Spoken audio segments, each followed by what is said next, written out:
Ladies and gentlemen, the story you are about to see is true. The names have been changed to protect the innocent.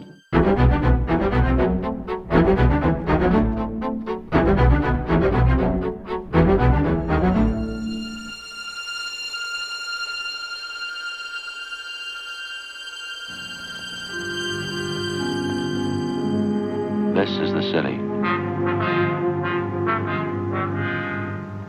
From one night to the next, it's never the same. They make it that way. Counting the suburbs, there's 4 million of them. Most of the people have something to add. A few of them are out to take it away. In my job, they're the ones who keep you on the move. I'm a cop.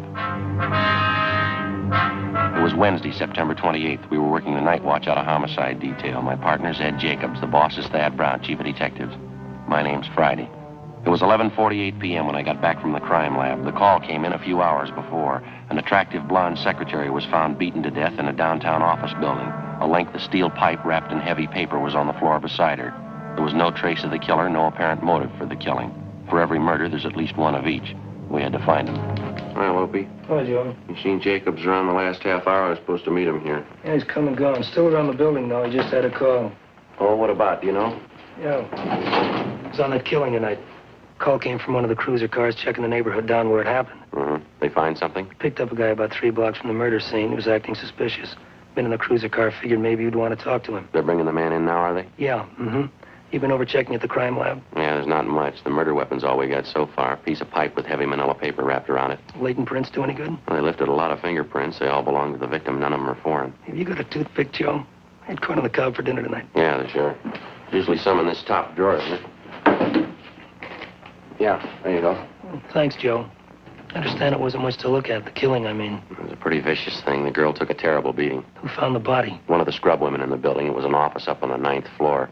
Import-export company. Victim was a secretary there. Pretty girl. She dead long? Must have happened around 7 o'clock tonight, I figured. It's just a guess. What's the girl's name? She been identified yet? Yeah, Adele Pryor. Her boss is out of town. She was working in the office alone. No one suspicious was seen entering or leaving the office around the time of the murder. No one we know of, anyway. It's going to take a lot of checking. Any ideas what the motive could have been? Well, it wasn't robbery. They didn't keep any cash in the office. And as far as we know, the girl wasn't carrying much money. We'll start making the rounds in the morning, checking with her friends, see what we can pick up.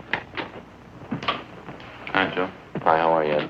Bring the guy in yet, Ed? Mm-hmm. Lopey brief you about it, Joe? Yeah, a cruiser car picked up a suspicious-looking guy out near the scene of the murder. That about the size of it? A little more than that. They found the man beating his head against a brick wall in a back alley, about 2 blocks from the office building where we found the body. Mm-hmm. Guy had been drinking heavily when they picked him up. He was pretty far gone. Kept mumbling something about how he didn't deserve to live, how he was a murderer, killer. Not too coherent. So they asked him about the dead girl, Adele Pryor? Yeah, but the stuff he said didn't make much sense. He sobered up a little since they picked him up.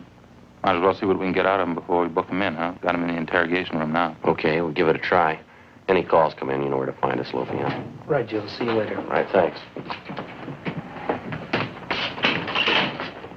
Joe, Yeah. you checked the crime lab? Mm-hmm. About all we're sure of is a murder weapon. No prints, no other physical evidence. Maybe it won't matter. Got half an idea we might have the killer now. The guy they picked up, how'd he figure? Just a hunch. I don't think he's drunk as he pretends. Well, we're going to have to place him a lot closer to the murder scene than 2 blocks away. We can't prove a thing the way it stands. I was downstairs when they brought the man in and talked to him while we were bringing him up to the interrogation room. Mm-hmm. Told me he knows the dead girl.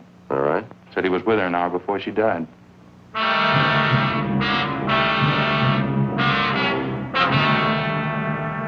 Thorough investigation of the murder scene by the crime lab failed to turn up anything in the way of leads. They knew they had the murder weapon, and that was all. The deputy coroner arrived and removed the body to the county morgue for posting. At 10 o'clock that night, 3 hours after the approximate time of the Pryor girl's death, officers in a cruiser car patrolling the area found a drunken man butting his head against a cement wall and muttering incoherently about a murder. The man was picked up and taken downtown to the interrogation room where Ed and I questioned him. We talked to him a full hour before he began to make sense. He gave his name as Robert French, age 34, an unemployed engineer. While we questioned him, Becker and Encinas from Homicide checked the hotel room where French had told Ed he was staying. I don't know. I guess I had 3-4 drinks at Dusty's place, and I went down the street to the Blue Canary. Had some more drinks there. I don't remember what happened after that.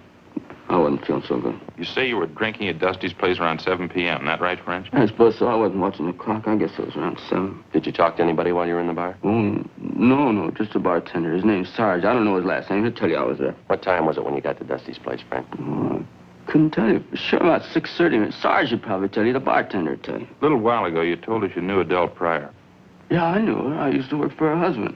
Rex's husband. I mean, they've been divorced 7, 8 years now. You said you saw Adele Pryor in her office late this afternoon, French. What was the reason for the visit? I borrowed a couple of dollars from her. She was always pretty good that way. Nice kid. I don't know anybody want to kill her like that. How about the show you were putting on out in the street tonight, French, beating your head against that wall? Now, what was that all about? Drunk. Really drunk. That's all. I want to kill myself. Just lay down and die. Well, how's that? You remorseful? You felt sorry for something you'd done? Is that it? Oh, I don't know. I don't think any special reason for it. When I get that way, I just keep thinking I want to die. Mm-hmm. I haven't got the nerve for it, though. Like my old man used to say, I got the nerve to do anything right. I just wasn't born that way. I guess that's it. You use narcotics, French? No. I ain't even got the nerve for that. Booze, that's all. That's good enough for me. Hey, think we can go out for a cup of coffee, maybe? I could use it. We can have some brought in. Ed, do you want to check with Lope? He's usually got a pot on the stove in there, huh? Yeah, okay. And see if those 2 men have checked back in yet, will you? Right.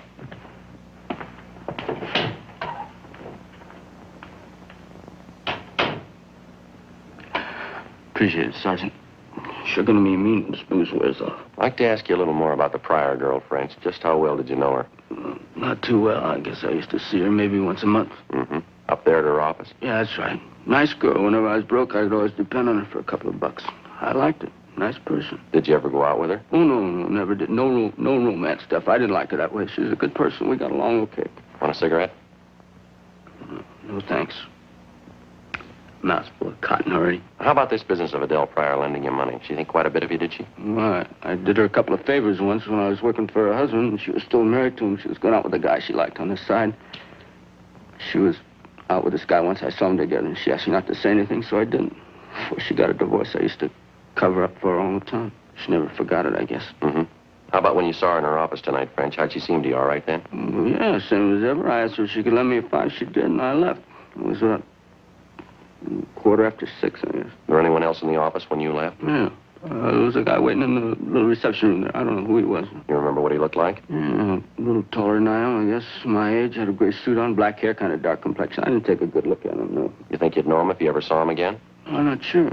Maybe I would. He had a medium build. I think maybe I knew him. You say he was waiting in the reception room when you left, huh? Yeah. When I walked out, he got up and started in the office. That's the last I saw him. What was that? I said that's the last I saw him. Joe, see you a minute. Yeah. Yeah. Beckner and Encinas have checked in. Just got back from going over French's hotel room. What'd they find? White shirt, pair of brown shoes, pair of dark trousers. What about him? Bloodstains on all of them.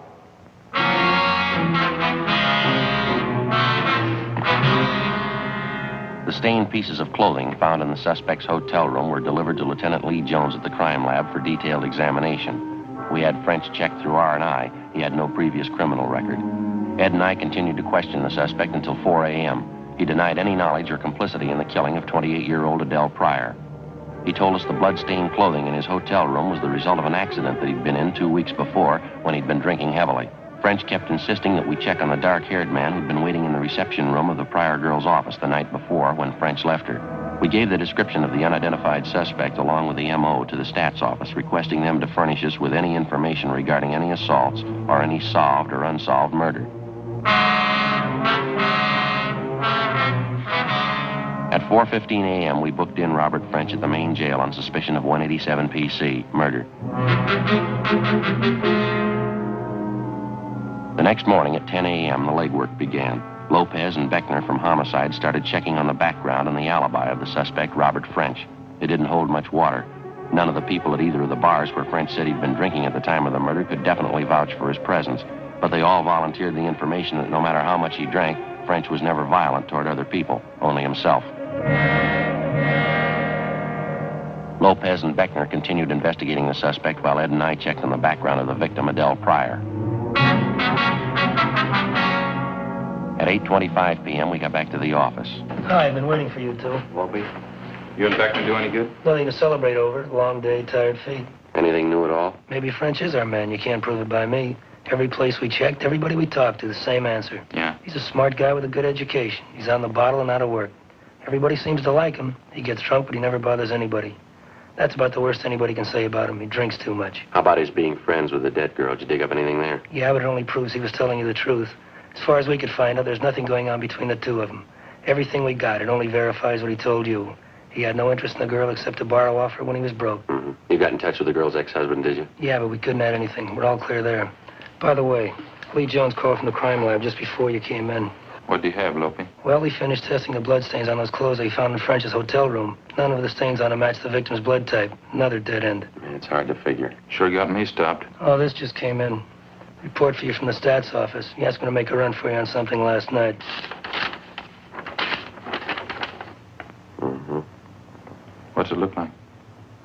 Doesn't help much. Looks like more legwork. What's that, Joe? Well, French told us when he left Adele Pryor last night there was a man in the reception room waiting to see her. He gave us the guy's description, and the stats office made a run on it for us. It's the best one they got. Yeah. Guy's name is William Tanner, WMA, 32 years old, 5'9", 160 pounds, dark hair, dark complexion. Fits the description French gave us of the guy.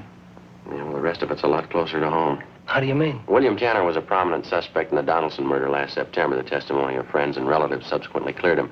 The Donaldson murder is still unsolved, you know. Mm-hmm. What's the point? Well, the same thing that killed Donaldson killed Adele Pryor. How do you mean? Piece of steel pipe wrapped in paper.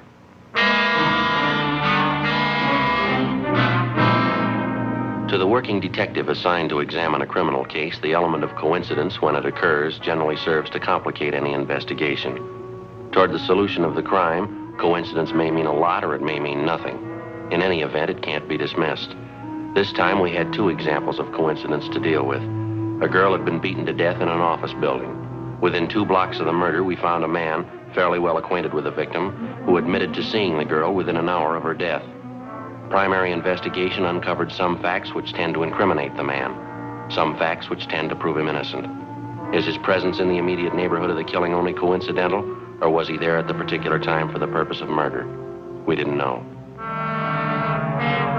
By the same token, a man by the name of William Tanner was suspected 1 year before of beating an elderly woman to death with an identical murder weapon, a length of steel pipe wrapped in paper. This same person, William Tanner, matched the description of a man reportedly seen entering Adele Pryor's office shortly before she was murdered. Tanner also had a criminal record of 1 conviction for assault. Maybe it was a lead, maybe it was nothing. It had to be checked out. We showed Tanner's mugshot to our first murder suspect, Robert French, but he failed to identify it. When we found that William Tanner had moved from his last known address, we checked with his next of kin, his brother, Martin Tanner. He was with the city fire department. We found him on duty at the neighborhood fire station on Norwich Avenue. No, I'm afraid not, Sergeant. Haven't seen my brother Bill in 3 weeks now. If he's not at his apartment, I couldn't tell you where to find him. We tried the last address we had on him. He wasn't there. 8625 Norman Road. Oh, no, I moved out of there 6, 7 months ago. Got his new address in my locker upstairs. I can give it to you before you go if you want. We'd appreciate it, yeah. What's it about, Sergeant? My brother in some kind of trouble again, I guess, huh? Just a routine check. You sound like you almost expect your brother to be in trouble, Tanner. Tell you the truth, I guess I do. Don't know what's happened to Bill. Excuse me a minute. No, it's not our call. How would you mean that, Tanner? What's happened to your brother? Tell you the truth, I don't know. Bill and I used to live together with our mother. Ma died about 2 years ago. I don't think Bill ever really got over it. He was a lot closer to Ma than I was. I see. After she died, he drank quite a bit for a while, and he tried women, lots of them. After that, he seemed to turn to religion. At first, we thought that'd help, and it would have, too, except that he's an odd guy. Finds a way of distorting the Bible. Seems to go to extremes, that kind of thing. You know any of your brother's close friends by any chance? Oh, a few of them, I guess. I've been over to Bill's apartment from time to time the last couple of months. He's introduced me to a few people. Mm-hmm. Do you know any of his women friends? Yeah, I do. 2 or 3 of them. How about the name Adele Pryor? Mean anything to you? Would she be kind of a pretty girl? Blonde hair, nice clothes? Yeah, that's right. Have you met her, Tanner? Yeah, Bill had me meet her once. Seemed to like her quite a bit. Why? Was he pretty serious about her, or would you know that? Yeah, he was serious about her, all right. He told me that. I don't think it worked both ways, though. Looked to me like she was playing the field. Bill took it way too serious. How do you mean, Tanner? Well, they went together steady for a while, and they broke it up. She did, I mean. Mm-hmm. How'd your brother take that? Not so good. I remember the night about a month ago. Never saw Bill like that before. Real bad shape. Wasn't drinking either. That's so? Never saw Bill like that in my life. Like what, Tanner? Off his head, he could have gone out and killed the girl.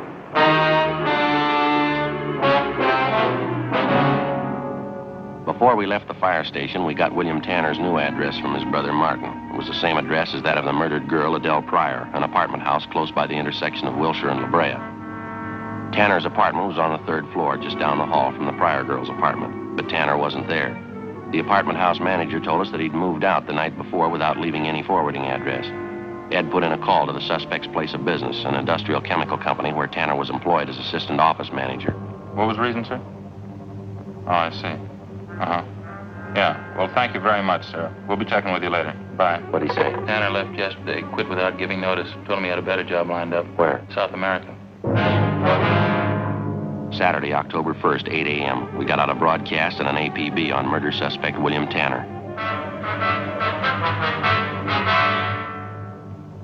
We checked with the local U.S. State Department office, but they had no record of granting a passport recently to a William Tanner to travel in a South American country.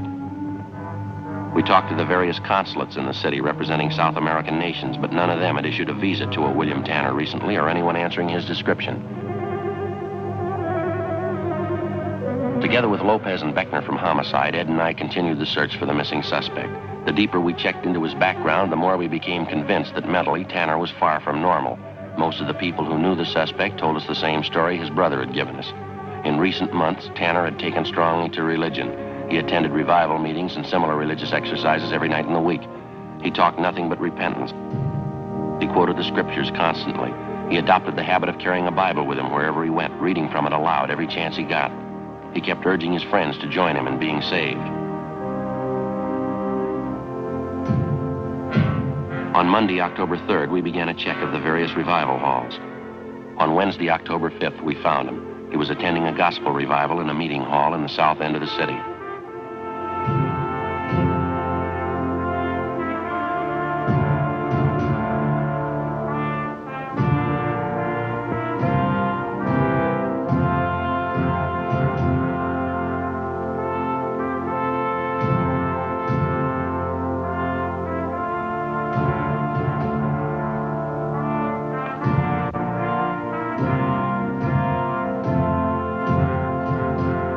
He told us he had a room in a small hotel directly above the meeting hall, but he seemed reluctant to take us up there.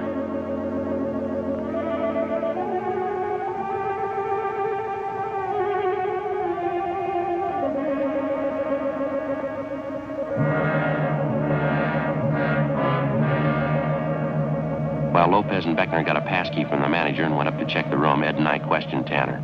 I was sorry to hear about Adele, what happened to her. It's a terrible thing, isn't it? Yes, sir. We understand you knew Adele Pryor fairly well, Mr. Tanner. That correct? Yes, that's correct. I liked her quite a bit at one time. We used to see a lot of each other. I was engaged to her, you know. How is it you never married Tanner? Did she break off the engagement? Oh, no. I was lucky. I found out in time. I broke off with her. What do you mean you found out in time? What'd you find out? I found the truth, Sergeant, the everlasting word. For know this and understand that no unclean person or covetous one has any inheritance in the kingdom of Christ and God. For these have given themselves up in despair to sensuality, greedily practicing every kind of uncleanness.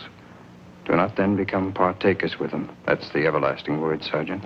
The holy book. Yes, sir, but I'm not quite sure I follow you. Open your eyes and ears to the everlasting word, and you will know and understand all things. It's very simple, officer. I don't want to say anything uncharitable about her. Adele wasn't for me. I'm glad I found out in time, that's all. When's the last time you saw her, Tanner? You remember? No, I don't. Not exactly. I think I saw her a week or so before it happened, before they found her dead. Where was it you saw her? How's that? I say, where was it the last time you saw her? On the street. It was downtown somewhere. I passed her on the street. You used to live in the same apartment house she did, isn't that right? Right down the hall from her? Yes, I did. Why? And for a full week, you didn't happen to see the Pryor girl around the apartment building at all? No, that's right.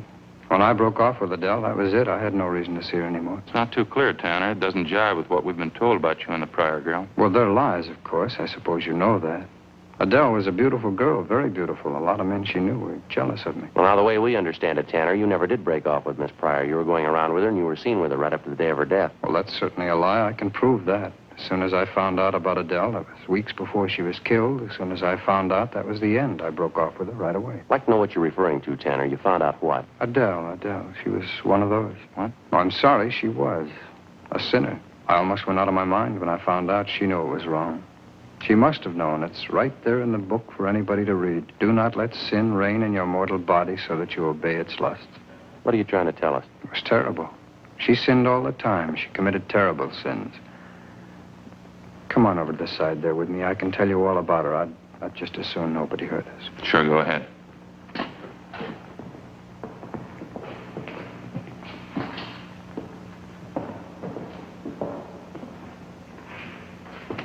This will be all right here. Just one question before you get started. Yes? Did you ever visit Adele Pryor at her place of business downtown at her office? No, I never did. Why? Did you visit Adele Pryor at her office the day she was killed? Well, the Lord is my witness, Sergeant. I have nothing to fear.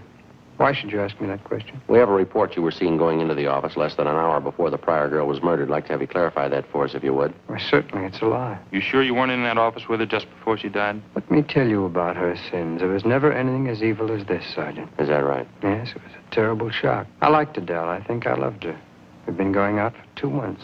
Sometimes I'd take her here so she could learn about the everlasting word, so she could know about the terrible sins some people commit. Drinking and parties and carrying on. Things that no one should do, especially girls like Adele. Beautiful girl. How can you be sure she was doing anything wrong, Tanner? Do you have any real proof of it? Everything, Sergeant. Just knowing she was sinning against the Lord. Did you know of any of the other men she went out with? They were sinful, I knew that. They only liked Adele because she was beautiful. Did you know any of the men? Did you know for a fact there was anything wrong? I knew everything, Sergeant. She was a beautiful girl, and I thought she was a woman of the Lord, and I wanted her for my wife. But she gave in to sin. I guess that's her business, Tanner, how she lived. We're trying to find out how she died. Well, just let me tell you about it. I'd lie there in the dark in my room upstairs and wait to hear her come in down the hall. It was always late. 2 and 3 o'clock in the morning, I'd hear her come in. Well, you still haven't told us, Tanner. What about the men she went out with, the Pryor girl? Slaves of the devil, every one of them. All right, you want to tell us, mister, how about it? Is that what made you do it? Oh, wait a minute. You don't wait to listen. You say, made me do it. Made me do what? I think you know what I mean, Tanner. You want to tell us now? It's a terrible thing, all this sin around us. It's a grave thing, the whole world. There's not one just man. There is none who understands. There's none who seeks after God. There's none who does good. No, not even one. Their throat is an open sepulchre, and with their tongues they have dealt deceitfully. The venom of asps is beneath their lips. Their mouths are full of cursing and bitterness. Destruction and misery are in their ways, and the path of peace they have not known. There is no fear of God before their eyes. No fear of God. Well, yes, sir. We'd still like an answer to our question. Maybe we could talk it out a little better downtown. The wisdom and the knowledge is here and now. I knew Adele and her terrible sins. They had to be paid for. Adele had to pay for every one of them. You want to get to the point, mister. Now, what is it? What are you trying to tell us? The grace of our Lord Jesus Christ and the charity of God and the fellowship of the Holy Spirit be with you all. Amen. She sinned and she died. Yeah. In the name of God, in the name of our Lord. Amen. I killed her.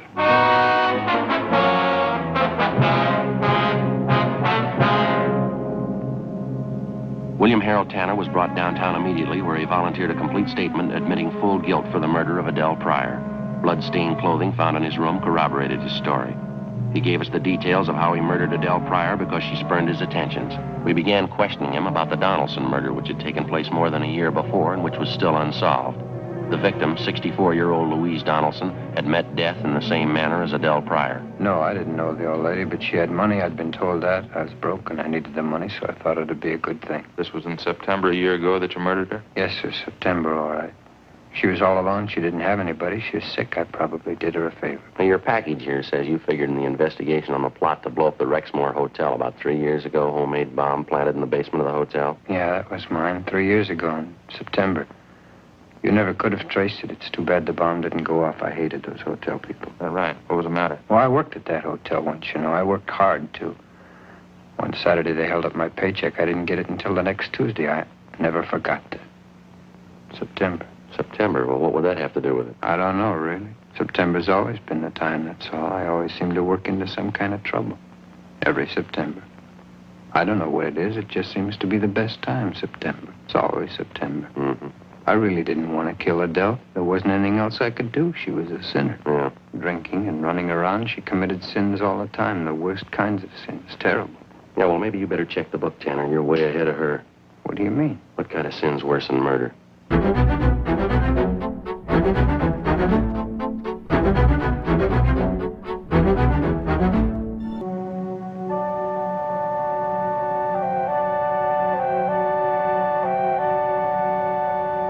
On January 10th, trial was held in Superior Court, Department 87, City and County of Los Angeles, State of California.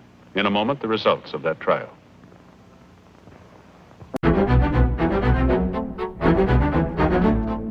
The suspect was examined by 3 psychiatrists appointed by the state and found to be sane at the time of the murders. He was tried and convicted of first-degree murder, 2 counts.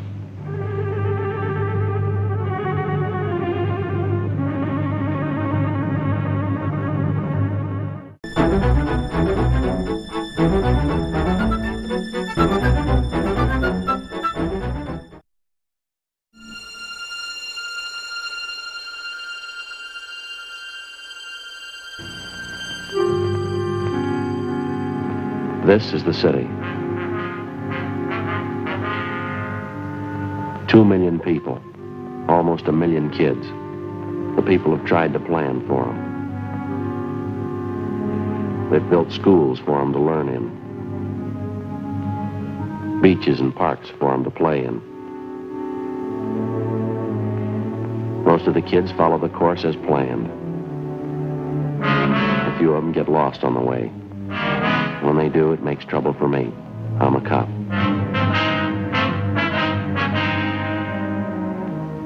It was Thursday, April 10th. We were working the day watch out of Juvenile Division. My partner's Frank Smith. The boss is Captain Stein. My name's Friday. A crime wave had suddenly erupted among the teenagers of the city. We were getting reports of robberies, burglaries, and bodily assault. We didn't know why it was happening, but we had to try and stop it. Frank? Yeah, Joe. Got a call in West Fremont. Same neighborhood we had trouble Monday night. Yeah, sounds like it might be the same gang, too. Those kids are sure moving fast. Yeah, did you leave the note for Simmons? Mm-hmm. All set. What is it this time? Movie theater on West Fremont, small neighborhood house. Mm-hmm. They had a crowd of 15 or 20 kids in there today, mixed group, boys and girls. For no reason at all, they started to tear the place up. They do much damage? Well, we can see when we get there. They told me on the phone, theater manager tried to quiet the kids down. Half a dozen boys piled all over him. One of them pulled a knife. They tore up a couple of seats, moved out into the lobby, smashed mirrors, lamps, beat up one of the ushers. Lousy little punks that give a right arm to know how this thing got started. We never had much trouble from the kids in that neighborhood out there, Joe. Not until this last month. They seem to be going crazy. It's not getting any better. Burglaries, car thefts, wrecking property. Somebody's going to come out on the short end if it keeps up. It's got to happen. Well, maybe it already has, Frank. When they were ripping up that theater lobby today, one kid got hurt. What happened? 14-year-old boy. In the mix-up, he got shoved through a display case, plate glass. Cut up pretty bad. On his eyes. I'm not sure he's going to see again. In police work, the standard law of cause and effect works like it does for everything else. When a crime's committed, there's a cause behind it. There's a reason for it. And when a group of normally well-behaved kids in an average residential neighborhood start running wild, there's got to be a reason for that, too. A month before, a rash of auto thefts, petty stealing, and public disturbances had broken out suddenly in this particular neighborhood. All of the incidents were traced directly to the teenagers in the area. Why the kids had suddenly decided to run wild, we didn't know. But the amount and nature of the violations kept getting more serious.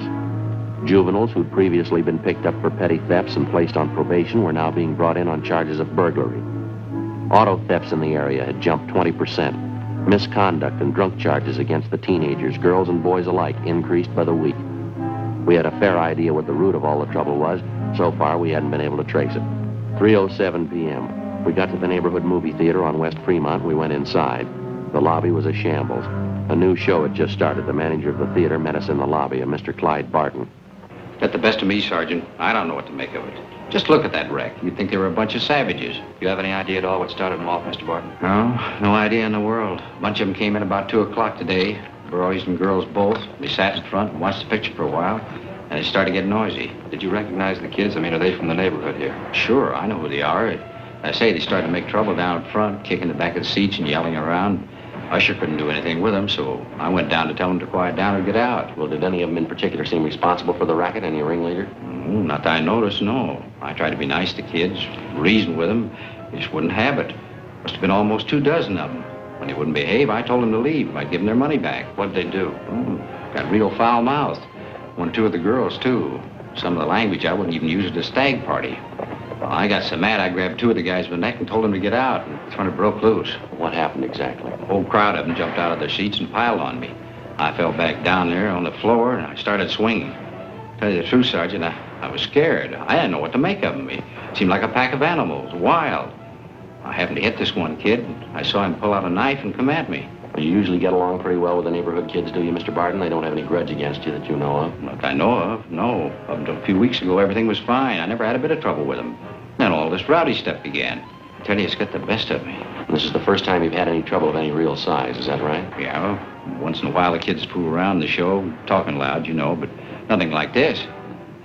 See Fred, my usher, the way they messed him up, brutal. That little 14-year-old that they shoved through the glass showcase. Gonna be a real mess if he doesn't pull through. I was going to ask you, sir, about the kids in that crowd you recognized. You happen to know any of their names? Here's the list. 7 names in all. Every one of those kids was in that gang. I can give you a hand tracking down their addresses. Thank you. Something else. Here. Here's what I was talking about. What's this, sir? In that scramble here in the lobby, that little box fell out of one of the kids' pockets. One of the ushers picked it up and brought it into me. Have a look inside. Right.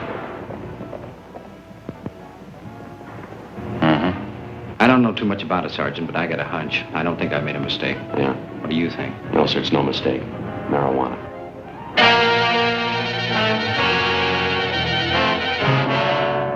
We finished interviewing the theater manager, Clyde Barton, and then we talked to the usher, Donald Masters, who recovered the small box containing the marijuana from the floor of the lobby.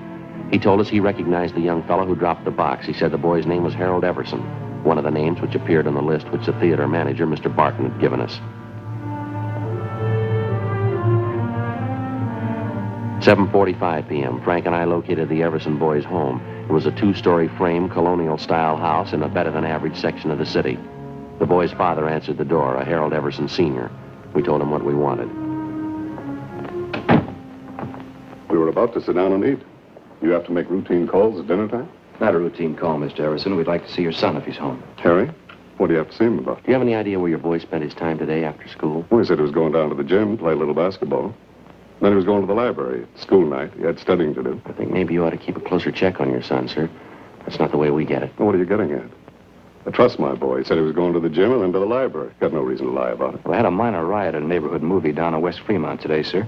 Gang of high school kids ran wild and wrecked the place. What's that got to do with Harry? Well, a couple of people recognized him among the gang of kids. They say he did his share of wrecking along with the rest of them. Well, it couldn't be. It's a lie. Harry didn't go to the show today. Told me when he got home he even had his books with him. He spent the afternoon at the library. I'd like to have you take a look at this, Mr. Everson. Hmm? This box here, would you recognize that at all? Well, yeah. Same kind of box my stomach pills come in.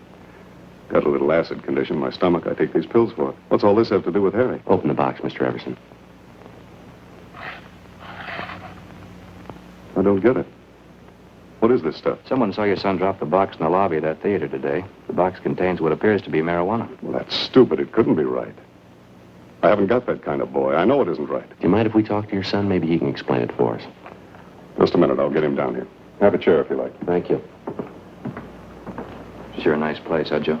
Yeah, beautiful furniture. And Nothing like period furniture. Never goes out of date. Be in style 10 years from today. Mm-hmm. We better be sure and tag by Georgia Street Hospital on the way back, see how that kid's doing, the one who was hurt at the show. Oh, yeah. Officers, this is my son, Harry. Hello, Harry. Hello. Hi, Harry. Harry just told me, officers, he doesn't know what this is all about. He was at the library, like I said. Well, sure. I was there till they closed. Somebody made a mistake. I wasn't at the show today. You know Mr. Barton, Harry, the man who runs the theater? Yeah, I know him. Why? He swears you were there today, so does one of the ushers. Who? By the name of Donald Masters. He says he knows you pretty well. I don't know any Donald Masters. We go to the same high school together, son. You're in the same class. I told you I don't know any Donald Masters. What about this, Harry? Huh? Would you recognize this? No. What is it, Harry? What's wrong with you? Nothing. I don't know whose it is. It's not mine. Well, it was lost in the lobby of the theater today. Masters says he saw you drop it. He's lying. I hate the kid's guts anyway. He's lying. Thought you said you didn't know him, son. What are you shaking for? What kind of story are you trying to tell? I didn't mean it, Dad. The kid got this stuff for me. I didn't mean to get it. I didn't mean to, Dad. It's beginning to look like I'm the dunce of the family, huh? Take it easy, Mr. Everson. You liar, Harry. The kid got this stuff for me, Dad. It's the truth. I didn't buy it. You want him downtown, officers? Afraid so, Mr. Everson. I'd like to have you come with him. Go get dressed. Go back to your room and get your clothes on. Okay, Dad. I can't believe it. My own boy using marijuana. Can't tell you how I feel. Afraid there's going to be more folks feeling the same way before this is all cleaned up. But it'd be different if Harry didn't have a chance. A good home, good training. Boys had the best I could give him. Yes, sir. It's the last thing in the world I thought could happen. I never even thought about it. I never entered my mind. Yes, sir. Same for my wife. We never even worried about it. Neither one of us. Maybe that's why it happened.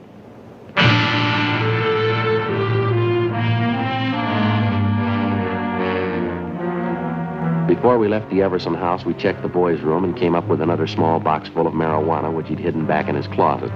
Besides Everson and his son, Harry, 4 other teenagers who'd had a part in the theater brawl were rounded up and taken downtown along with their fathers for interrogation. By the time we finished our questioning and the teenagers had finished talking, we had most of the story pieced together. A story that had the parents so amazed that half of them thought the youngsters were making it up.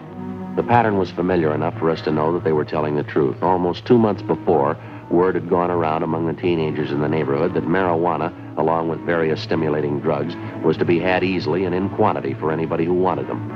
Word was passed around that it was the new thing to do, the smart thing to do if you wanted to keep up with the crowd.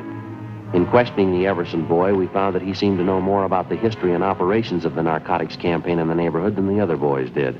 I know one of the guys who first showed up with this stuff. His name's Johnny Demering. He's about my age, 17. I used to know him pretty well. How do you mean he was the first to show up with this stuff, Harry? What kind of stuff? Marijuana and some of the other things. You know, yellow jackets, goofballs. More of the kids go for them than they do for marijuana. Do the youngsters know what these goofballs are made of, son? They know what they are? It's dope, I guess. Narcotics. Kids get a big kick out of them. I guess that's all they care. Now, this Johnny Demering, does he sell the stuff around the neighborhood, Harry? Well, yeah, he was the first one. He's got a couple other kids selling for him now. A couple of them are girls. They sell a lot for him. Johnny makes pretty good money. Yeah, I guess he does. Where's he get the stuff from, do you know? No, I wouldn't know that. Someplace downtown, Johnny knows a guy. Never told anybody where he goes to meet the guy. Nobody ever goes with him. Was Johnny at the show with you today? No, he doesn't hang around with the kids much anymore. He's getting a little big time, I think. Got his own car, good-looking girlfriend downtown. Says he's going to quit school next month. Where does Johnny live, son? Can you tell us that? I don't know the address right off. I can check it for you in the phone book. How about the kids that Johnny hires to sell the stuff? Can you give us their names? Yeah, okay. I think I can remember who they are. You gonna bring Johnny in and talk to him? That's the idea, yeah, son. I don't know if you'll find him right away. He probably heard about the trouble today. Johnny's a pretty smart guy. We'll find him. Nobody knows much about him. He never talks about what he's doing, never tells anybody anything. Well, he told you. How smart was that? Complete statements were taken from each of the youngsters we brought in for questioning, and then in practically all cases, they were detained pending the completion of the investigation. With the information we had at hand, it took us the better part of 4 days to round up everybody involved in the narcotics distribution system, which had been set up among the teenagers in the neighborhood by 17-year-old Johnny Demering. As for the Demering boy himself, he couldn't be found. We checked with his family, his relatives, his friends, all his known associates. We got out a warrant on him. And then we checked the car he owned through DMV, and we got out a warrant for that. No sign of the boy. Narcotics Division gave us a hand and got their informants busy trying to track down the source of the dope for which the Demering boy had been the only distributor. We knew it went far beyond him. The whole campaign to introduce narcotics in a seemingly harmless form among neighborhood teenagers and then gradually build a solid demand for more expensive stuff as the habit grew and took roots with each and every youngster. It reached to the same vicious men who make their money off the hopeless adult drug addict. The same vicious men who today are trying to build a new market for their wares among the young people of this country. Tuesday, April 29th, 2:30 p.m. I'll get it. Right. Juvenile Division, Smith. Yeah, Brady. Uh-huh. That right? What's his name? All right. Right, goodbye. Joe. Yeah. Brady from Narcotics, they figure they got our man. The Demering boy? No, the guy was pushing the stuff to Demering. His name's Jocko Harris. They found him in the county hospital this morning. Yeah. Somebody got a hold of him 2 nights ago, gave him a good working over. If we're lucky, we'll make it. What do you mean? He's not supposed to last a day. 2:35 p.m. Frank and I left the office and went immediately to the county hospital where we were allowed to interview the narcotics suspect, Jocko Harris, briefly. He was in critical condition with a fracture of the skull. He gave us a statement in the form of a dying declaration. He admitted being the connection for 17-year-old Johnny Demering and admitted also that he kept the boy supplied with enough narcotics to keep the neighborhood teenage demand for the stuff fully satisfied. Seemed like a good boy, Johnny. Nice kid. Smart.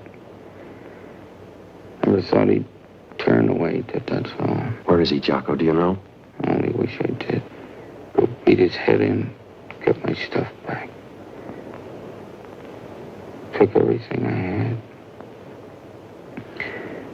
One of the biggest hauls I ever handled, every ounce. What was it, heroin? The best. Got only one word for you. Yeah. You better get him fast. He's got enough H to start a war. Wednesday, April 30th, 9 a.m. The hunt for 17-year-old Johnny Demering was intensified. To our knowledge, because of the information we'd gained from narcotics peddler Jocko Harris, the teenage youngster had a large store of high-grade heroin, which we knew, because of his inexperience, he was unaccustomed to dealing with. In his hands, the narcotics immediately became a lethal weapon. We knew that Johnny Demring had only one market to deal in, only one type of customer he was acquainted with, the teenager. In previous transactions, we knew the youngsters received only a low-grade type of narcotic, highly diluted. We knew that if Demring succeeded in dispensing the highly concentrated store he had on hand, and the juvenile customers he served tried it on themselves, it would very likely result in death. 11 a.m. Wednesday.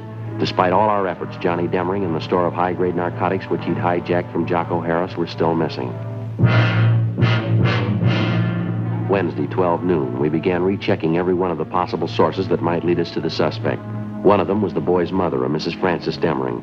We talked to her at her work. She was employed as a multigraph operator in the mailing department of a large downtown department store. Not since the last time you talked to me, officer. I haven't heard a word from my boy, nothing at all. Have you heard anything? Well, yes, ma'am, in a way. We've got an ID still somewhere in the city. That's why we figured we'd come back and talk to you again. Have you been in touch with your relatives in town recently, Miss Demring? I mean, those Johnny might possibly contact. Yes, there's just my sister and my mother. They're the only ones I think Johnny'd go to in a case like this. Maybe because he's in trouble and all. I only wish I could have stopped the whole thing. I mean, even before it started. It should never have even started. Yes, ma'am. I guess it just wasn't to be right from the start. Johnny's father ran away, you know. I tried my best after that and never seemed to be enough. I suppose there's no getting away from it. A boy needs a father. You can try all you want. They still need a father, some kind of discipline. Yes, ma'am. Well, how about the relatives you have out of town, Miss Demring? Any word from them at all about Johnny? No, Sergeant, nothing. Matter of fact, I've been waiting for a letter. Nothing at all. Do you have any idea at all where Johnny most likely go in town if he didn't want to be seen, Mrs. Demring? Where he'd go? No, I wouldn't know that, Sergeant. First place, Johnny's never really been in trouble before. I mean, where he'd have to hide. He's always been good to me. Maybe too good. I wouldn't know that. Well, how about Johnny's school friends, ma'am? Would there be any one of them he might possibly contact in a jam? None that I haven't told you about before, I don't think. Evelyn. She's the only one I suppose Johnny'd go to if he needed help, if he was in trouble. That's his girlfriend at the high school, Evelyn Maxford? Yes, that's right. Sweet girl. How about a girlfriend that Johnny was supposed to have downtown somewhere, Miss Demring? Would you know anything about her? Nothing really, no. I knew Johnny had some other girl besides Evelyn. He did mention she lived downtown. Guess that's all I know about her. Her name was Betty, I think. Johnny mentioned it once. That's all I know about her, though. You have no idea where she lived downtown? No, I don't. Johnny and his girlfriends, that was one thing I tried not to pry into. All right, ma'am. Thank you very much. Appreciate it if you'd notify us if you hear anything at all about your son. All right, thank you. Tomorrow's Johnny's birthday, you know. I meant to tell you. I always expect Johnny home on his birthday. Seems no matter where he is, how he's tied up with his school or sports or something, Johnny always makes it home for his birthday. I see. Wonder how it'll be tomorrow. He's never missed being home on his birthday, not once. Well, if he shows up, I guess you can count on one thing, ma'am. What's that? He might have to miss next year. 2 p.m. Frank and I picked up a glass of milk and a hot dog for lunch, and then we continued making a check of Johnny Demring's closest friends. Next in line after his mother was Demring's high school girlfriend, Evelyn Maxford. We located her at home. She seemed unusually nervous as we interviewed her. No, there's nothing wrong. It's just all this business about Johnny. All this trouble. I've been upset ever since I heard about it. You haven't heard from Johnny at all, Miss Maxford. He's made no attempt to contact you since the last time we talked. I haven't heard a word, officer. I know tomorrow's his birthday. His mother's expecting him home. I know he won't come, though. I'm sure of that. How are you sure, miss? Well, I just know that's all. I guess he should give himself up and take his chances. But I know he won't. I know Johnny that well. He just isn't that type. I'd like to ask you again, miss. Yes? Are you sure you haven't heard from Johnny Demring recently in the past 2 days or so? No. That's what I told you. Don't you believe me? Do you know why we're so anxious to locate Johnny, Miss Maxford? Well, I think so. It's about the narcotics business. You say Johnny had a hand in it. He was selling those things to the kids. I still don't believe it myself. It's a lot more than that the way it stands now, Miss Maxford. What do you mean? When he was at school, Johnny was kept supplied with narcotics by a man named Jocko Harris. He's what we call a pusher, a kind of an in-between supply man in the narcotics trade. 2 nights ago, Johnny caught up with Harris. He beat him up badly enough to send him to the hospital with a skull fracture. And then Johnny stole every bit of narcotics Harris had in his room, some of the strongest stuff you can buy on the market. That's why we want Johnny, Miss Maxford. I don't think I understand. What does it mean? Well, it means that most of the teenage kids Johnny's been supplying stuff to have been getting fairly weak grades of heroin. If he gets some of this stuff to them and the kids start taking it, might prove too strong for them. If they take too much of it, it could kill them outright. Oh, no. Now you see what we're up against. We've got to find that boy, and we've got to find him soon. Couldn't you talk to his mother? Maybe she could tell you something. We already have, miss. She couldn't tell us anything. That's why we halfway depended on you. Why do they have to put it in my lap? Why does it have to be me? I liked Johnny for a while. I don't know what to think now. Have you heard from him, Miss Maxford? There's no reason to be afraid. You'd probably feel a lot worse if something happened to one of the high school kids, wouldn't you? Miss Maxford? I got a call from him yesterday. Johnny. He wouldn't tell me where he was. I asked him, but he wouldn't tell me. Well, what else did he say? He knows everybody's looking for him. He doesn't know about the stuff that he stole, though. I'm sure of that. He doesn't know what it could do. Did he make any dates with you? Did he want to see you? Yes, he wants to see me. He wants me to meet him this evening. Where? He's going to tell me. Excuse me, I'll have to get the phone. Hello? Yes? Oh, but I don't know. I don't really. What? 5:30? All right. Yes. Yes, I'll meet you then. All right. Bye. Sergeant, Yes, ma'am. that was Johnny just then. He wanted to make sure I was going to meet him. When? 5:30 in Lake Park, Which side, miss? the west side. Sergeant, I could hardly understand him. He said he was sick. Yeah? He sounded sick, too. Terribly sick. It can't be true. Hope to God it's not true. What's that? The narcotics he stole from that man. You say they were powerful? Yes, ma'am, we did. Johnny's been taking them for 2 days.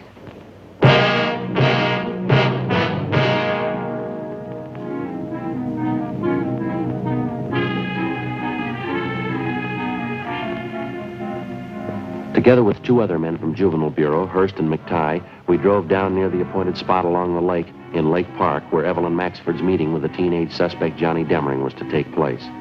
We staked out at a reasonable distance and Miss Maxford went ahead to the meeting spot. As far as we could see, there was no sign of Demring. Someone on the opposite side of the lake was playing a phonograph. The music came over faintly across the water.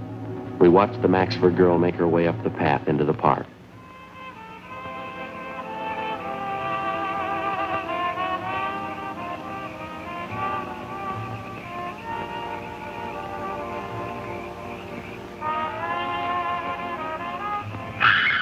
Come on.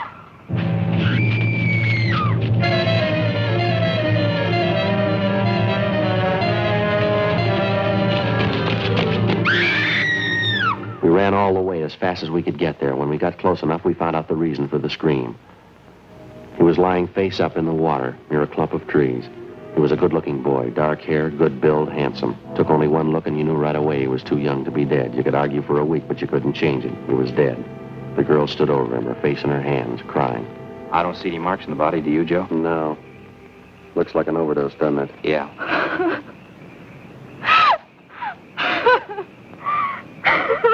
We better get her out of here, huh? Yeah.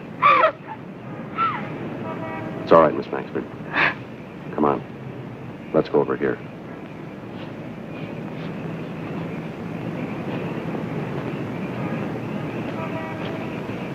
We'll have one of the other officers take you home. We can take care of what has to be done here. He was a good boy, Sergeant.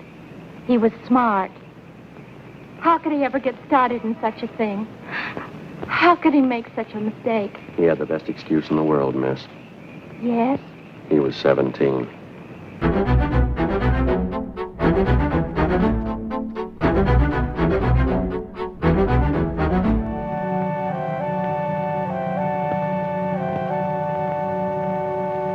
On May 2nd, a coroner's inquest was held at the County Morgue, Hall of Justice, City and County of Los Angeles, State of California. In a moment, the results of that inquest.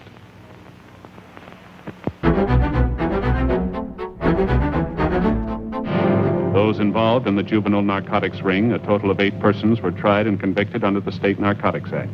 They received sentences as prescribed by law and are now serving their terms in the State Penitentiary, San Quentin, California.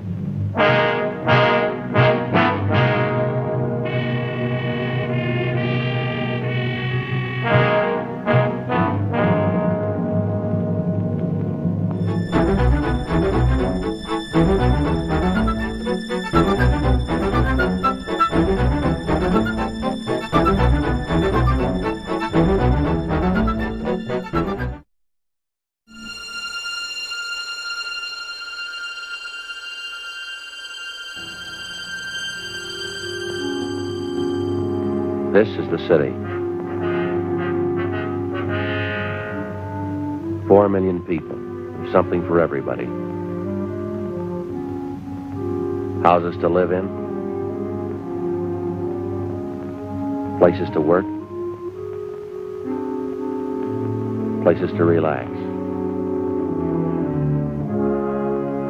churches to pray in. Most of them enjoy life and they try to hold on to it. A few of them have lost their grip. In my job, I get to know them all. I'm a cop. It was Monday, August 12th. We were working the day watch out of Juvenile Division. My partner's Frank Smith. The boss is Captain Stein. My name's Friday. We'd gotten a call that a 7-week-old baby had been abandoned in a bus terminal. There was no sign of the mother, no lead to her whereabouts. We had to find her.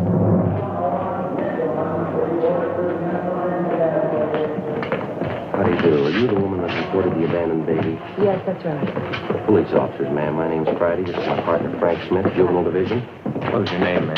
Mrs. Lewis.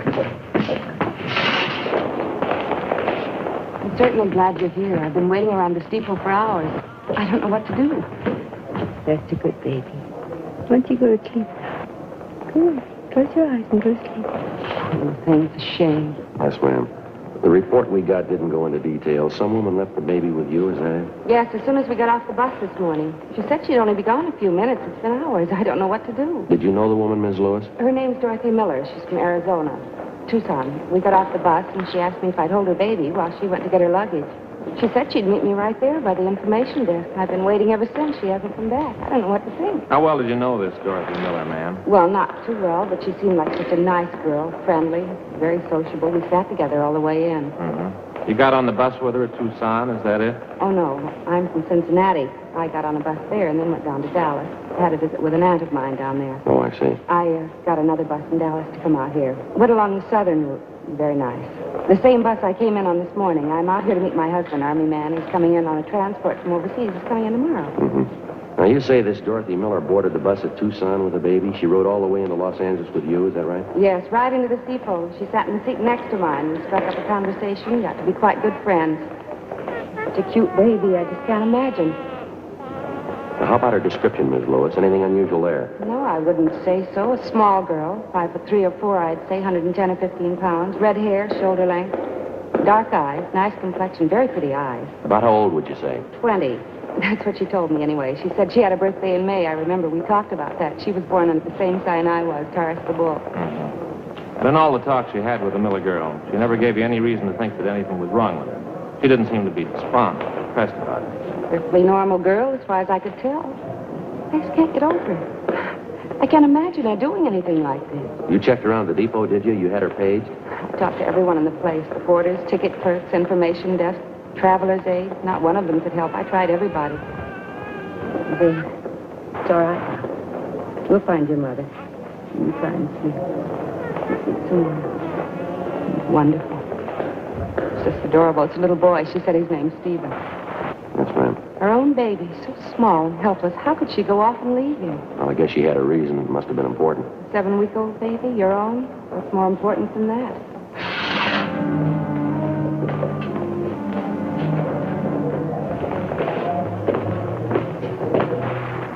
Before we left the bus depot, Frank contacted the clerk at the depot information desk and left our card with him. If anyone came in to make inquiries about the abandoned child, he was to advise them to get in touch with us. 11:48 a.m. The woman the baby had been left with, Mrs. Marjorie Lewis, agreed to return to the office and give us a complete report on everything she knew about the case. As soon as we got back, we briefed Captain Stein on what had happened, and he assigned policewoman Betty Stone to come in and help out with the baby. A cursory examination seemed to indicate there was nothing abnormal about the baby, no apparent deformities. We checked the blanket and the baby's clothing, but we found no identifying marks of any use to us. Policewoman Stone made the baby comfortable for the time being, and then she began to check through the contents of the small valise which the baby's mother had left with Mrs. Lewis. It contained the usual assortment: baby oil, powder, dextrose, a few cans of milk, a couple of blankets, and a supply of diapers. Frank and I continued to interview Mrs. Lewis. Is this the Miller woman's first baby, do you know, or did she happen to mention? Yes, it's her first. That's what she told me anyway. Did you talk about the baby's health at all? Was there any trouble there? Well, she did say she had some trouble with the formula at first. It didn't seem to suit the baby. It wasn't anything serious, though. Matter of fact, that does worry me a little bit, Sergeant. What's that? The baby's formula. Mrs. Miller did say it had to be fixed a special way. Some special medicine she put in it, too. Are you sure the baby's going to get good care? Yes, ma'am. No need to worry. He'll be moved to the general hospital. They'll look after him. Frankly, I can't help but feel a little guilty about all this. What do you mean, Mrs. Lewis? I mean, turning the baby over to you. It'll probably be put in some kind of an orphan's home. I can't help but think that maybe the Miller girl picked me out. She had to give the baby away, and she wanted me to have him. Then I turn around and hand him over to the police. It does make me feel a little guilty. She probably expected more of me. There's no need to feel like that, ma'am. It's not your responsibility. I suppose not, but I just can't help feeling that way, running out on a little baby like that, leaving him alone. You wouldn't be in a position to take care of him anyway, would you? No, I suppose not. I'd have to talk to my husband first. He'll be in tomorrow from overseas. I'll be back to the same old life again, living in hotels. No, I guess it wouldn't work even if they'd let me adopt him. Gets me down sometimes. I've always liked children. Well, thank you very much, Ms. Lewis. We appreciate your cooperation, everything you've done here. Not at all, Sergeant. I only wish I could be more help. Would you mind telling us where you'll be stopping in town, ma'am? It's possible we might want to contact you again. Well, I don't have any reservations. I was thinking of staying at a hotel close to downtown. Well, there's a big convention going on in town now, Ms. Lewis. Most of the places are pretty crowded. We'd be glad to help you find hotel space if you like. Oh, well, that's certainly very nice of you. Sergeant Friday, could I see you a minute, please? Yeah, sure. Excuse me. Yeah, Betty? For a policewoman, I'm not bad at checking diapers. What do you mean? Right here, the valise the mother left with Mrs. Lewis. Did you come up with anything? I didn't think so at first. I went over the valise, everything inside, nothing. Then I started putting the things back in the bag. I found this in the stack of diapers right there. Paid receipt for a hospital bill, maternity ward. Santa Maria Hospital, Tucson, Arizona. There's the patient's name right there at the top. Dorothy Miller.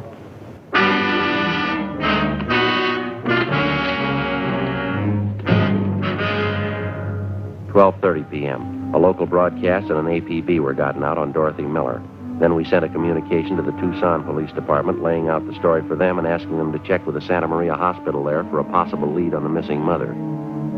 Meantime, the baby was removed to the general hospital. We found accommodations for Mrs. Lewis in a downtown hotel. We dropped her off there, and then we drove back to the bus depot on 6th Street. We tried to locate the driver of the bus on which the Miller woman and her baby had arrived that morning. We were told he was off duty and that he wouldn't report back in until 8 o'clock the following morning. We left our card along with a message for the driver asking him to contact us as soon as he returned. For the rest of the afternoon, Frank and I, along with 2 other men from Juvenile Division, checked with all the bus depot personnel, but we were unable to turn up any kind of a lead. After that, we started making the rounds of the hotels, bars, restaurants, and taxicab stands in the neighborhood. The same results, nothing. 7:55 a.m. the following morning, I reported back in for work.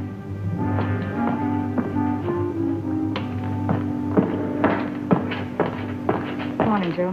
Oh, hi, Betty. Frank check in yet? Yeah, I went out for a minute. Said he'd be right back. What do you know? Anything new? Communication for you from the Tucson PD. Kickback on that query you got off to them yesterday. You see this? Yeah, confirms the fact the woman had her baby in that hospital. Still not much help, though. Yeah, I see. We checked out her last known address in Tucson. She moved. No forwarding address, no line on her friends or relatives. Well, the day the baby was born seems to check out. Yeah, June 24th. Makes the baby just about 7 weeks old. This part doesn't make much sense, though. The Miller girl's description? Yeah, Ms. Lewis said Dorothy Miller was small and dark. Long red hair, dark eyes. People at the hospital describe her as being fairly tall. Blue eyes, short brown hair, about 29 or 30 years old. Mrs. Lewis said the Miller girl just turned 20, didn't she? Yeah. Sure doesn't figure, does it? A little too much to write off as coincidence. 2 Dorothy Millers having babies, same day, same hospital. I just happened to think, this description of the Miller girl. Fairly tall, short brown hair. Ms. Lewis has short brown hair, hasn't she? Hi, Joe. Morning, Frank. You know that bus driver we wanted to talk to, the one that drove the bus the Dorothy Miller and the baby came in on yesterday? Yeah. Well, he came up to see us. He's in the next room. I've been talking to him. You saw this answer from Tucson. Yeah. I think we got the tie-in. How's that? That description Mrs. Lewis gave us of Dorothy Miller. The driver doesn't remember anyone like that on his bus. He remembered Mrs. Lewis, though. She didn't get on the bus at Dallas. She didn't sit next to a young girl with a baby either. Driver says he's sure of it. Well, then what's the pitch? Mrs. Lewis got on the bus at Tucson. She had a baby in her arms.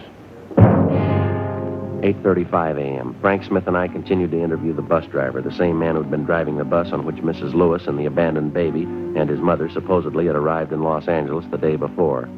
The more we talked to the driver, the more he convinced us that the story we'd gotten from Mrs. Marjorie Lewis was a long way from the truth. He repeated that he was absolutely sure that Mrs. Lewis did not get on the bus at Dallas, that she boarded the bus at Tucson, and at the time she got on, she was holding a baby in her arms. He was just as positive that Mrs. Lewis held the baby in her arms all the way into Los Angeles, and that she did not sit next to a young red-haired girl, but an elderly woman. He also told us that none of his passengers on that particular trip fitted the description of Dorothy Miller as given us by Mrs. Lewis. 8:50 a.m. Before the bus driver left, we got his address and a phone number where we could get in touch with him if necessary. 9:05 a.m. Frank and I got in the car, drove to the downtown hotel where Mrs. Lewis was staying. She told us that her husband, Army Captain Walter Lewis, had arrived in from overseas earlier that morning and checked in at the hotel, that he was downstairs in the hotel barber shop. That's quite a parade they're having down there. Yes, ma'am. How's the baby? Are they taking care of him? Is he all right? Yes, ma'am. We checked with the hospital. He's doing fine. Oh, I'm glad. And the Miller girl, Dorothy Miller, did you find out anything? We haven't been able to locate her. No trace of her at all. That's why we're here, Mrs. Lewis. There are a few things we'd like to have you straighten out for us. Well, I'll be glad to do anything I can to help. I think I already told you everything I know about the girl. We'll be honest with you, Mrs. Lewis. We don't think you're telling us the truth. What? I don't understand. We talked to the man who was driving the bus she came in on yesterday, the same bus you say Dorothy Miller and her baby were on. Yes, that's right. Well, the bus driver couldn't remember the Miller girl, told us none of his passengers even came close to her description. Well, there were quite a few people on the bus. I guess you can't blame him for not remembering her. He remembered you, Mrs. Lewis. You were sitting near the front of the bus. He doesn't remember anyone with a baby sitting next to you, though. I guess he made a mistake. He can't remember everything. He said you were holding the baby. I don't understand this. What is it you're trying to find out? When we talked to you yesterday, you told us that you got on the bus at Dallas. Isn't that right? Yes. What would that have to do with it? Well, the bus driver says you got on at Tucson. He seemed to remember it pretty well. Says when you got on the bus, you were holding a baby in your arms. Oh, that's silly. He's wrong. He must have me confused with somebody else. I don't see how, ma'am. He says you were the only woman on the bus with a baby. What's the point of this, Sergeant? I don't understand any of this. Well, now, frankly, Ms. Lewis, neither do we. I don't know why you're lying to us about this, but apparently you are. You're wrong. I'm not lying. It happened just the way I told you. The girl gave me the baby to hold, and then she disappeared. There's no reason for me to lie about that. We found a receipt for a hospital bill in that valise with the baby's things in it. The receipt was made out to Dorothy Miller. Well, that proves it, doesn't it? She was on the bus with me, and her baby was with her. Check was made with the hospital at Tucson. They remembered the name Dorothy Miller. She gave birth to a baby boy about 7 weeks ago. She wasn't the same girl you described to us. Description wasn't even close. Then it must be a mistake. I guess somebody made a mistake. I can't understand any of this. They sent us back a description of the Dorothy Miller who stayed at the hospital. Fairly tall woman, short brown hair, about 29 or 30. Yes? Description fits you, Mrs. Lewis. Fits almost perfectly. It's wrong. It has to be wrong. The whole thing's a mistake. No, I don't think so, ma'am. Why don't you tell me? What do you think? Tell me, please. Well, there is no Dorothy Miller. There never was. There's no such person. That's what you really think. I invented it? I made it all up? Did you?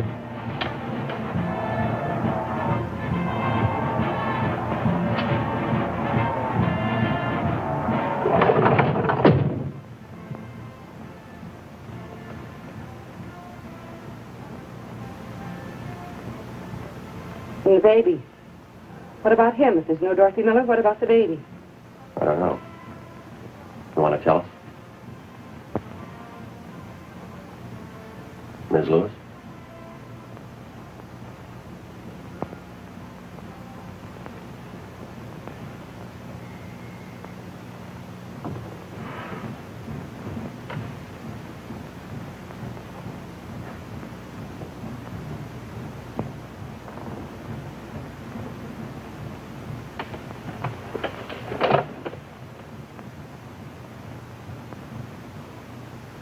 Yes. Yes. Mrs. Lewis, anything we can do? Thank you. I'm all right. I suppose I knew it would happen sometime. I tried not to think about it. Yeah? I knew you'd found out. That's why you asked if my husband was with me, isn't it? You didn't want to embarrass me. We wanted to give you a chance to tell your side of the story. We thought maybe you wanted to keep it from your husband. Oh, it doesn't matter. I'll tell him. He'll be back in a few minutes. He can do anything he wants, and I won't blame him. He'll pack his bag and walk out and leave, and I won't blame him. Nobody will blame him. You want to tell us about it? I think you know. It's my baby. My own baby, and I couldn't keep him. There wasn't anything else to do. Nothing. My own baby. You made up the whole story about the girl, Dorothy Miller, her leaving the baby with you. Mrs. Lewis? Well, now, you must have had a reason for it, Mrs. Lewis. Giving your baby away. You want to tell us about it?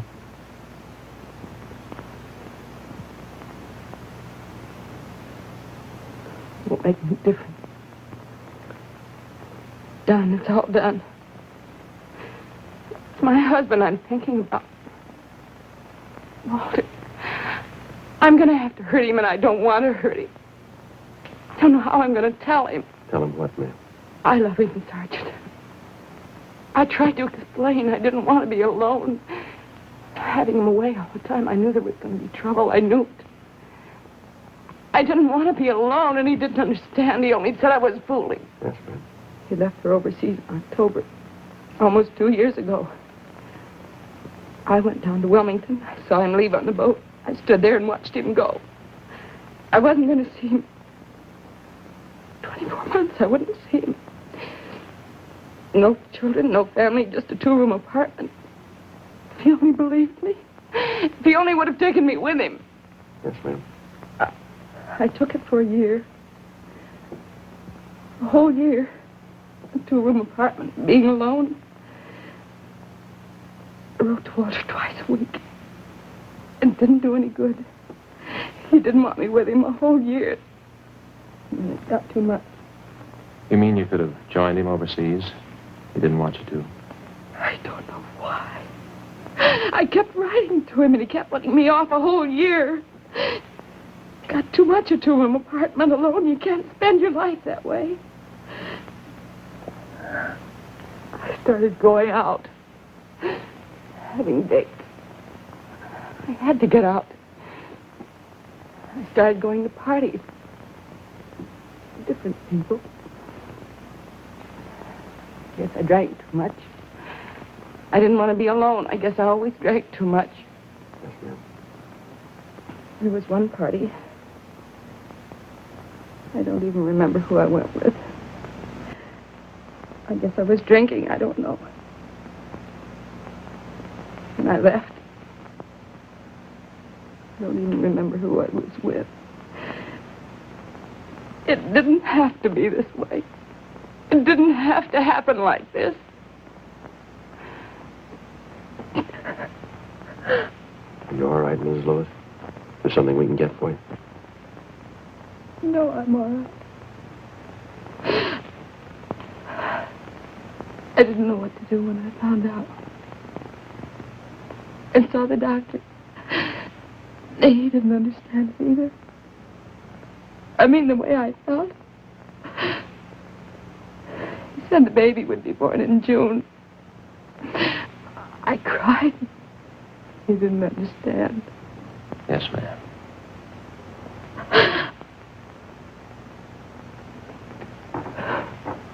When the time came, I went to Tucson, Arizona. They had my baby. At least I wasn't alone. I used a different name at the hospital. Dorothy Miller. Maybe it wasn't Walter's baby. But it was mine. It was mine.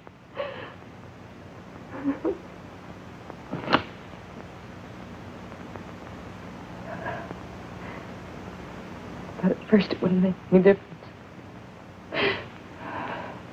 But it did, though. It did. So you figured on giving up the baby? Giving him away? Is that it? I can't tell you how many times I worked it out in my mind, day after day. I almost went crazy with it. Walter, the baby, which was it?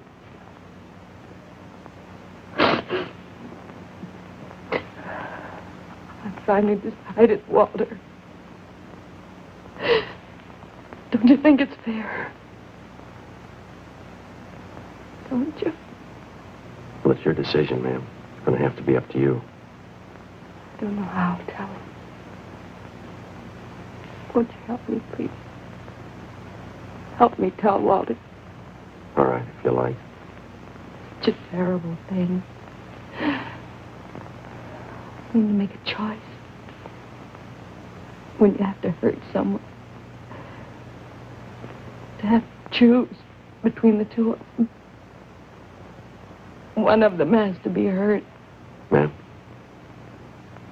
My husband or my baby. Which one?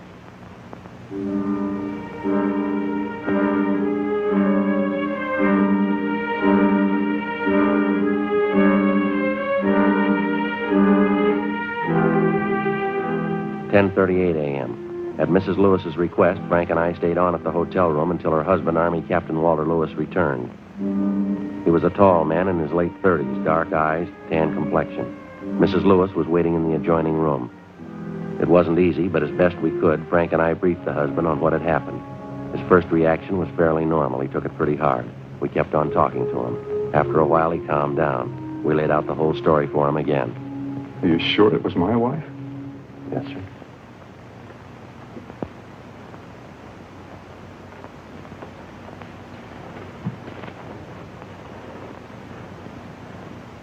She turned the baby over to the police, is that it? She gave the baby up? Yes, sir. She figured it was the only thing she could do. Kind of hard to figure, isn't it? What's the answer? What am I supposed to do? Well, I know it's none of our business, Captain, but I think you might try looking at it from your wife's point of view. What do you mean? Well, it's pretty obvious she's still in love with you. I think she's shown you that. Yeah. Well, she was in a jam. It was a big choice for her to make. She knew she was wrong. She made a mistake. She was ready to pay for it. It was either you or the baby. She knew that. She decided to give up the baby. Where's Marge now, my wife? In the next room. I want to see her. Well, maybe if you'd wait just a little while. No, it's all right. I just want to tell her something. Marge? Marge, come out here. I want to talk to you.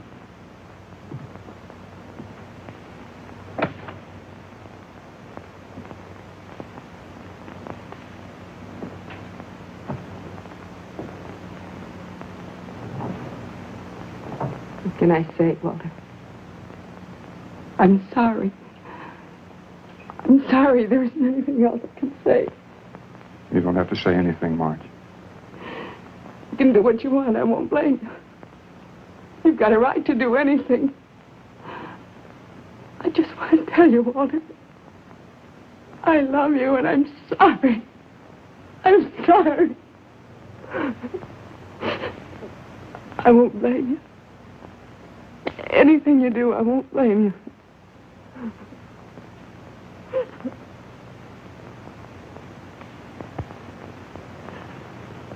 It's going to be all right. There's nothing to cry about here. Everything will be all right. Walter. Walter.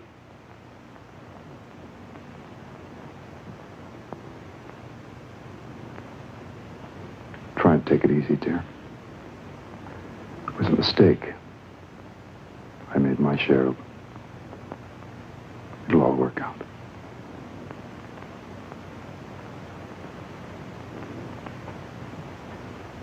Officer? Yes, sir? I'd like to ask a favor. We got a car downstairs? Yes, sir, we do. I wonder if you'd mind dropping us by the hospital. I'd like to see my son.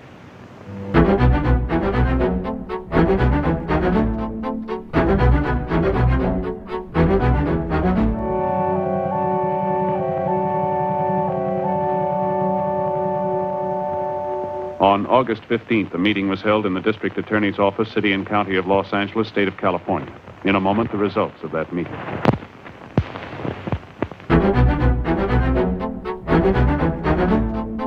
In the interests of justice, it was decided that no criminal complaint be filed against the suspect.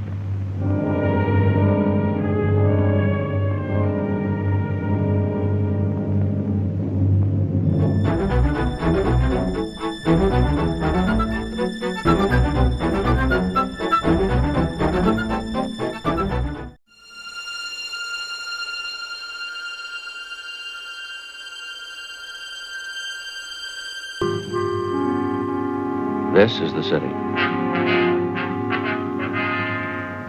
Like a great many coastal towns, Los Angeles has a wide variety of beaches.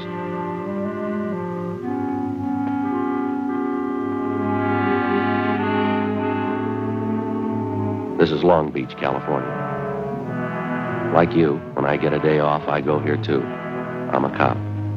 It was Wednesday, March 18th. We were working the day watch out of robbery division. My partner's Frank Smith. The boss is Captain Harry Didion. My name's Friday. We'd gotten a report that a holdup man we'd been after for months had been located. The report said he was armed. We knew he was dangerous. We had to get him. How was the coffee, Joe? Fine, I brought some back for you. Slats? Joe? Where's Tom? Checking out some tear gas equipment. Figured we might need it. You confirm that address? Yeah, 2100 Buchanan Avenue, corner house. Hi, Skipper. You know what to do when you get out there. Don't take any chances. He's alone in the house, is that right? Supposed to be, yeah. They won't give you much of a break. What do you mean? Heavy on guns, 2 revolvers and a hunting rifle. Not afraid to use them either. Be careful. Right. Ready? Right. Yeah, let's go. See you later.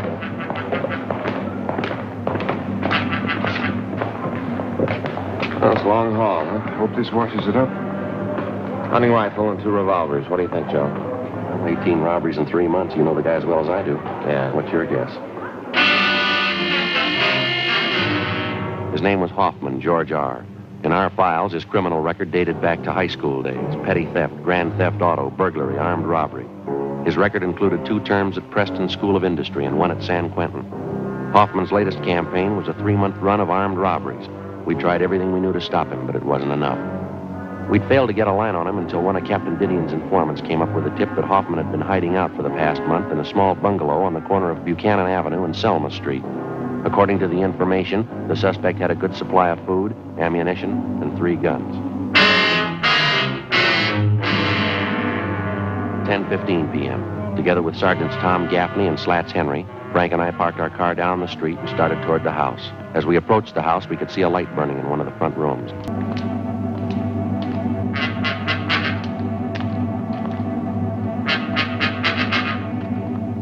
All right, Slats, you and Tom want to cover the back? Right, Joe. Go, Tom.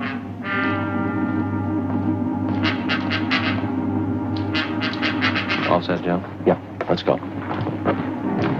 Joe. Front window. Yeah.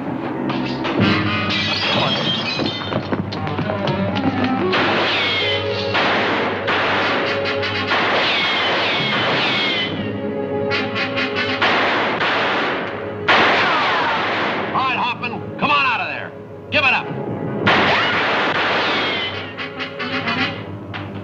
What do you think, Joe? I don't know. We got to get him out of there.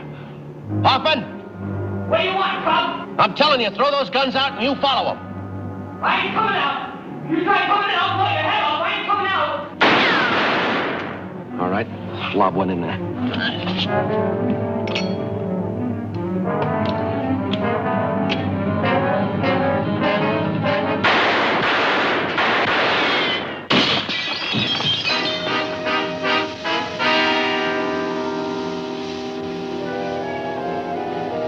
What do you think, Joe? We'll come out.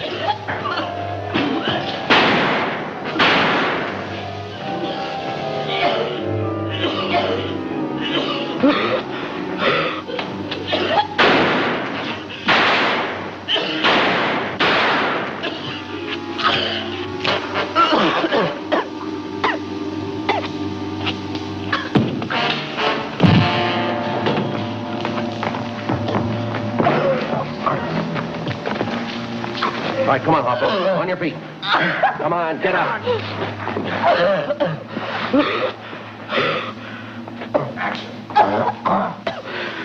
You didn't have to use gas. You didn't have to. You didn't give us much choice, mister. You got him, huh? That's right. Oh, we'll check the house, Joe. All right, Slat. See you back at the car. Who told you? Who gave you the tip? What's the difference? Sure made it easy enough for you. Might as well open the door and let you in. Yeah, that's right. Come on, let's go. Lousy deal. I'll find out who did it. Takes me 10 years, I'll find out. I wouldn't make book on that, mister. What do you mean? You might be a little busy for the next 10 years.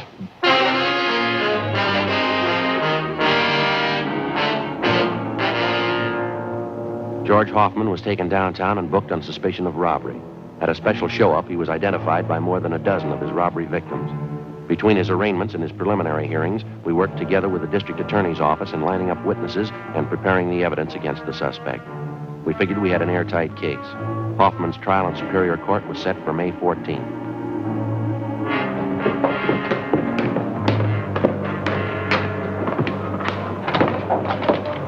Hi, Joe.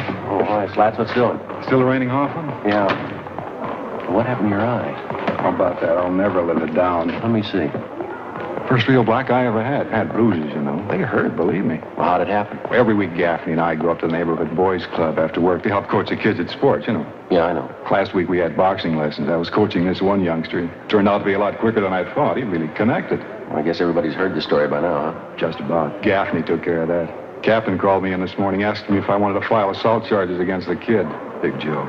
Never fails. You still coaching up there? Not this week. Kids are supposed to get lessons in wrestling. I'm not taking any chances. Yeah? They've been watching television for months. See you later, huh? Right, Slats. What's your coat on, Joe? Why, what's doing? George Hoffman. Yeah? Just broke jail. The morning of his escape, Hoffman was scheduled to appear in Superior Court for trial. According to routine, he was taken from his county jail cell on the 12th floor of the Hall of Justice and escorted to the jail shower room on the 14th floor. There, he was to take a bath and change to his civilian clothes for his appearance in court.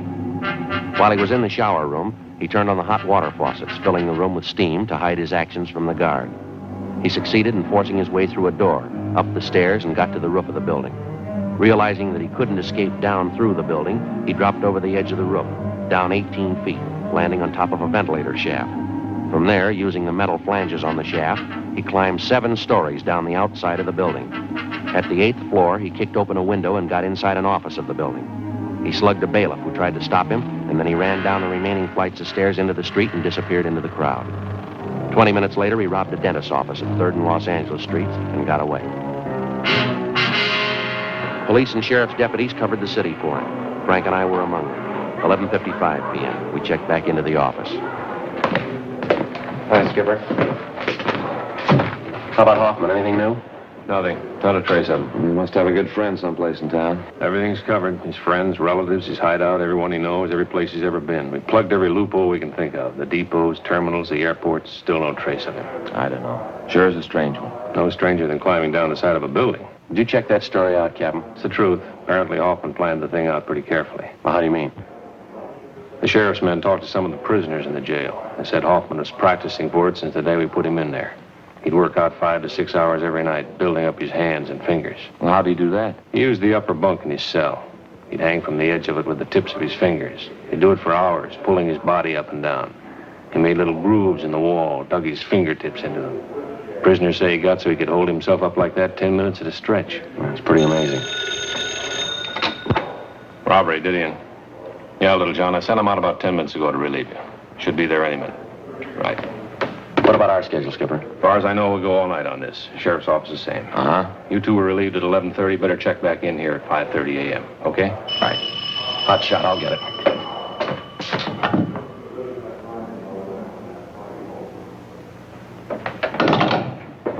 What is it? Drugstore holdup. They think it was Hoffman.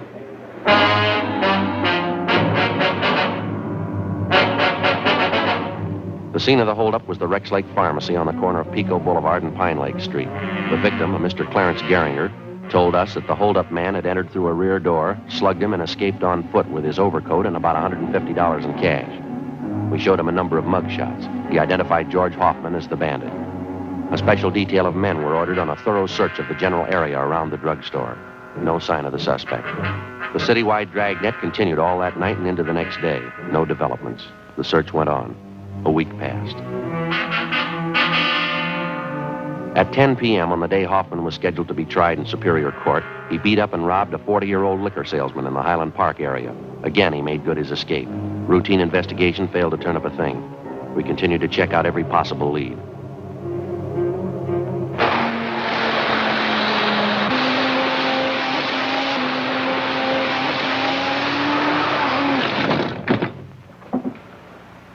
Look at that. That's a bad one. Yes, sir, it sure is. That pretty little mess is going to cost me 15 brownies. Brownies? Brownies, railroad demerits. Oh. Gee, now I won't be able to go to the convention in Cleveland. They won't let me in. Oh, that's too bad. That's all right. I ain't got the money to go anyhow. Yes, sir. Well, now, this fellow you say you saw last night, Townsend, are you sure it was Hoffman? You betcha. I saw his picture in the paper when he climbed down and escaped. I don't say I'm positive it was him, but I'm dandy on faces. Maybe the whole system was out of kilter. Oh, there's a good reason for it, of course. The whole railroad just needs a complete overhauling. Way overdue. Wonder if you'd mind checking through these pictures, Mr. Townsend. Well, not at all.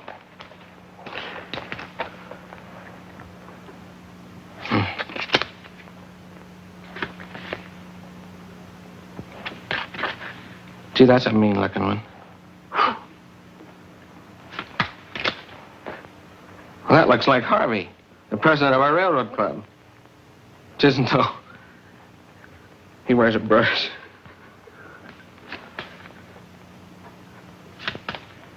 That's the one. That's him. Am I right? Yes, sir, that's Hoffman. Do you happen to know where he's staying? Yes, an auto court on Royal Oaks Avenue. He's been there for a month. Say, Sergeant, if you find out it really is this Hoffman, don't tell Mrs. Cox at the auto court. It'd just break her heart. That's so? She's sort of an amateur detective. She thinks she knows faces better than I do.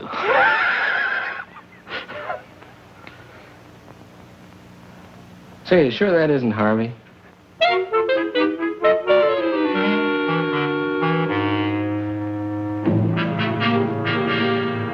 After we left Roy Townsend, we called the office and filled them in. Captain Didion called Pasadena and notified them. Then we drove out to the auto court in which the suspect was reportedly seen. Yes, you want something? Yes, ma'am. You, Miss Cox? Yeah, I'm the manager here. If you want lodgings, we're all filled up. You might try the Golden Eagle straight down the street there. We're police officers, Mrs. Cox. Could you hold that up a little closer? Yes, ma'am. Oh, yeah. Do you have a man named Hoffman staying here? Hoffman? No, I don't. Got a Hoffmeyer, though. Sure that's not it? Wonder if you'd look at this picture, please. Could you hold that a little closer, please? Yes, ma'am. Could you get a little closer? Well, I'm afraid not, ma'am. Oh, could you step out here, do you suppose? Thank you. Do you recognize him?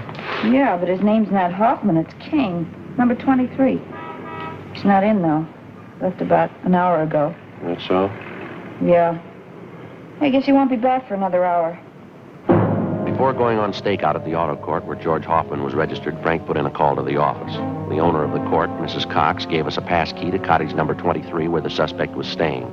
We advised her to say nothing to Hoffman when he returned. We went to cottage 23 and we waited. An hour passed. Hoffman failed to show. Another hour went by. Still no sign of him.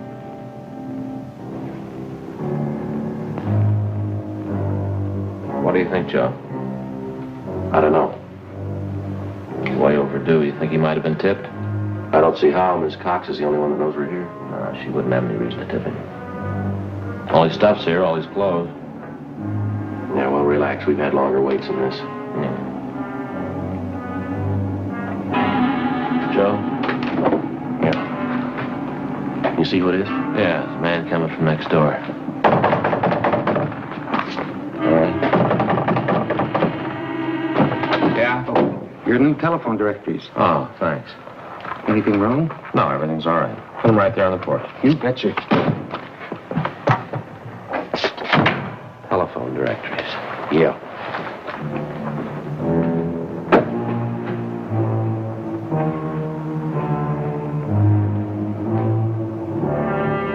We checked with the office.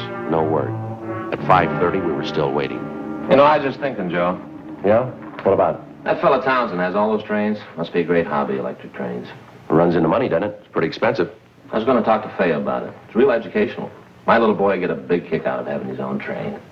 Well, don't you think he's a little young? He's only 3 years old, isn't he? Yeah, but I could put it together for him, show him how to run it. Yeah, sure.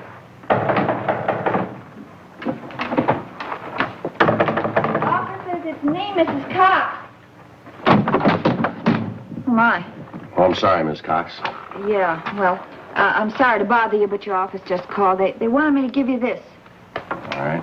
Thank you very much, ma'am. Hope everything's all right. Yes, everything's fine. Thank you. Well, I'll be in my office if there's anything you want. Yes, ma'am. Thank you. What is it? It's from Didion. Yeah. We just picked up Hoffman 10 minutes ago.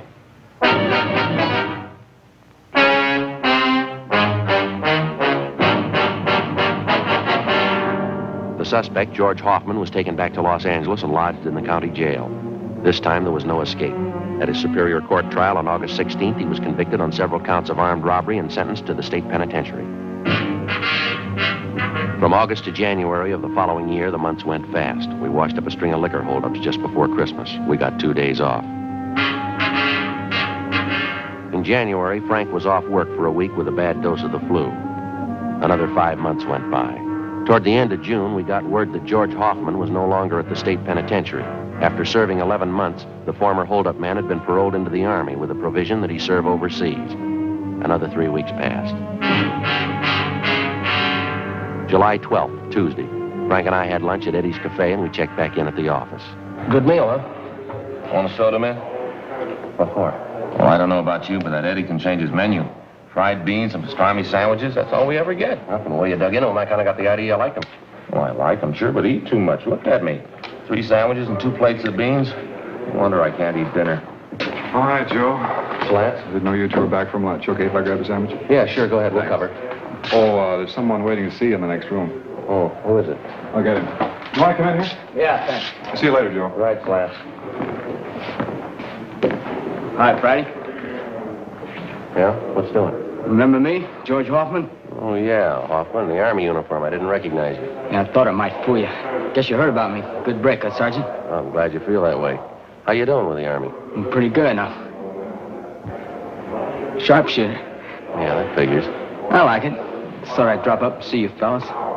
See you still got the same partner. Smith? Yeah, we still work together. Oh, yeah, been a long time, Hoffman. How are you? Pretty good, officer, thanks. Just thought I'd stop by, show you there's no hard feelings. Sure thing. Got any idea when you're going overseas? Boys in my outfit figure day after tomorrow. That's kind of one reason I dropped in to see you. How's that? Well, I know it's pretty nervy, but I got lots of that. See, a bunch of us are on leave till tomorrow noon and figured to go out tonight, and I'm a little short. You know how the Army pays. Here's a couple of bucks, Hoffman. Will I do you any good?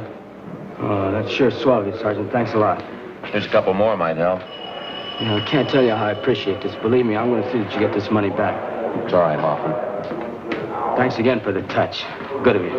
Drop us a card if you get a chance. We'd like to know how you're doing over there. Sure thing. Bye, Sergeant. Bye. Good luck to you.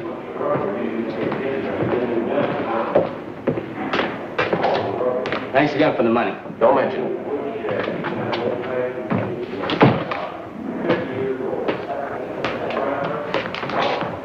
Well, looks like a turn for the better, huh? Yeah.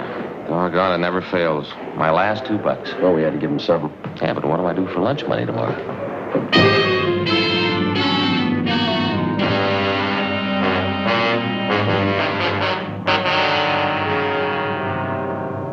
$2 p.m. We drove out to the Wilshire district to interview a victim of a recent drugstore holdup.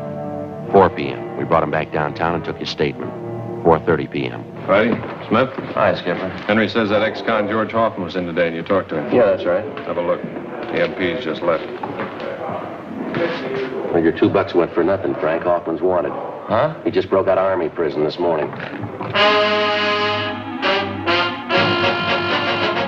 Together with the Army authorities, local officers joined in the citywide search for Hoffman. At 10 o'clock that night, a food market at Santa Fe and Rialto was robbed and the proprietor was beaten. From our mug shots, the victim identified Hoffman as the holdup man. Shortly after midnight, a drugstore on Crenshaw was held up. Hoffman was again tabbed as a suspect. The next 2 days, the search was intensified. No leads. 2 more days went by. Late Saturday morning, we got a call from an ex-convict who told us that Hoffman had contacted him. Hoffman said he wanted to see him. The informant went on to say that Hoffman had told him he would be at the LCD Tool and Die Works that afternoon. 12:43 p.m., Frank and I drove out to the factory. It was a large brick building on the corner of Chandler Boulevard and Verdugo out in the valley. We talked to our informant, Charles Kilgore. Like I told you on the phone. George called and said that he had to see me. He say what it was about? No, just that it was important. He said he'd call back and confirm it, and well, it's about that time now. Have you got any idea what it's about? Not the slightest. How is it you know Hoffman? I've known him for years, ever since high school. He's a nice enough guy, but a little impressed with himself, maybe. Well, if he's in trouble, why would he call you? I don't know. We got along pretty good in school. Maybe he figures I can help him out of whatever beef he's in. What time did he say he'd be here? He said he'd call me back and let me know. Just said that he wanted to see me, that's all. I said I didn't want to see him. I didn't want to get mixed up in anything. I know he's had some trouble with the law. Yeah? He said I was in it whether I liked it or not, and he wanted to know if I was going to be alone here this afternoon. I said yes. Yeah? I got to thinking about it, decided to call you. excuse me.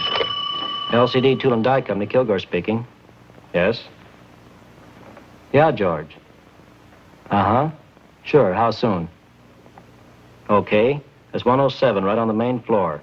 Come in the first street entrance, right down the hall. Okay, I'll see you then. Hoffman. Yeah? You'll be here in 20 minutes. We asked Kilgore to check with the building maintenance staff and have the halls kept clear of people for the next 45 minutes. 1:24 p.m. We talked to Sergeants Gaffney and Henry. They left to cover the rear of the building. Cars in the area had been alerted, and a description of Hoffman had been broadcast to all units. In the event they saw Hoffman, they were to keep him under surveillance, but not to attempt to apprehend him. We waited. 1:30 p.m.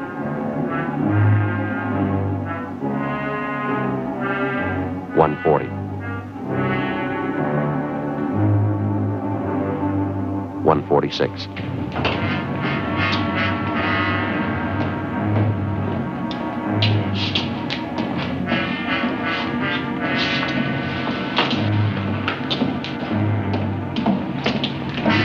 All right, hold it up, Hoffman.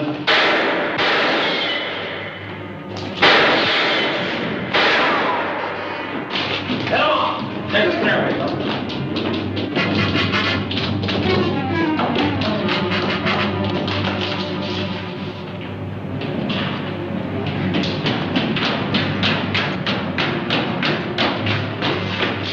I'll head him off this way, Joe. All right, Slats, careful.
Let's go, Hoffman. Sure. What good's it gonna do you? I already proved it. I can break jail anytime. I proved it twice. Well, you're going right back in again. What's that prove?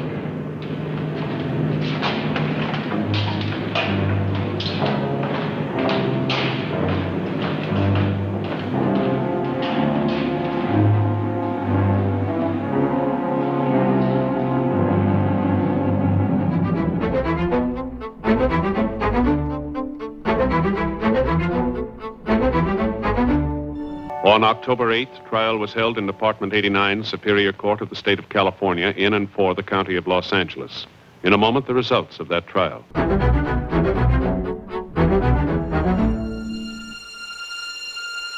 The suspect was tried and convicted of first-degree robbery, 3 counts, each sentenced to run concurrently.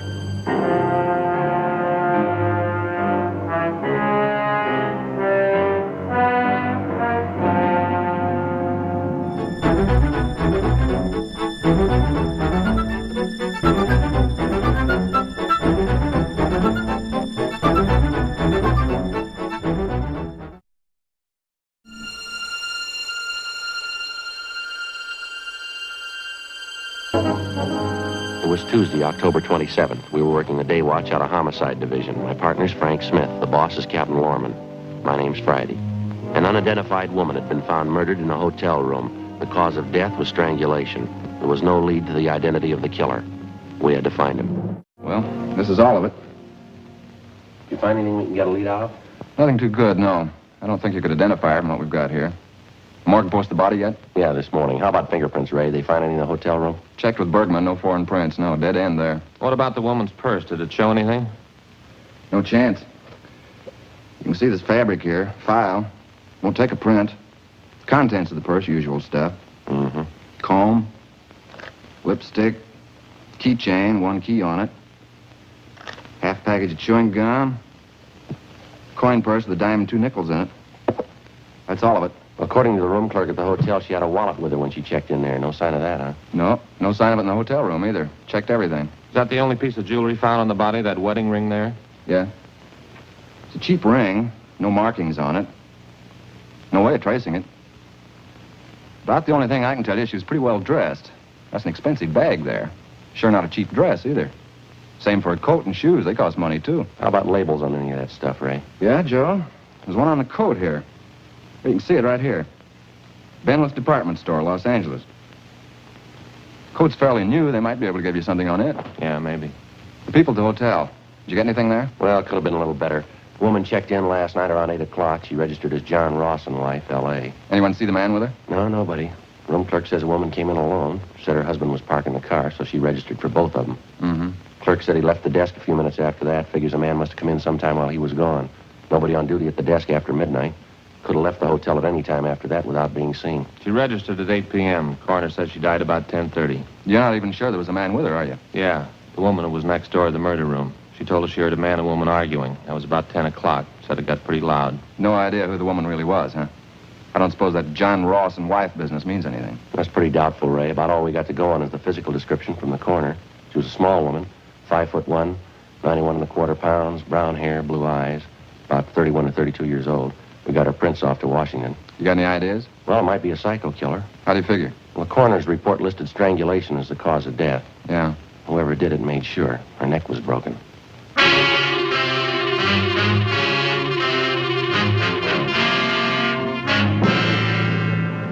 At approximately 6 o'clock that morning, in a second-floor room of a downtown hotel, the body of an unidentified woman was found murdered.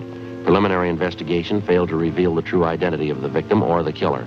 As far as physical evidence was concerned, there wasn't much to go on. The deep bruises on her neck and throat, along with the crushed vertebrae at the base of her skull, indicated a savage attack. 1:55 p.m. Through the label on the dead woman's coat, we traced the garment to the department store where it had been purchased, but they had no record on it. It was a cash purchase, and the salesgirl couldn't remember the customer. Investigation during the next 2 days failed to turn up any leads.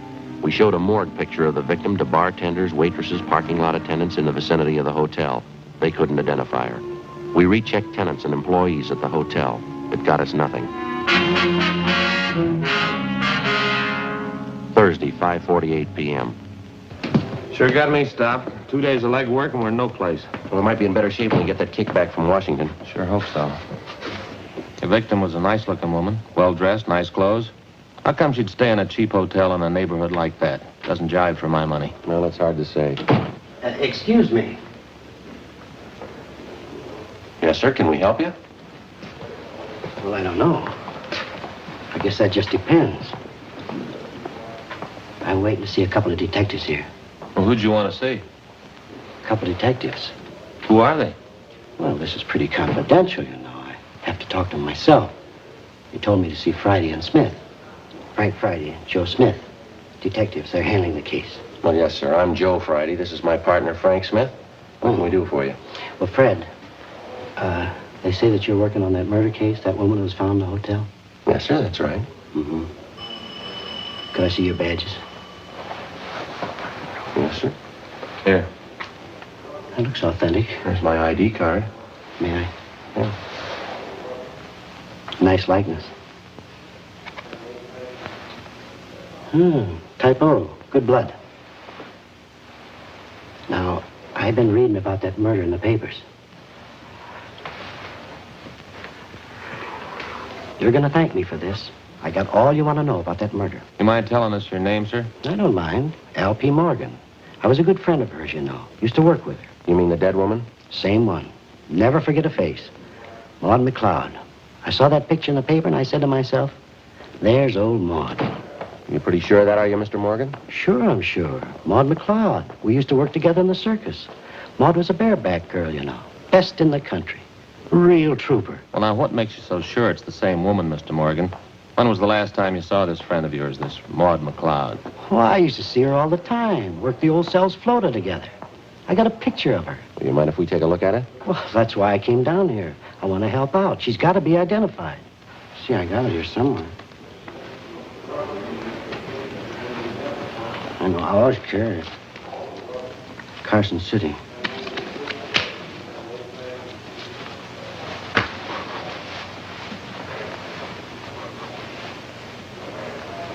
I know, I read it. It's Maud in her circus costume. Awful pretty.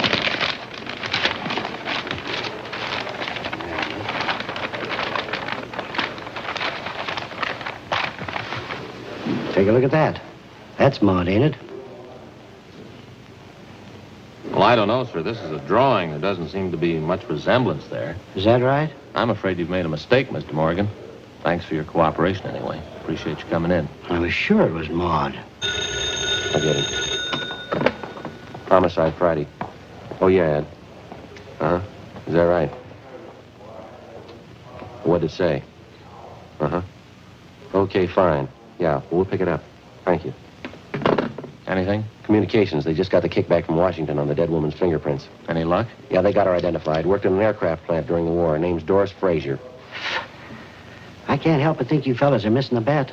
I know that dead woman. Oh, no, sir. She's already been identified, Mr. Morgan. We know who she is. Her name's Doris Frazier. That's so? Yes, sir, that's right. Well, what do you know about that? Old Maud. She went and changed her name.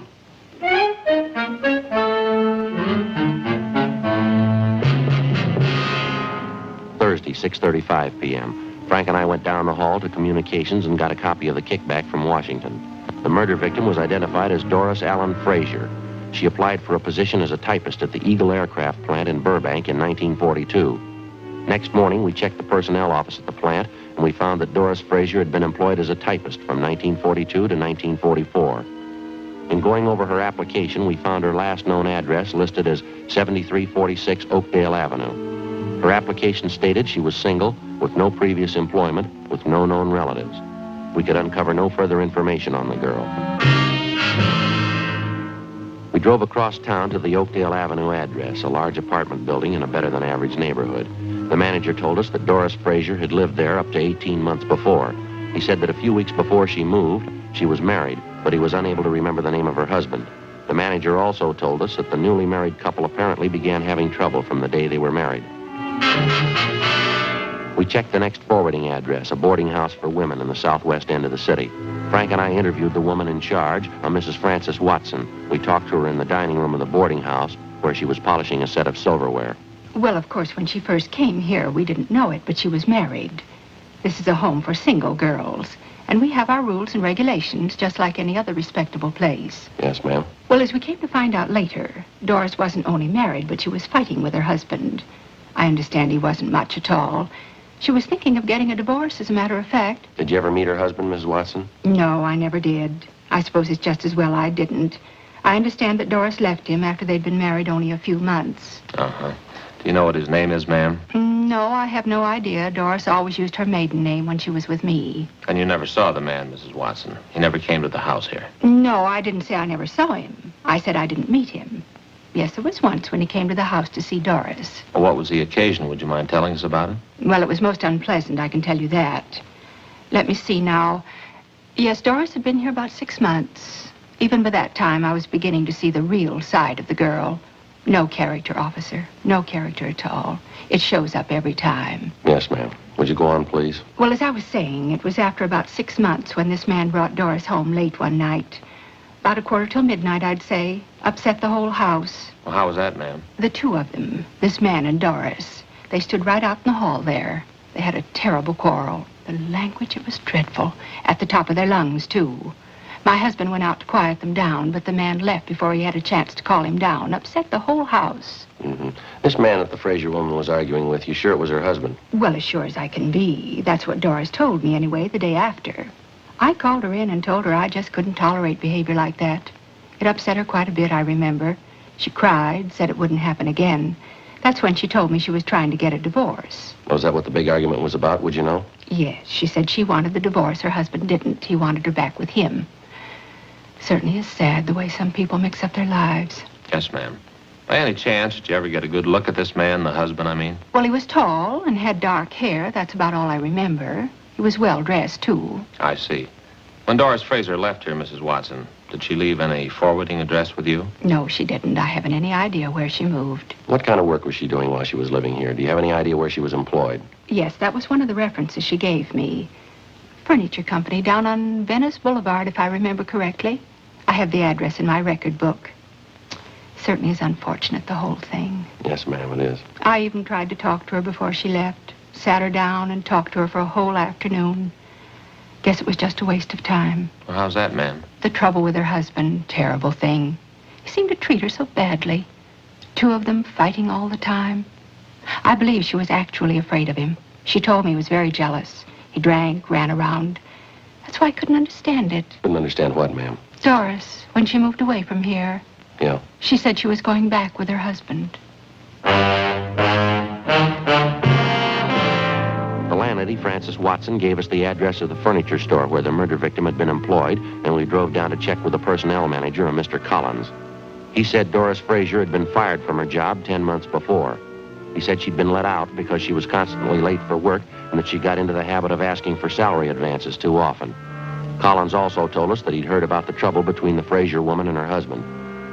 He said he'd seen the husband in the store several times when he came to call for his wife.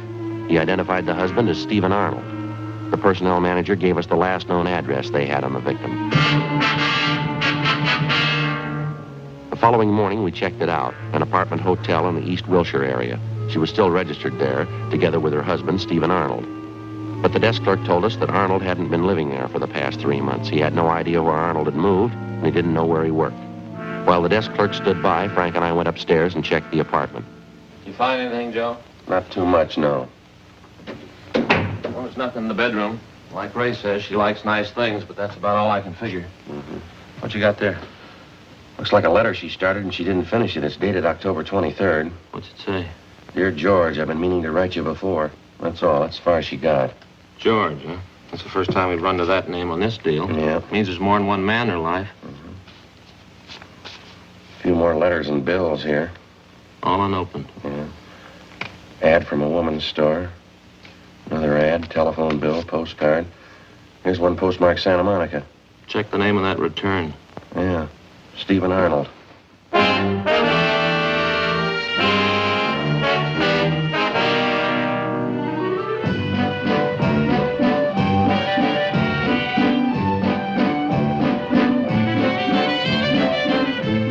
12:35 p.m. We called the office and checked Stephen Arnold through R&I. He had no criminal record. The return address, which he'd listed on the envelope of the letter to his wife, was 10826 Pacific Front Boulevard. We located it on the beach just below Santa Monica. It was a small dart concession owned and operated by the dead woman's husband. No, I haven't seen Doris for a couple of months anyway. Why? I understand you had an apartment with your wife in the East Wilshire neighborhood. That right, Mr. Arnold? Yeah, that's right. You mind telling us why you left? No, I don't mind. I wanted to move closer to my work, that's all. That place was way too far out. How is it your wife didn't move out with you, sir? She wanted to stay close to town. She doesn't care much for the beach. Bad for her sinus. Did you have an argument with your wife, Arnold? Some kind of a disagreement? Is that one of the reasons you moved? Yeah, you might call it that. We're getting a divorce. Is that so? Yeah. It was the best thing all the way around. It's been nothing but fighting and scrapping all last year anyway. We decided to call it quits. Say, would you excuse me a minute? I got some cold drinks in this cooler here. Would either of you like a cool drink? No, thanks.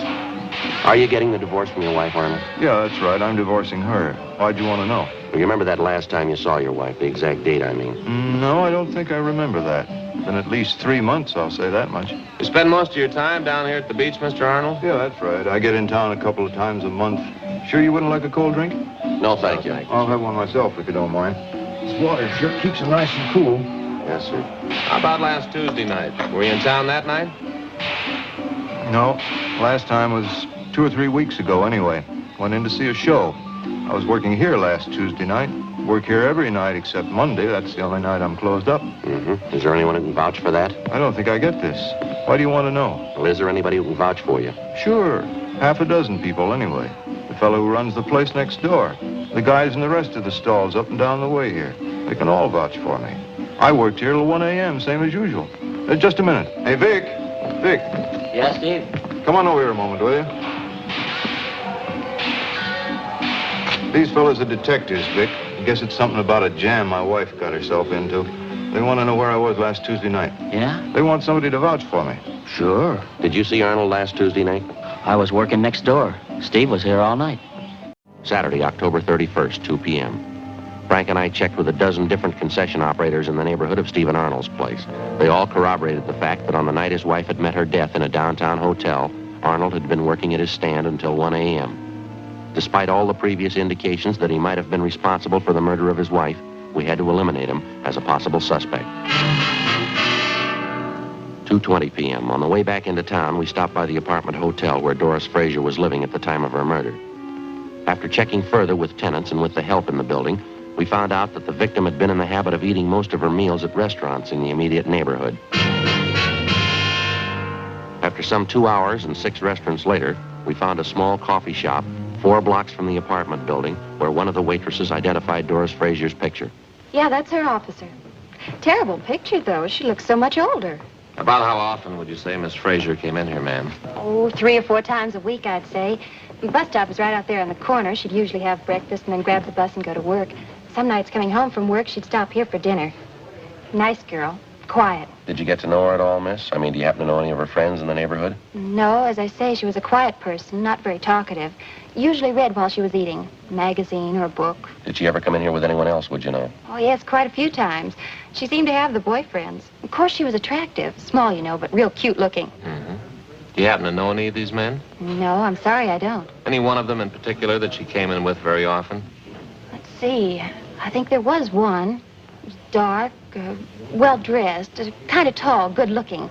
They usually came in together for breakfast. How long ago was this, miss? Would you recall? Oh, I'd say up till a couple of weeks ago.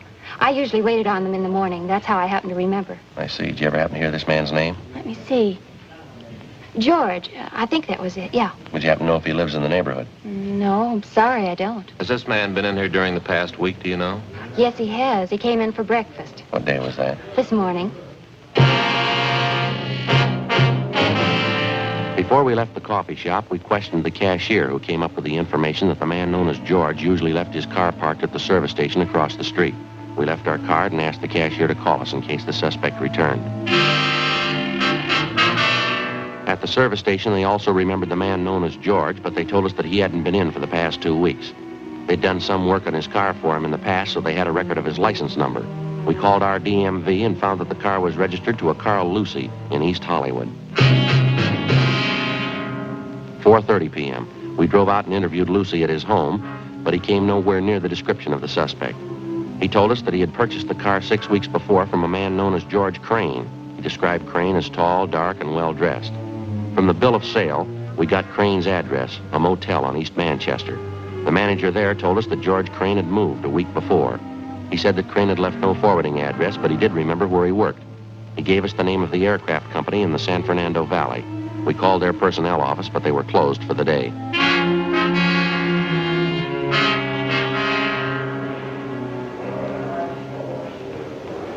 Description checks out all the way. You called the night office at the aircraft company, did you? Yeah, they couldn't tell us anything. Gave us the home number of the personnel manager. Well, he's got a record. I got the package on him here. Yeah. Nothing very heavy. Drunk charge 2 years ago, another one last year. Disorderly conduct, resisting arrest. That's about all. I get it. Homicide, Friday. Who? How's that? Oh, yeah. Yes, sir. No, I'm afraid not. Well, we sure. Certainly. Yes, we are. Yes, sir. Thanks anyway. Right. Goodbye. Well, that does it. Who was it? You know that guy was in here the other day, that Al P. Morgan? Yeah, what do you want? He wanted to buy us a drink. He's celebrating. Huh? His old friend Maud. He just found her.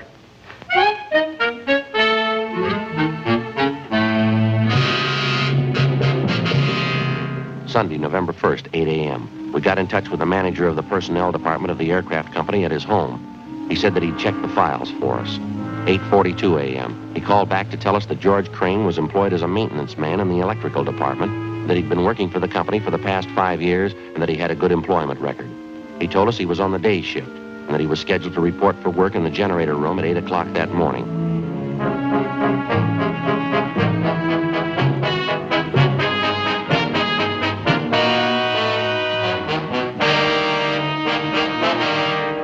Frank and I got in the car car and drove out to the valley where we located the murder suspect, George Crane, at work in the generator room of the aircraft factory. Do you know a Doris Fraser? Doris Fraser? No, I'm sorry, officers. I don't know anybody by that name. How about Doris Arnold? Do you know that name? Arnold? No, I'm afraid not. What's it all about? You own a car? Yeah. It's a dark sedan. Had it very long? A couple of weeks. Last one I had was giving me a lot of trouble. Did you trade it in? No, I sold it to a private party. A fellow out in Hollywood. How about this picture? Know her? Well, it doesn't look like anybody I know. Am I supposed to? You should, yeah. I don't follow you. You spent any time around the East Wilshire District, Crane? East Wilshire? No, I've probably been over there a couple of times. Not lately, though. How about the coffee shop on the corner of Gramercy and Marengo? Ever been in there? Not that I remember, no. Well, a waitress in that coffee shop, and the cashier, too, say they got a pretty regular customer, and he fits your description exactly. You sure you never been in there? I'm not positive. I wouldn't swear I'd never been in the place. What's the difference, anyway? How about the service station across the street from the coffee shop? You ever park your car there? They ever do any work on it for you? Oh, say, I better know the place you're talking about. Yeah, I've been by there a few times, sure. It's a good station. Done a lot of good jobs on my car for me. Yeah, I remember it now. Then I guess you remember the coffee shop. Crane? Yeah, I think I do now. Right across the street from the station? Yeah, that's right. Well, what do you want to know about it? When's the last time you were in there, Crane? Well, to tell the truth, I couldn't be sure. We talked to a waitress in there yesterday. Said you were in that morning for breakfast. Do you remember that? She's way off her track on that one, I can tell you that. I wasn't near the place yesterday morning. The cashier remembers you, too. She says you were in. Now, how about it, Crane? Look, what difference does it make? What's this thing all about, anyway? You want to take another look at that picture? I told you once, I don't know the woman. I never saw her before in my life. Why don't you give it some thought? Huh? You remembered East Wilshire, you remembered the service station, you finally remembered the coffee shop. Maybe you can remember her, too, huh? I don't know her. I never saw her in my life. The waitress in the place says you were in there quite a few times with the woman. Usually came in for breakfast. And you stopped going there about 2 weeks ago. I don't know her. What's the matter, Crane? You figure you got something to hide? I don't know what you're talking about. I don't know her. What do you figure she's got to do with me anyway? We checked her apartment, mister. We found a letter she was writing to you. You ready to tell us? Well, what's a letter? That doesn't mean anything. Can't prove anything by letter. What are you thinking anyway? We think you're lying, Crane. We think you got a reason for it. Now, what do you say? Doesn't prove anything. Maybe I knew her. It doesn't mean anything at all. We think it does. Yeah? We think you killed her. The way it looks to you? That's the way it looks. I don't think you can prove it. We're going to try. Now, how about it? Will it go any easier for me if I admit it? That's not up to us.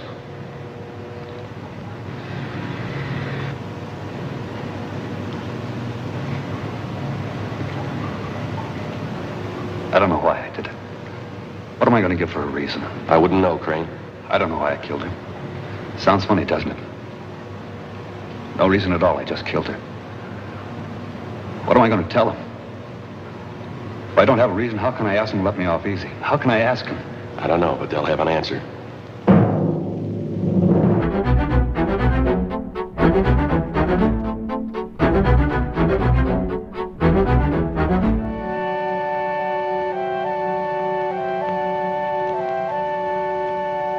February 8th, trial was held in Department 89, Superior Court of the State of California, in and for the County of Los Angeles.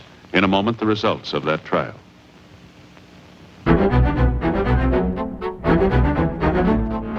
The suspect was tried and convicted of murder in the first degree.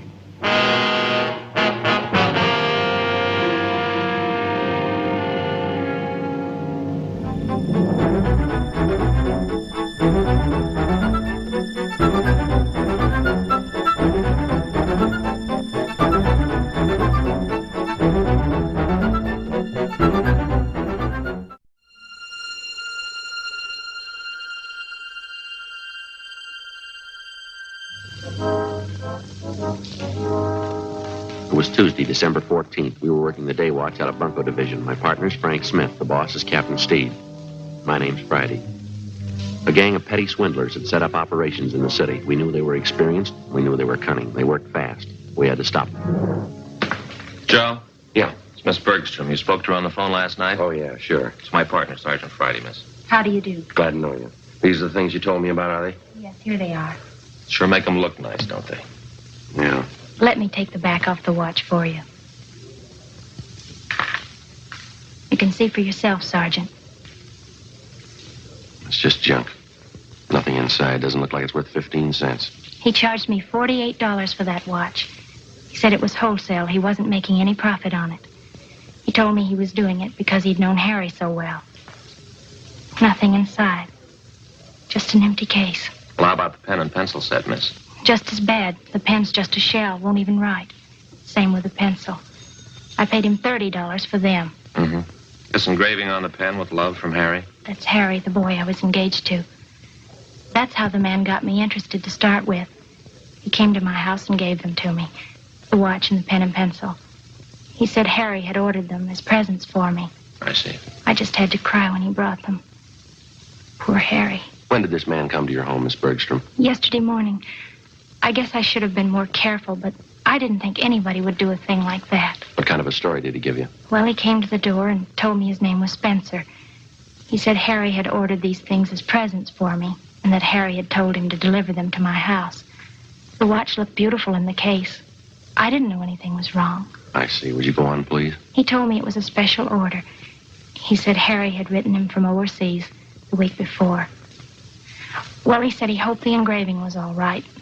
The way Harry wrote, he wanted it in his letter. I just couldn't take it. I cried. This man, he pretended to be a close friend of Harry's, huh? Yes, that's why I showed him the letter. The one Harry's folks got from the government about him being killed overseas. When did you receive that letter, Miss Bergstrom? 2 days before, on Saturday. Harry's name was in the obituaries on Monday. Mm-hmm. What'd the man do when you showed him the letter? He sympathized with me, or he pretended to. I didn't think there was any trick. I didn't know anybody was that low.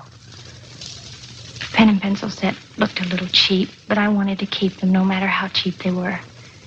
Harry's last present to me. That's what I thought. How'd he bring up the idea of money, miss? Well, when he was ready to leave, he told me that Harry had ordered the things on credit.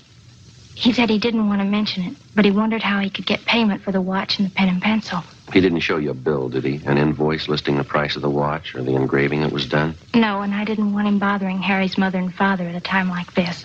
So I borrowed some money from my dad and paid him. $48 for the watch, $30 for the pen and pencil set. Could you describe the man for us, Miss Bergstrom? What he looked like, clothes he was wearing? It's right here on this slip of paper. It's all written out for you. Thank you. It's a terrible thing, coming right at the time of Harry's death. Well, you're not alone, if that's any consolation. An Army widow out in Hollywood was cheated on the same kind of deal last Friday. It's so cruel. Using a dead person's name to cheat you. Yes, ma'am. How could anyone get lower than that? They keep trying.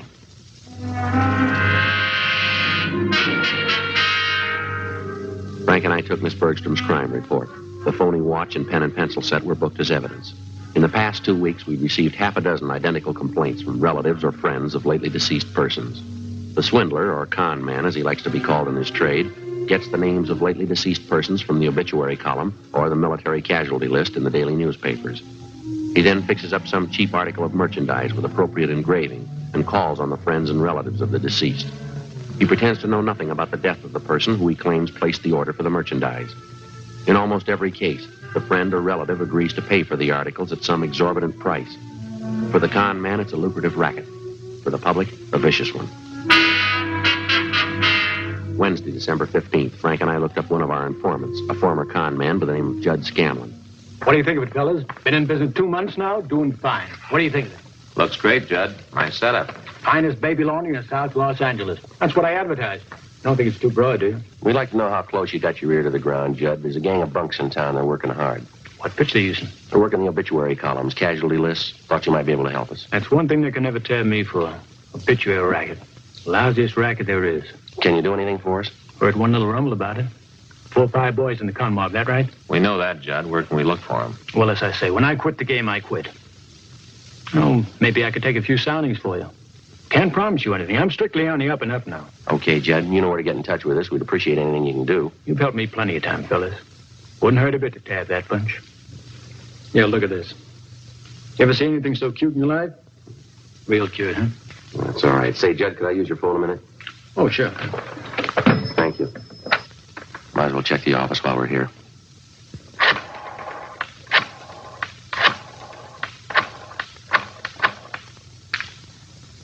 $2572, please.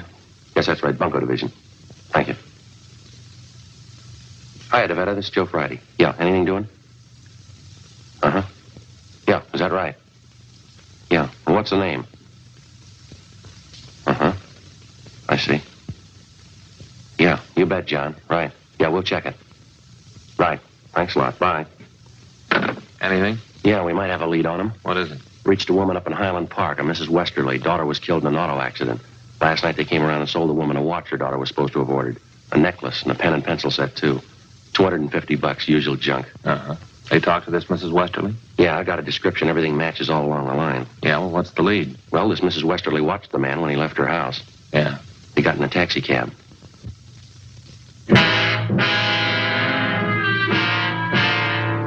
"10:30 a.m. While Sergeants Bryant and Ullery got out a broadcast on the suspect, Frank and I drove to the offices of the taxi cab company where we contacted the special agent. He helped us check the way bills for the preceding night. On the way bill for cab 213, we found the trip listed. Starting point, the intersection nearest the Westerly home. Destination, a hotel on South Flower Street. We went to the hotel and interviewed the desk clerk. From the description we gave him, he identified the man as Fred G. Norris from Minneapolis. At least that's the way he'd signed the hotel register. The clerk told us that Norris wasn't in. We had him show us his room. In his suitcases, we found quantities of dime store costume jewelry, monogrammed. 24 cheap wristwatches and wallets and handbags done in poor quality imitation leather. Also a portable engraving set. The clerk told us Norris was expected back shortly. We told him to say nothing to the suspect when he arrived. We waited in the room. We called the office to let them know where we were. 1 p.m. Still no sign of Norris. Let it ring. Think it's Norris? Could be. Call him to see if the room's clear. Yeah. Persistent, huh? No. Guess they gave up. I'll check to see who it was.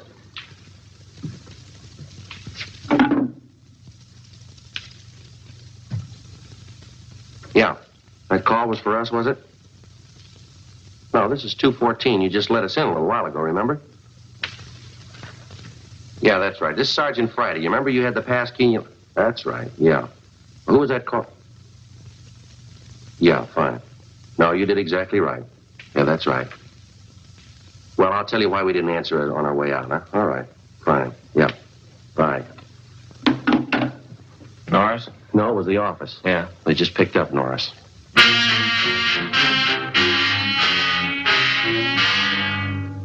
$2 p.m. We called the office and arranged for a stakeout at the hotel in case any of Norris's pals attempted to contact him. Then we drove back to the office. They told us Norris had been recognized from his description and picked up by Unit 1R7 on the way back to his hotel shortly before noon. Frank and I joined Sergeants Ullery and Bryant in the squad room where they'd been questioning the suspect. He looked about 40 years old, white male American, about 5 foot 8 inches tall, 160 pounds. He would admit nothing. You're wasting our time and your own, Norris. Face it. You were playing a rough game and you lost. Now, how about it? You're going to feel pretty silly when you find out you got the wrong guy. We got witnesses and evidence that say you're the right guy. You've got no evidence on me. I'm clean. Who do you work for, Fred? Company in the East. You wouldn't know them. You must have a business card, some kind of identification from the company. Well, I haven't. They don't give us any. You expect us to swallow that? I don't expect you to swallow anything. You can do what you want about investigating me. You haven't a thing to hold me on. Why not just stick me up and let's get it over with? Now, let's stop kidding, Fred. You've been in the con game so long you can't talk straight even when you want to. I got 2 suitcases of goods in my hotel room. If you think you can make me on that, you can go ahead. We got more than that, Norris. We got the people you swindled. They'll tab you. How about it? You want to do it the hard way? Joe? There's no use wasting any more time with them. You got that list of victims? Yeah. The ones with the check marks are the ones that tabbed Norris. Thanks.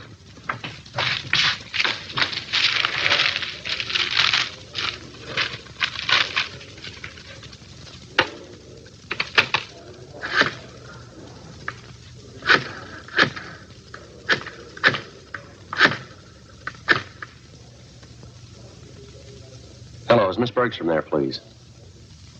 This is Sergeant Friday, Miss Bergstrom, Bunko Division. Yes, we picked up a suspect. We'd like to see if you can identify him. Yes, that's right. Would it be all right if we sent a car out for you now? All right, fine. Fine. Thank you.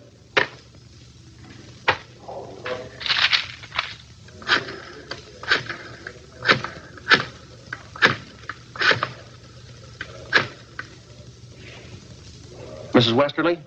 Miss Westerly, this is Sergeant Friday, Bunko Division. Yes, ma'am, that's right. Yes. We've got a suspect down here. We'd like to see if you can identify him. Could you come down if we sent a car out for you? Fine. Thank you very much, ma'am. Yes, ma'am. Goodbye.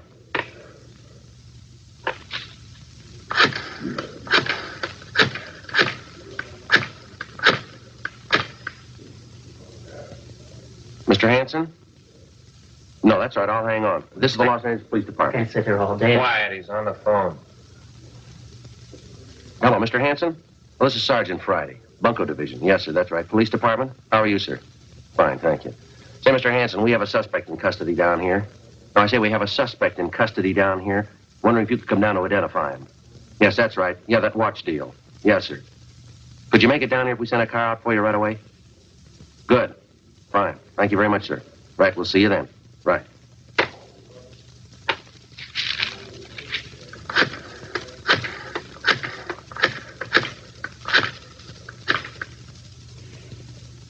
Hello. Hello, is Miss Cronin there, please? This is Sergeant Friday calling, Miss Cronin. Bunko Division? That's right, Los Angeles Police Department. Sorry to disturb you, but we have a suspect in custody down here.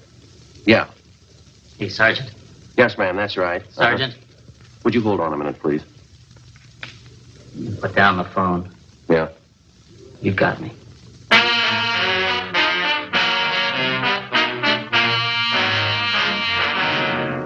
$2:58 p.m. We informed the victims that the special show-up had been canceled. Then we called in the stenographer and had her take Fred Norris's statement. In addition to listing the crimes he committed, he also told us there were 6 men in the Bunko gang besides himself. He gave us the names and descriptions of each one of them. He stated that they'd been operating in Los Angeles for the past 4 months. Norris said none of them had ever met the leader of the Bunko gang. The only contact they had with the leader was through one of the older gang members, a man by the name of Wesley Fisher. Before Norris was taken to the main jail for booking, he gave us the address of the apartment where he had been living with the other gang members. Norris's information on the suspects was checked through R&I. We got one make, Wesley Fisher. He had one prior arrest 2 years before on a grand theft charge, but had been released for lack of evidence. 3:15 p.m. Together with Sergeants Ullery and Bryant and 2 men from Metro Squad, we drove out to the address given us by Fred Norris. It was a large apartment development in the Hollywood area. Oh, Bryant and Ullery ought to be around back by now. Yeah, they've had plenty of time.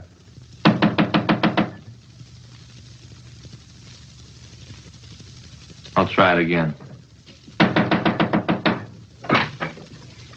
Did you want to see the people that live there? Yes, ma'am.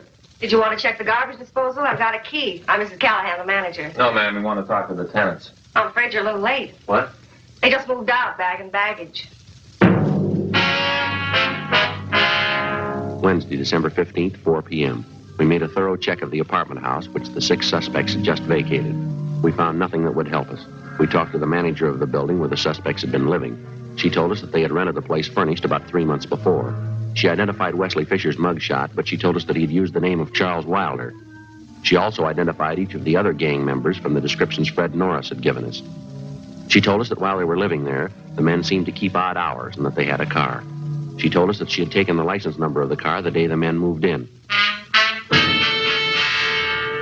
The license number was checked with DMV. It was registered in the name of Wesley Fisher, 1008 California Street, a transient hotel. The manager told us Fisher had moved about 9 months before. There was no forwarding address. We got out an all-points bulletin on Wesley Fisher and his automobile, requesting that all occupants of the car be held for investigation of grand theft. Thursday, December 16th, 8 a.m. Frank and I checked into the office. Well, from what Norris said, we know they brought most of the junk they're selling with them from the Middle West. Yeah, it looks like they were using that hotel room Norris had for a warehouse. I guess they didn't want to keep this stuff in the place where they were living. You figure there's any way we can set up stakeouts? No, not unless we cover every name in the obituary column. The way it's going, we might have to try it. We've got to come up with something. Look at these. 2 more this morning, straight out of the obituary column. Yeah, took one family for $90. The other one here for $60. That last run through the stats office help any? Got a couple of possibles for us. They pulled some more mugs for us. Gonna show them to the victims this morning. What do you think about Norris? You think he's come up with everything? I don't know, Joe. Bryant and Ullery talked to him yesterday at the main jail. He didn't have anything new. I talked to the sheriff's bunco detail. They got one new case. Same M.O. Description comes close to one of the guys. The victim was the father of a Navy flyer lost overseas. They sold him a watch chain his son was supposed to have bought him for a present. Solid brass. I got anything new on it? No, they haven't been able to come up with anything either. I got it. Bunko Division, Friday. Yeah. Oh, yeah, Judd. Uh-huh. Yeah, we can be there. Yeah, you bet. Be right there. Judd Scanlon? Yeah. He wants to know if the name Wesley Fisher means anything to us. Well, I don't don't know what it's worth, but my brother Max called me up this morning. You remember Max, don't you? No, I don't think so. Well, he's night bartender at the Parrot, you know, and last night he spotted a couple of guys at the bar. They had a couple of day-old newspapers. Uh-huh. They were sitting there with the papers turned to the obituary column. They were checking off names and writing down addresses.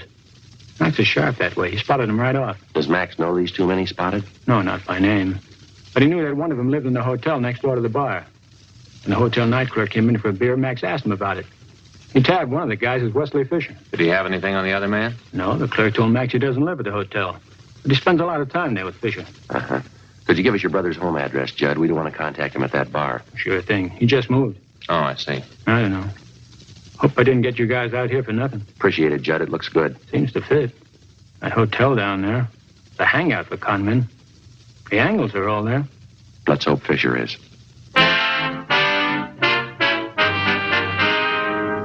8:53 a.m. We arrived at the hotel on South Main Street. We checked with the desk clerk who told us that Wesley Fisher had room 37. As far as he knew, Fisher was in his room. We got a pass key from the clerk, went up to room 37 where we found Fisher and another man. He identified himself as Raymond Wilson, one of the gang members identified by Fred Norris. We also found a small supply of cheap watches and pen and pencil sets. We found Fisher's car. It was impounded. We took both suspects back to the city hall.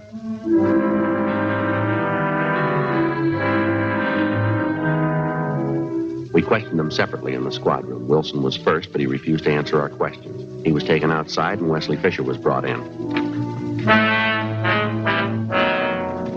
Sit down, Fisher. Thank you. Well, I guess you know why you're here. I haven't the least idea. All right, then we'll tell you. Do you know a Fred Norris? Fred Norris. Name sounds a little familiar. Can't quite place it. He places you pretty well. He says he worked with you and Wilson up until a couple of days ago. That's so? That's right. He says he lived with you in that apartment out in Hollywood. That's so. Norris, Hollywood. When was that? 2 days ago, Fisher. Your landlady identified your mug. She even had the license number of your car. Well, what's it prove, gentlemen? It proves you're lying. You and Wilson worked together. You did work with Norris. You're part of one of the filthiest rackets going. Gentlemen, you're making a bad mistake. No, there's no mistake, Fisher. Your picture's been identified by at least a half a dozen victims. Now, you can go on playing coy all you want, but we can prove that the pen and pencil sets you sold some of the victims are identical with the ones we found in your car and the ones we got in your room. I haven't any idea what you're talking about. Believe me, that's the truth. You wouldn't know the truth if it followed you, mister. Now, you look. Maybe you're great at conning old men and young girls, but don't try to pass any of it here. Now, just a minute, please. No, you listen, you two-bit thief. I couldn't begin to tell you off for the rotten things you've been pulling off in this town for the past 3 months. That young girl who lost her boyfriend overseas, that widow out in Hollywood, the old man in Highland Park whose wife passed away. You must have felt real sharp cheating them out of a few bucks. Maybe you don't remember, but we do and they do, and you're going to pay for them, mister. You're going to pay good. Are you all through? I'm through, Fisher. You're just beginning. I have nothing further to say, gentlemen. You can talk to my lawyer. Yeah, we'll give him your new address. Yes? Main jail.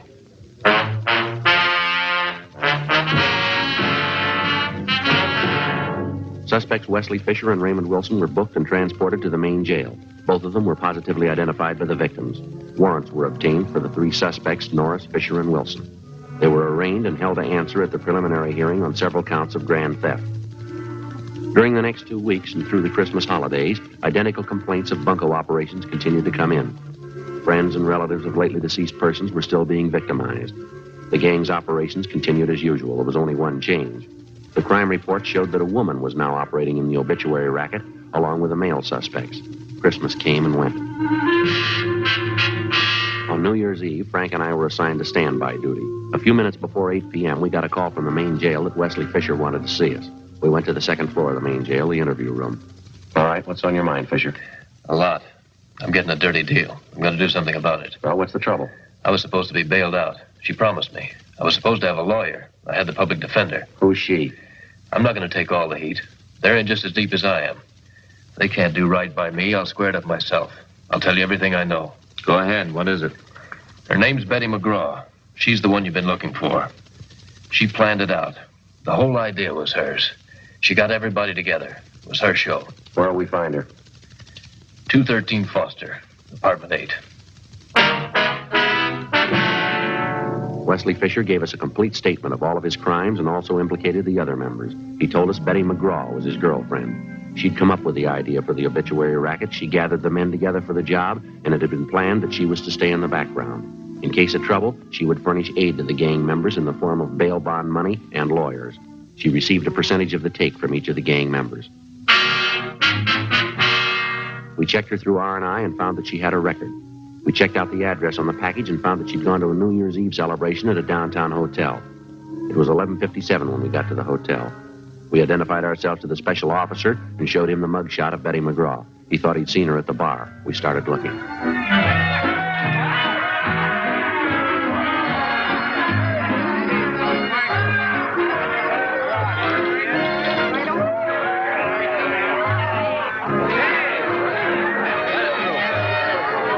Can we get through here?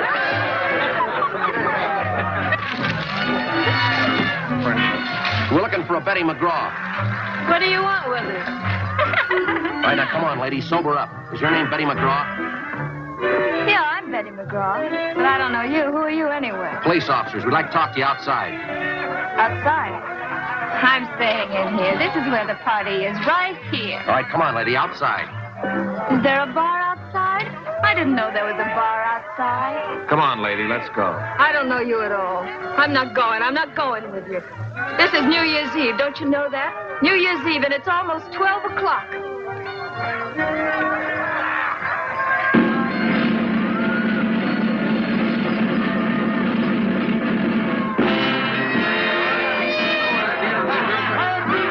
Happy New Year! Happy New Year! No use trying to get through all this. Yeah, we'll have to wait.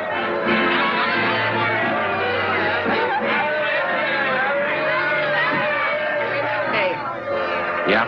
What's the matter? I don't know why, but I always cry on New Year's Eve. No reason. I just cry. Yeah? Every year.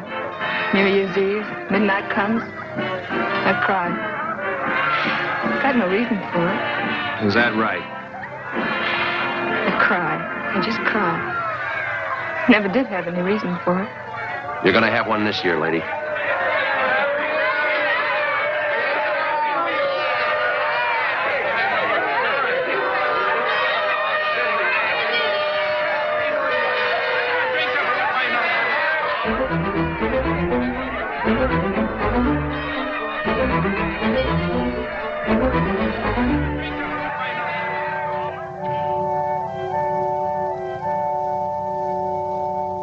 On March 28th, trial was held in Department 93, Superior Court of the State of California, in and for the County of Los Angeles. In a moment, the results of that trial.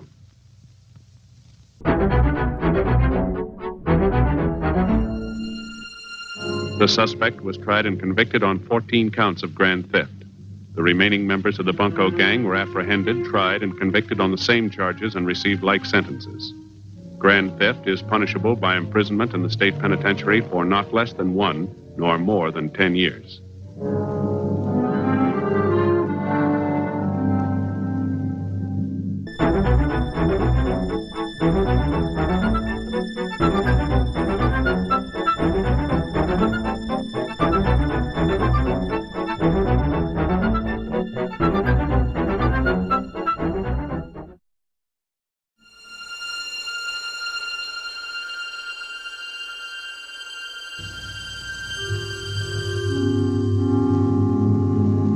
This is the city. Los Angeles, California. I work here. I'm a cop.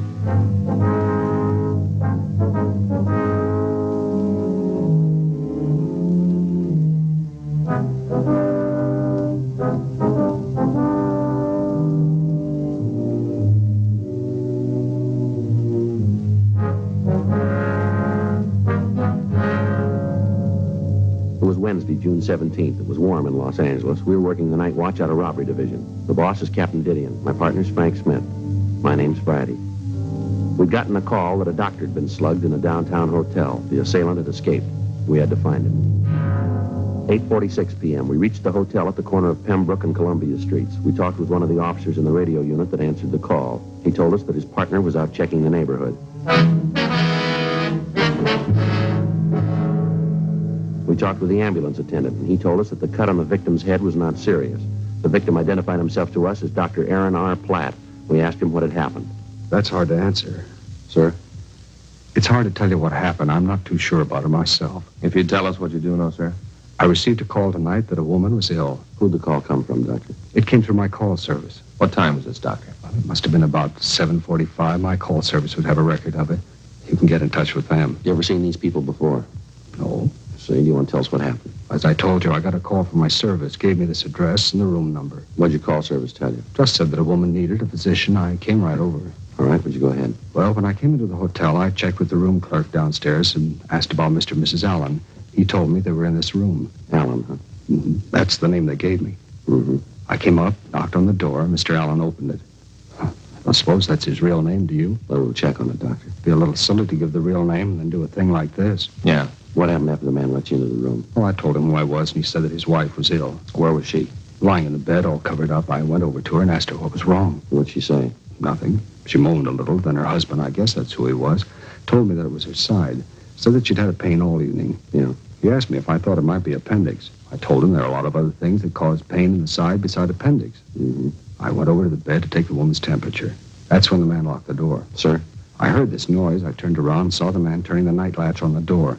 I asked him why he was doing that, and he told me he didn't want us to be disturbed. At the time, I thought it was a little strange, no reason to lock the door, but he had a reason. He had one. Yeah. After that, I went over to the woman again and reached out for the thermometer. All of a sudden, she jumped up out of bed, jumped at me. I turned around to ask what this was all about. And I saw the man. He had a gun standing right behind me, and I saw him start to swing the gun, and then... that's the last I remember until I came to. I called the police. That's it. You never saw these people before? No. No, I remembered if I did. Do you have any idea why they'd call you? No. No, the man said something to the girl on the board of my call service. You can check with her. Oh, I wonder if I could have a cigarette. Sure. Thanks. Could I have my coat, please? Yes, sir. Thanks. You're welcome. Oh, that's funny. What's that, sir? My lighter, it's gone. Solid gold. Present from my wife. I'd hate to lose that. The top opens up when you spin the flint thing, you know? Yes, sir. How about your other personal effects? What was that? Your other effects, Doctor. Your wallet, your money. Gone. Gone, everything. The thieves, they robbed me. That's what they did. I don't mind the money, only $30, $40, but the cards in my wallet. Rotten thieves. Look here. What's that, sir? My watch. They even took my watch. Automatic. It was a good one. My wife gave me that, too. Can you give us a description of these articles? Well, I certainly can. I've got the case and movement numbers at the watch in my office. I can give you that. You'll want a complete description of the man and woman, too, Doctor. Well, I gave one to the other officers. Yes, sir, but we'd like to go over it with you. Oh, all right.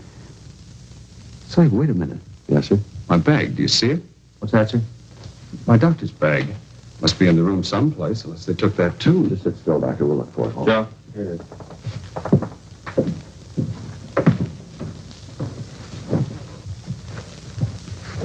I thought you wouldn't touch that, Doctor. Oh, I want to see what's in it. You mind moving some of those things, please? Sure. Instruments are all there. That's what they took, all right. All of it. What's that, Doctor? Narcotics. 8:59 p.m. We got a complete description of the pair of suspects, and Frank and I called them into the office. R&I had no record of anyone by the name of Timothy Allen answering the description that we'd been given. 9:03 p.m. We talked to the desk clerk. He was unable to give us any information on the pair. He said that the couple had come in earlier that evening and had paid for the room in advance. He went on to say that they carried one piece of luggage. We looked at the registration card. It was signed with the name Mr. and Mrs. Timothy Allen and gave as an address St. Paul, Minnesota.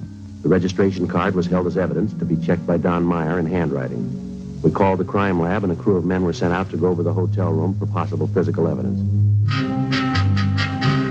9:27 p.m. We went back to the office and got out a local broadcast and an APB on the pair of suspects. A radiogram was sent to the police department in St. Paul asking for information on the couple.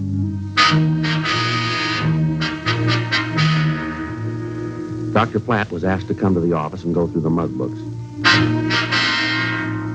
A call was put into Narcotics Division to see if the officers there had any information on the thieves. Officer Roxy Lucarelli said that he checked their files to see if he could come up with any leads for us.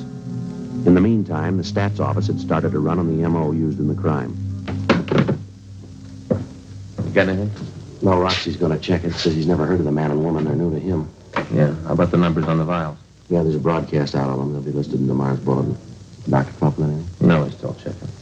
Well, if he doesn't find them, we can take him over to crime analysis. Maybe have a composite drawn up, huh? Yeah. Hot shot. I'll get it. I got it.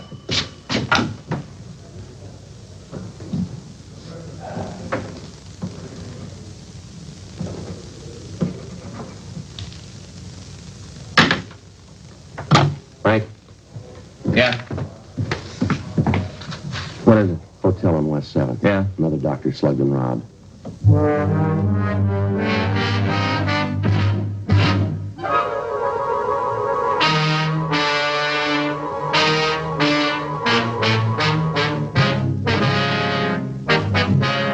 .15 p.m. We arrived at the scene of the latest beating. We talked to the victim, a Dr. Aubrey Baker. The story we got from him was substantially the same as the one Dr. Platt had given us. A call had been put out by a man who gave his name as Allen, saying that his wife needed immediate treatment.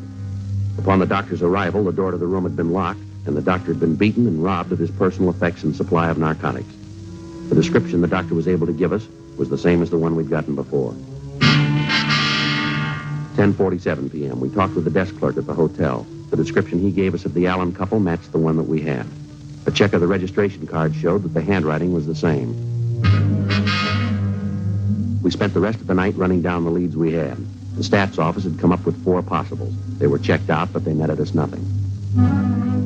For the next 2 nights, Frank and I stayed in the field in the hopes of apprehending the pair of thieves. During that time, they hit 3 times. All of the victims were doctors. Each time, the entire supply of narcotics was taken. Monday, June 22nd, 10 p.m. Frank and I checked into the office. There was a message that Captain Didion wanted to see us. Hi, Joe. Frank? Skipper, heard from St. Paul yet? Yeah, I got a radiogram about an hour ago. I got no record on the pair back there. How about the operation? New to them. Mm-hmm. How about this deal you set up? You want to go over it? Yeah, the way we got it figured, this couple's new.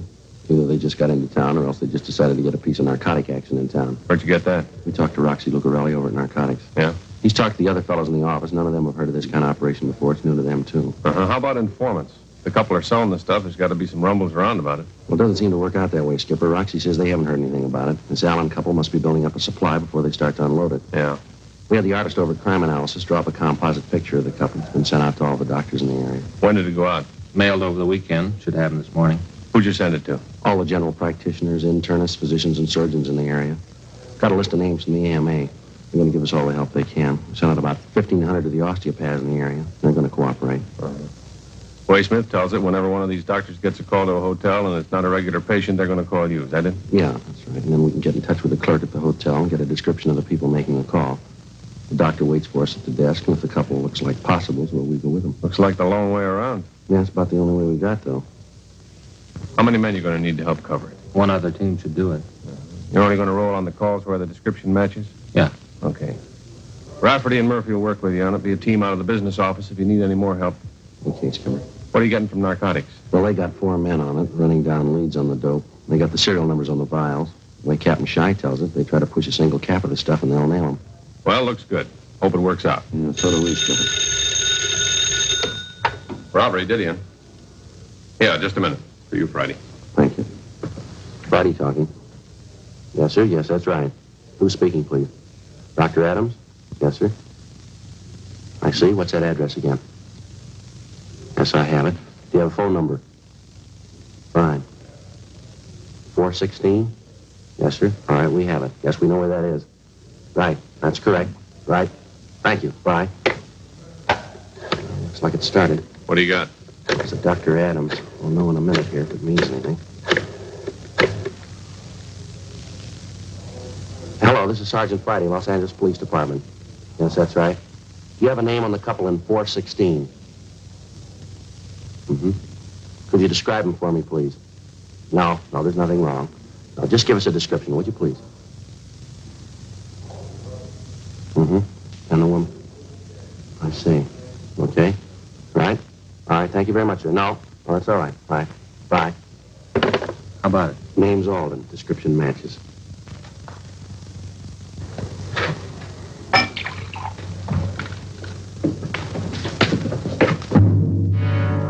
.46 p.m. After checking with the desk clerk at the hotel and talking with the doctor who had made the call, Frank and I went up to the room. The doctor went into the bedroom to see the woman patient. Frank and I talked to her husband, Kenneth Alden. Sure is nice of you fellas to be here, but I don't think there's any reason for it. It's all right. I should have listened to Helen. She said we shouldn't have come. Where you from, Alden? Alden. Huh? I say, where you from? Carthage. Missouri? Sure hope everything's all right. Yeah, Missouri. Either one of you know this Dr. Edmondson? No. Sure hope he knows what he's doing. Helen's kind of little, you know. Frail. Sure hope he knows what he's doing. How long you and your wife been here? A week tomorrow. I should have listened to Helen. She didn't think it was a good idea to come out here. I talked her into it. Said we should have a vacation. She was right. I don't know what I'll do if it's not all right. Don't worry about it. Yeah, you can say that. It's not your wife. I've been through the same thing. Yeah? Yeah, twice. Let me tell you, not a thing to worry about. Maybe not in a hospital, but here, a hotel room. I don't know. Believe me, son, it's going to be all right. I wish he'd let us know what's happening. Twice, huh? Yeah, boy and a girl. Helen wants a girl. Don't make much difference to me either way. Did it make a difference to you? Not really. I was kind of glad the first one was a girl. Yeah, it'd be nice. But just as long as it's healthy, that's all that really counts. Awful quiet in there. It seems like we should hear something pretty soon. Take it easy. Yeah, I always thought they had to boil a lot of water. It seems like they always use a lot of hot water. I think that's to keep the husband busy, don't you? Give him something to do. Yeah. How old are yours? Girl's 8, boy's 6. Oh, I read where that's ideal. 2 years difference. Kind of helps the younger child problem. Helen and I want 4. It's a nice family. Yeah. You see, she's from a family of 6. I'm an only child, so we both feel that a big family's right. Yeah. Sure is quiet in there. You like me to go down and get some coffee? No, not for me. I don't want anything. We gonna be able to take Helen to the hospital? That's up to the doctor, Alden. Yeah, I guess so. Guess it's up to him to say or not.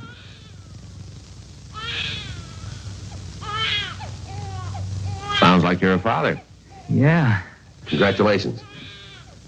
Same to you. Guess my troubles are over now.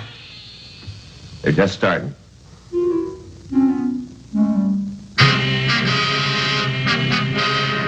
During the next few days, we got a dozen more calls. All of them proved false. However, during that time, the robberies continued.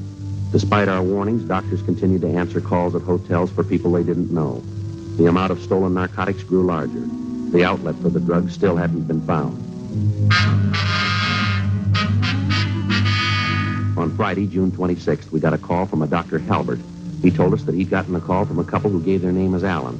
He asked us to meet him at the hotel.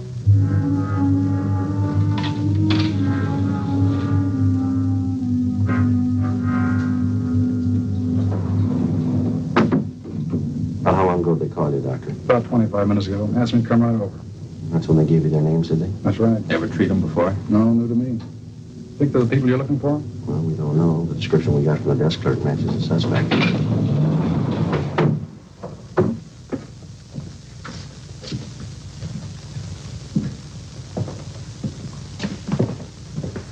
I'd rather you wait out here.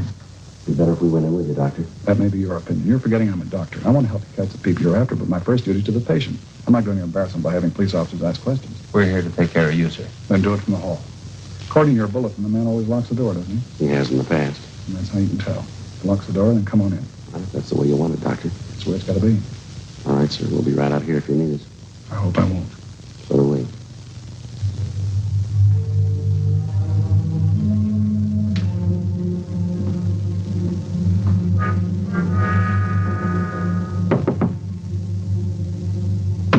I'm Dr. Halbert.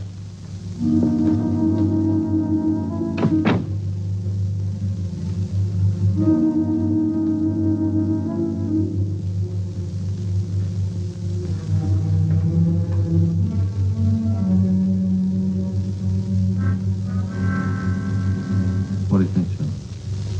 I don't know. All we can do is sweat it out.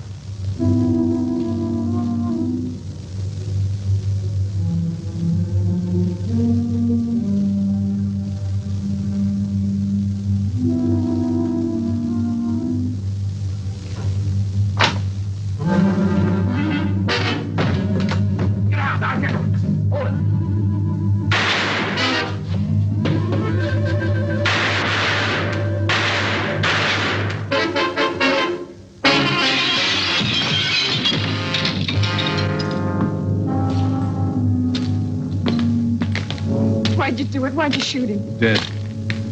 You killed him. We didn't call it, lady. How can you say that? You shot him in cold blood. He's just a kid. You didn't have to kill him. Better call in. Yeah. He was doing it for me. He was helping me, and you killed him. He didn't know. He was just a kid. He didn't know what was going on. I told him what to do. I set it up. You come in here and kill him. I hope you're real proud of yourself, cop.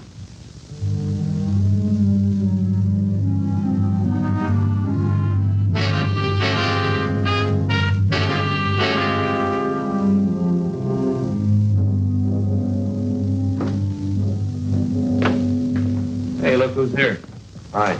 Got tired of waiting at home. Decided to put in the time here. Glad you did.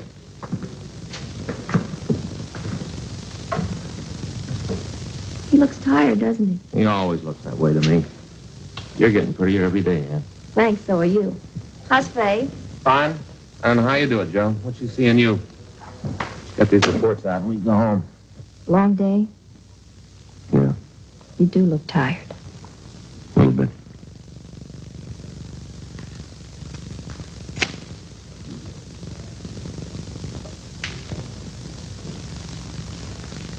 Thanks.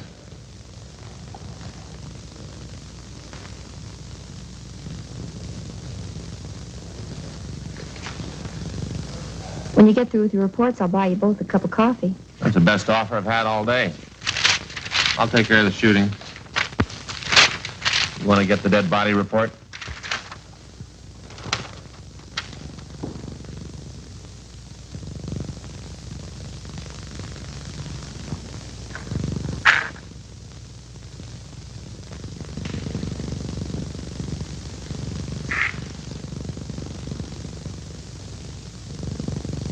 What was that address?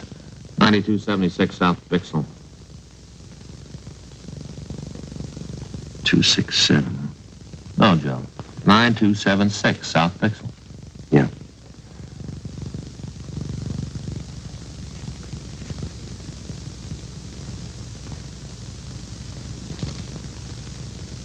Can't remember the DR number. 1275460. I asked you this morning. You gave it to me. What's the matter? I don't know. Guess I'm just tired. Here, buddy, I'll finish that up.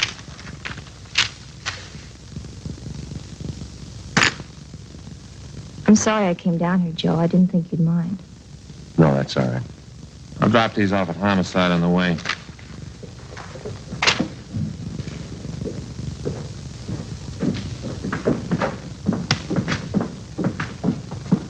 Hey, it's quitting time. You going home? I'll see you tomorrow. I'll take a rain check on that coffee, Ann. Night. Good night, Frank.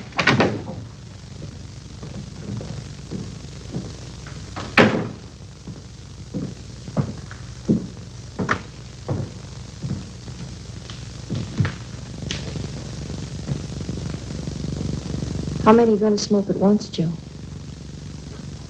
I guess I am a little tired. How old was he, Joe? What? The person he killed. How old was he? Why do you ask that? I'm not a policeman, Joe. But I heard Creasy and Stewart talking about the robbery call. What Frank said about the dead body report and the shooting. How old was he? 22. First time I ever killed a man. Mm-hmm. Not a good thing, Ann. You kind of wonder if maybe there wasn't some other way. Was there? No. He called it. Joe. Yeah. There isn't much I can say. Nothing to make you feel better or make you forget about it. But, Joe, you're in a special kind of job.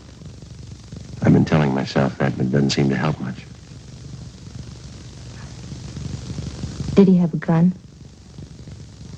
Yeah. Did he use it? Yeah. Well, doesn't that make a difference?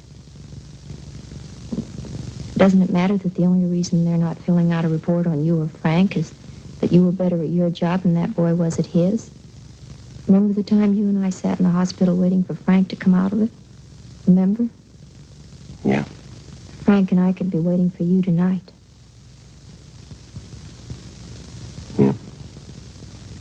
What's your rating on the pistol range?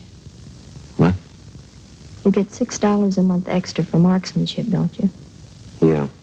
That's pretty good, isn't it? Is it? Joe, you could have missed if that was the way it was supposed to be. I've read where even a $12 shooter misses sometimes. I suppose so.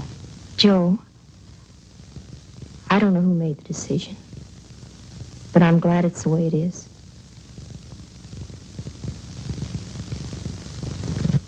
Now, come on. I'll buy you that cup of coffee. All right.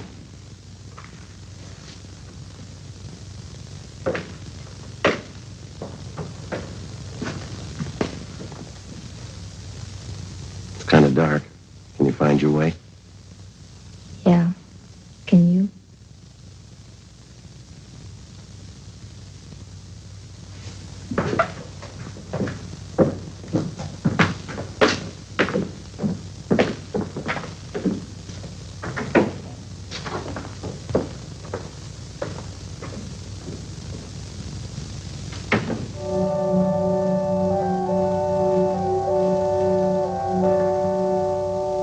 On October 21st, trial was held in Department 98, Superior Court of the State of California, in and for the County of Los Angeles. In a moment, the results of that trial.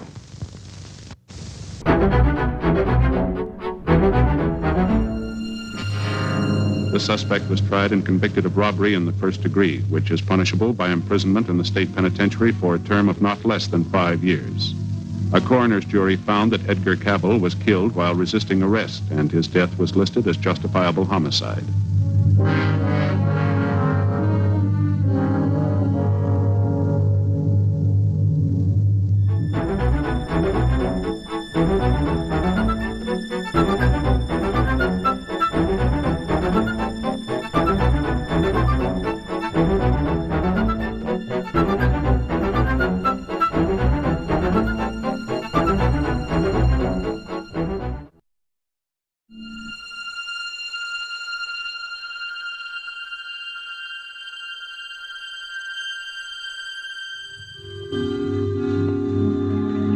This is the city.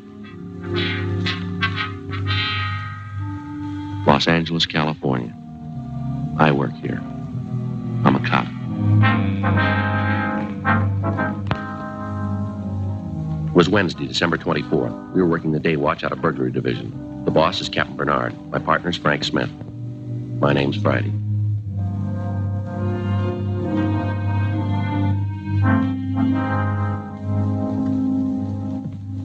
Hi, Joe. Hi. Christmas cards, huh? A little late, aren't you? Well, I was going to send them out Monday, but we had that stakeout. You ought to get married, Joe. Yeah? It's the only system. Faye does all that stuff for me. Laundry, mails, cards. Only system. Might help. You got a big stack there. Ought to cut down the list. Look at this here. Upholstery shop. Yeah? They send me a card every year. I never get anything upholstered. Faye and I ought to go over our list. Cut off a few names. I brought in your present. Want to open it now? No, I'll wait. I always open a couple a day before. Why? Well, put you in the spirit ahead of time. I opened Phil's this morning. Who's he? Faye's brother in Denver. Gave me a magazine, one of those funny ones. What do you mean, a comic book? No, one of those funny ones, you know. No, I don't, Frank. Well, some of the pages have holes in them. You look through and there's a picture on the next page. Oh, yeah, I've seen those on the newsstand. They have cloth pasted in. Cloth? In the ads. If you want to buy a suit, they have a sample right there. You mean you can feel it? Reach right out and feel it. There was one for $200. A suit? Sure. Cloth comes from Scotland. What's it made out of? Solid gold? No, they got a special kind of goat over there. It's real smooth. Not a goat, Frank. A sheep. Well, it's a special kind of sheep, then, because a suit costs $200. You gonna get one? I told Faye. She said, wear the sample. Anything doing? Fanning and Pryor were in on that market holdup. They come up with anything? Pound of air, nothing else. I hope it stays quiet. I got more shopping to do. I finished. What'd you get Ann? Stationery set, some paper and envelopes, leather binding. Joe, you'll never learn. Oh, what's the matter? No woman wants a stationery set. Get her something personal. Well, it's got her initials on it. No. You want something more sentimental, romantic. What'd you get Faye? It's different in her case. What'd you get Faye? Sewing machine. That's romantic. Well, there isn't a way. Why didn't you buy her a catcher's mitt?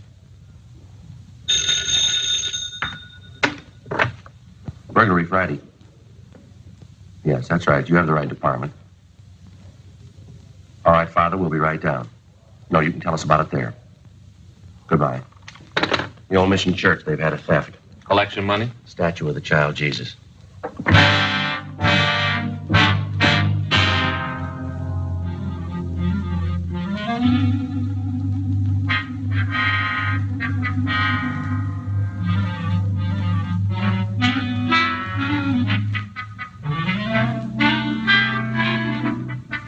Frank and I checked out of the office and rode over to the church at the corner of Sunset Boulevard and Main Street, near the Union Station.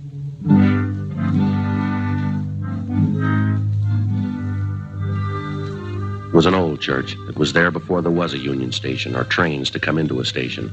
The Padres from down in Mexico built it. The devout Mexicans in town still attended services there.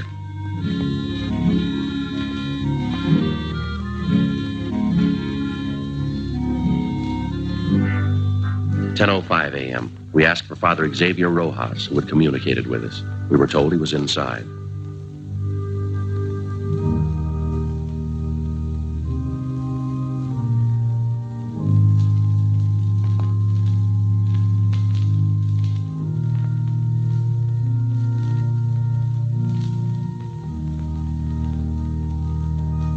We found Father Rojas up near the sanctuary. He told us about the crib. It was a $70 duplication of the scene at Bethlehem. The parishioners had taken up a collection for it 31 years ago.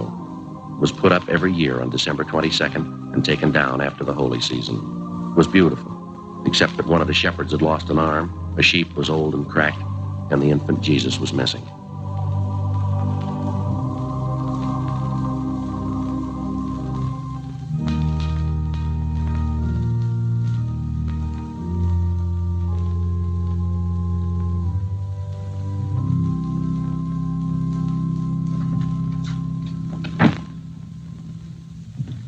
I'm sorry to bother you, man. All right, Father.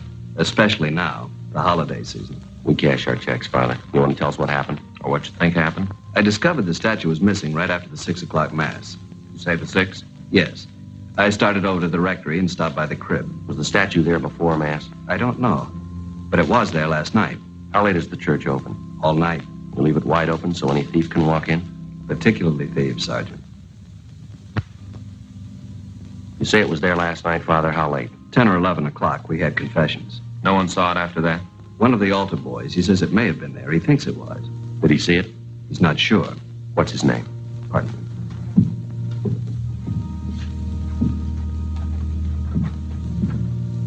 Here's the schedule. You'll find the names for every Mass there. Was there a big crowd at the 6 o'clock Mass, Father? Not too many. 7's the big one. People on their way to work. Did anyone stay after Mass, did you notice? Not especially. I came back here, took off the vestments. I suppose it was 10 or 15 minutes before I went back in the church. It was empty then? No, people were coming in for the 7 o'clock. Are these the altar boys, James Cornine and Joseph Heffernan? That's right. Joe's the one who mentioned it might have been there. Did you check with the other priests, Father? Before I called you. None of them knows anything about it. Just for a check on the pawn shops, how much is the statue worth? In money? Well, that's the point in pawn shops, Father. Only a few dollars. We could get a new one, but it wouldn't be the same. We've had children in the parish. They've grown up and married. It's the only Jesus they know. We understand. And we've had children who died. It was the only Jesus they knew. So many of the people who come here are simple people. They wouldn't understand, Sergeant. It would be like changing the evening star. We'll do our best, Father. That's why it would mean so much to have it back for the first Mass on Christmas.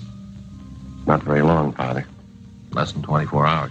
If anything turns up here, you know where to get in touch with us. Yes. Sad, isn't it? How's that?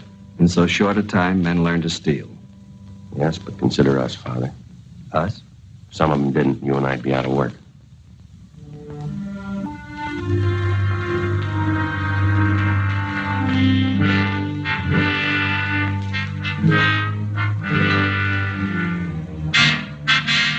"10:50 a.m. We notified pawn shop detail.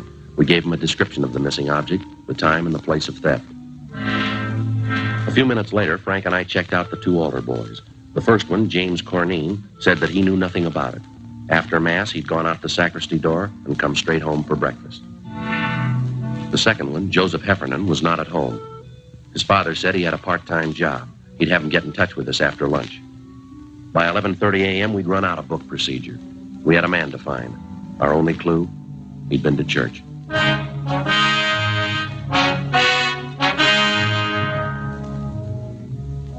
We're police officers. My name's Friday. This is my partner, Frank Smith. Great to see you. Caught me in the middle of a big chess match. Where's your partner? Up in San Jose. We've been playing for years. I see. You know, we do it through the mail. I send him a move, he sends me one. You Mr. Flavin?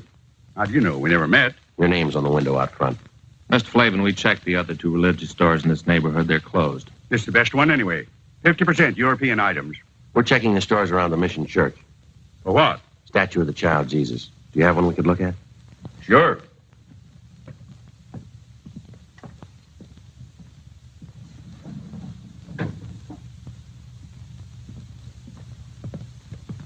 No, sir, a larger one. You don't want a larger one, unless it's for a church. That's why you want a larger one. Could we see it, please?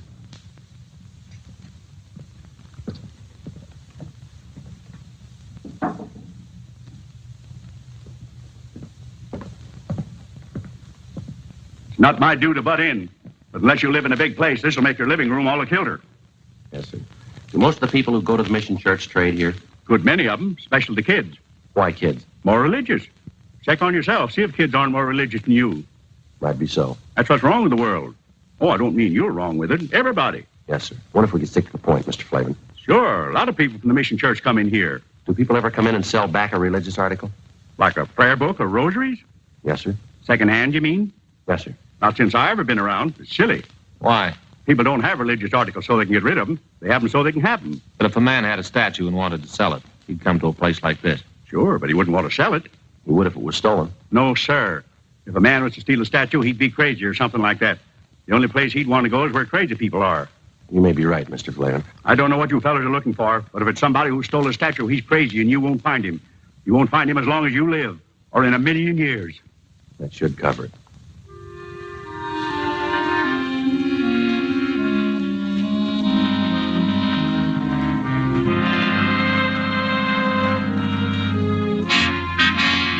We continued to check religious stores out as far as Van Ness. We asked the same questions. The owners gave us the same answers, but none of them were as encouraging as Mr. Flavin. Frank and I had lunch and reported back to the office. It was 1:30 p.m. I just checked for you in the lunchroom. And we've been down on that theft at the Mission. May get some action on the Patterson case. They locate him? I think he's on the bus from Sacramento. Well, that means the Bakersfield police. We'll wait and see.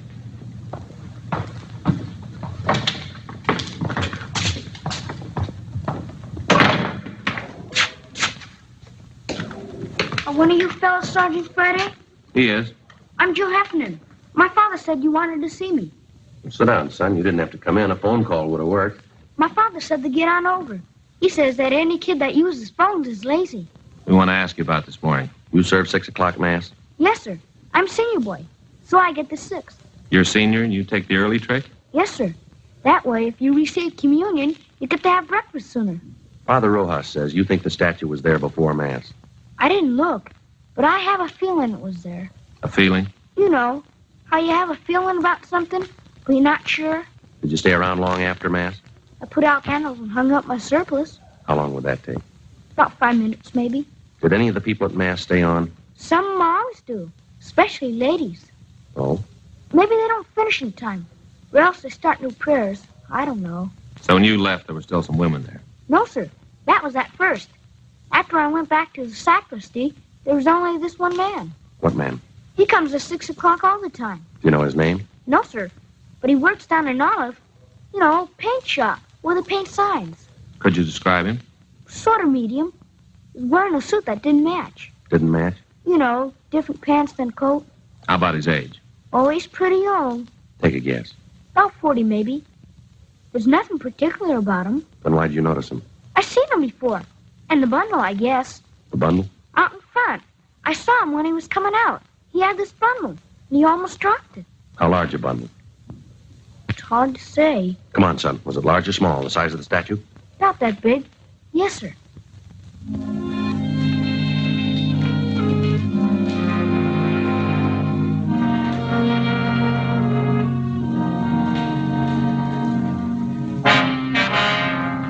located the sign shop. The suspect didn't work there anymore, but we discovered his name was Claude Stroop. We found out where he lived. 2:25 p.m. We arrived there. It was a hotel for men, mostly old men, mostly down on hours. It was called the Golden Dream. Police officers. We're looking for Claude Stroop. Hope Claude didn't get in any trouble. So do we. Is he in? No. He's got room 307. You can check if you like. We'll take your word. Were you on this morning? Yeah, the early shift. Well, we don't have shifts. My uncle owns the place. I'm the shift. Did Stroop spend last night here? Came in about 11. When did he leave this morning? Around 6, maybe before. He come back after? 8 o'clock or so. Then left. Supposed to be back at 10. And pulls this trick. What trick? Our program. He knows the other fellas need him. Program? You're here at the hotel. Every Christmas we have a program. Put up a tree and sing. They're mostly old fellas. Singing like that makes them remember back when they were kids. Then Jimmy Finn comes on. Jimmy Finn? He shares number 409. His family once had a lot of money, so he tells the fellas about it. Stories about Christmas. How they had this big log, and his grandfather used to start it up, and after dinner, everybody turned over his plate, and there underneath was a $20 gold piece. Brand new one. When Stroop came in this morning, did he have a bundle? I didn't see him come in. You said you saw him. I saw him go out after, but not come in. When was that? 8. If you want to look for a bundle, I could give you his key. We don't have a warrant. It's all right. I know about police. It's all right with me. It's not with us. I didn't mean that. I just meant it was all right with me. Good King Wenceslas looked down on the feast of Stephen, when the snow lay round about, deep and crisp and even. Brightly shone the moon that night, though the frost was cruel. When the poor men came in sight, gathering winter fuel.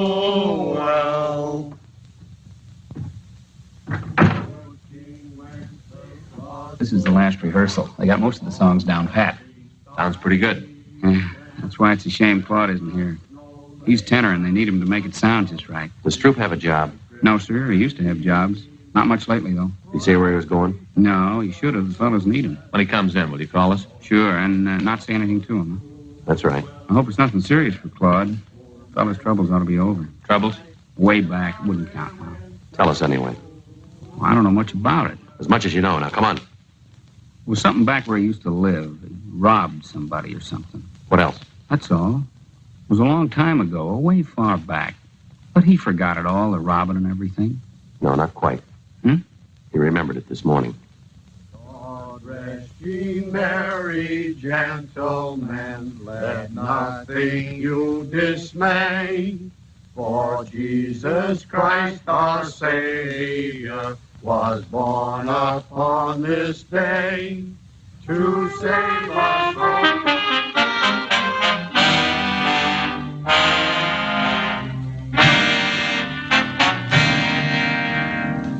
We ran Claude Stroop's name through R&I. If he'd been booked anywhere, we had no record of it. At least not under that name. 4:15 p.m. Pawn shop detail reported back. Up until that time, no object resembling the statue of the child Jesus had been turned in. Patterson's on that Sacramento bus. I thought Bakersfield had it. They were supposed to confirm. They did. Hopworth Station. What about Fanning and Pryor? They're still out. Well, they'll be back soon. When's the bus arrive? 6 o'clock. There's plenty of time for them to make it. There's more time for you. We're still in that theft. Can it wait? No. What is it, $10, $15 statue? When's the price determine a case? I realize it's a church statue, but that doesn't give it priority. It's important to them, Captain. Joe and I promised to get it back. What do you got on it? Nothing much. And why are you so big-hearted? Burglary Friday. When? No. Don't say anything. No. Right. It's Claude Stroop. He just walked into the hotel. He's our suspect. Nobody's leaked to him? No. You'll keep. You can run him down tomorrow. It'll be too late then. They need it for the first mass in the morning, Skipper. It's kind of a big thing for them. I'm sorry. I can't juggle details around so you can get a statue back. If there's time later on, we'll do our best. Yes, sir. You better get over to the station. Yes, sir. Will you call Father Rojas over at the mission? Why? Tell him we're too busy to work on that statue. Well, we'll do it later. Tomorrow or when we get a chance. Why can't you call him? Well, we better get over to the station. If Patterson's on that bus, we don't want to miss him. All right, I'll call him. Friday. Yeah. I can send Fanning and Pryor over. You might as well stay on that other thing. Whatever you say, Captain.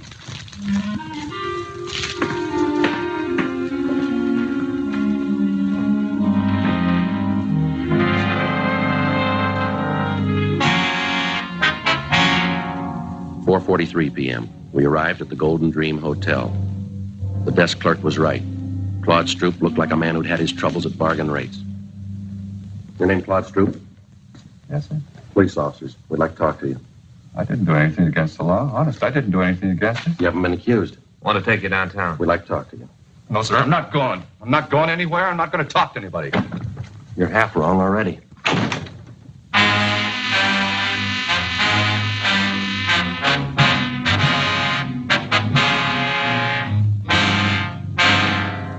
"5:15 p.m. We returned Stroop for interrogation. He kept his word. He refused to talk. 6:05 p.m. Frank called Fay, told her that he'd be a little late. Stroop didn't move for a whole hour. He sat and stared, but he didn't talk. 6:40 p.m. We got a final report from pawn shop detail. The shops were closed. There was no statue. Stroop still hadn't talked. Don't you ever want to go home, Stroop? If I was to talk, he wouldn't let me go. Depends on what you'd say. I'd say it wrong, and I wouldn't get home. You won't this way either. I'd like to go. You can bet on that. This is the 7th year we had the program, and I never missed a one. Not a single one. Why don't you tell us what happened, Stroop? How would I know you'd let me go? You wouldn't. I might as well anyway. All right, what happened from Mass on? Well, there was Mass. I came out and started down toward the hotel. Back up. I left my stuff at the hotel, and then I picked up George's car. I didn't steal it. He said I could have it any time I wanted. Only this time I didn't ask him. I took it and started out. Now, I should have asked, but I just didn't. I went over to Grand Avenue for the Christmas bulbs, where this fellow sells them secondhand. It was coming out of the lot, but I did it. Yeah. The bumper must have caught the other car. Didn't leave too big a dent, but there was this long scratch. I got out and tried to wipe it off with my handkerchief. You know, spit on it like. Only it didn't do no good. I didn't think anybody saw. I don't know how you fellows found out about it. I'll check auto records. Right. Stroop, we didn't bring you down here to talk about that. We didn't? No. There's a statue missing from the church. A statue of the child Jesus. You mean I took it? You took a bundle out of church? Yes, sir. That was my other pants for the program tonight. I had a place sewed up and there was a button on it. You can check. But I wouldn't take a statue.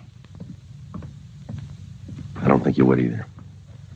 He's cleared auto records. Go on home. For the program? You mean it's all right? Good night, Stroop. Good night.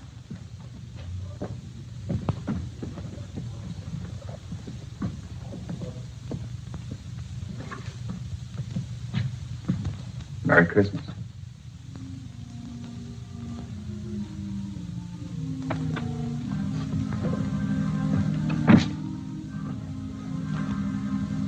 Where to? Well, I don't know. We could stay and work on it tonight.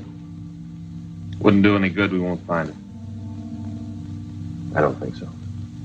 No use kidding the priest. Build his hopes up. Might as well go tell him now.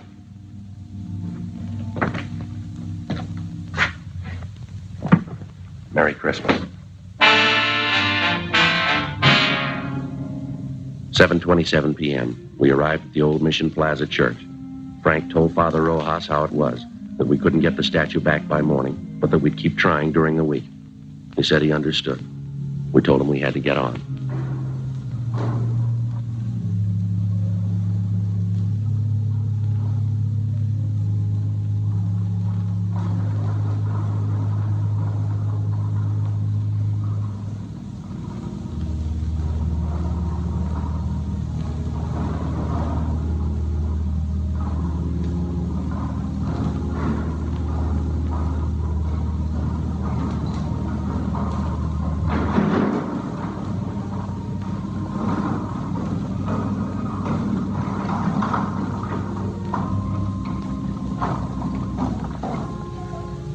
Paquito?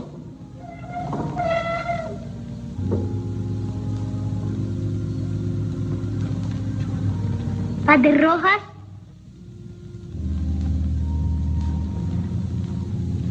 It's Paco Mendoza, a boy from the parish. Ask him where he found it.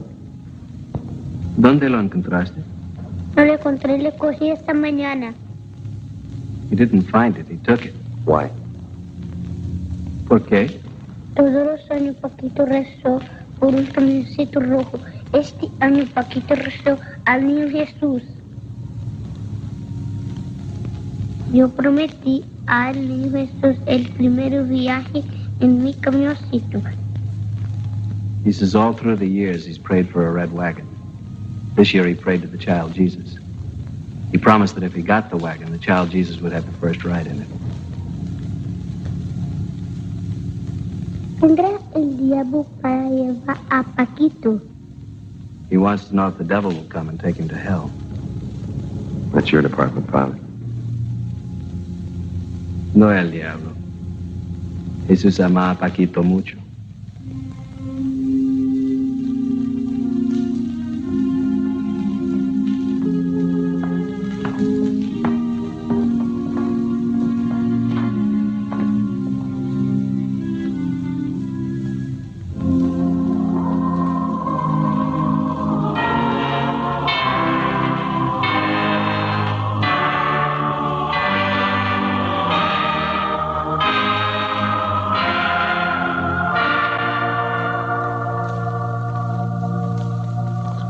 Vuelve a tu casa, Paquito.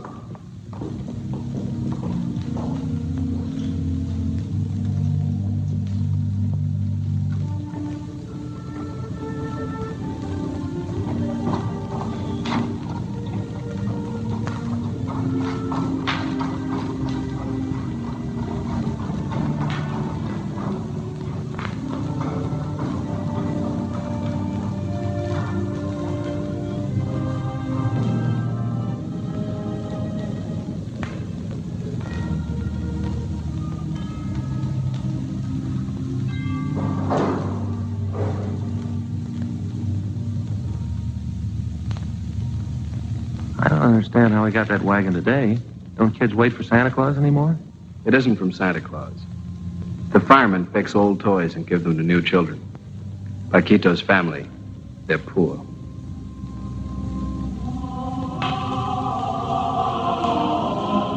Are they, Father?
This is the city.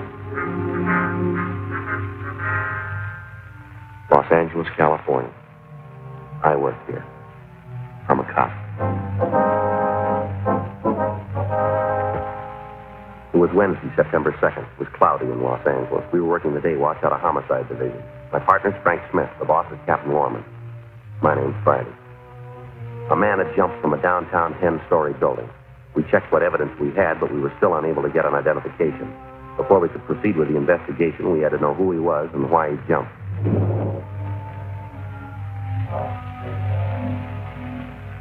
Joe, what's doing? Well, not much, Doc. You seen Frank around? He was supposed to meet me here. Passed him in the hall. Communications. Said he'd be right back. Frank. They keeping you busy? Oh, about the same. Little hectic around the house, though. That's right. Frank mentioned something about that. You're getting ready for a wedding out at your house, aren't you? Yeah, my daughter Alice. She's getting a nice fella. That's so. Yeah, ambitious boy, smart. He's a part-time accountant, goes to law school at night down in Loyola. Real nice fellow. That's good. When they getting married? Week from Saturday. My wife finally got her way. It's going to be a big church thing. So glad it doesn't happen often. Well, you should have had all boys, guys. You're going to give your daughter away, I suppose. Yeah. Yeah, that reminds me. I got to be sure and send my suit to the cleaners. Get a good press job on it. Sure is funny. What is? Seems the wife's been afraid for years we never get Alice married off. Now it's finding in the works, the wife's still unhappy. Oh, how's that? Oh, she goes moping around the house, dabbing her eyes with a handkerchief, keeps muttering something about losing a little girl leaving her.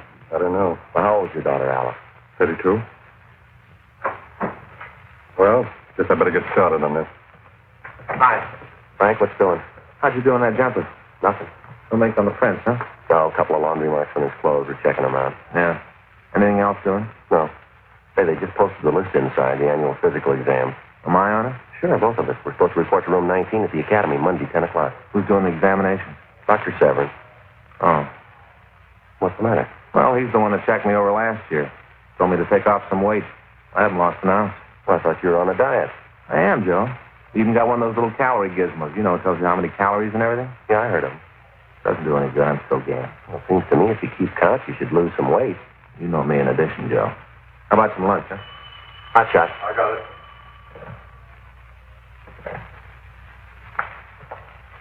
Well, here's one to roll out. I'll meet you out there. What is it? Stage Hotel, room 12. Yeah? Looks like murder.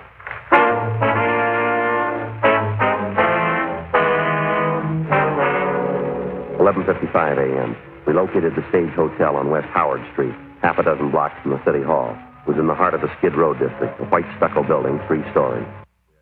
Ourselves to the manager of the hotel, a Mrs. Lorraine Washburn. She led the way up a flight of stairs to the second floor. The hallway was dingy. Down at the end on the left was room 12.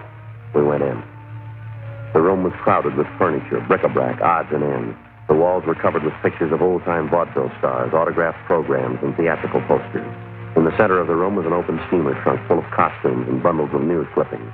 It looked like it had been ransacked.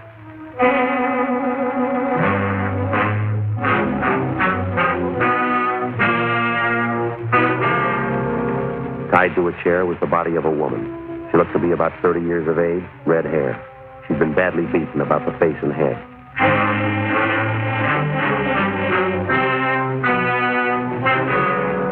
Near the body was an empty wine bottle, a pair of broken glasses, and a length of steel pipe about 10 inches long. There were blood stains on it.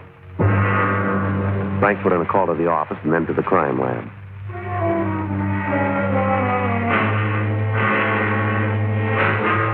The landlady identified the victim as Thelma Porter.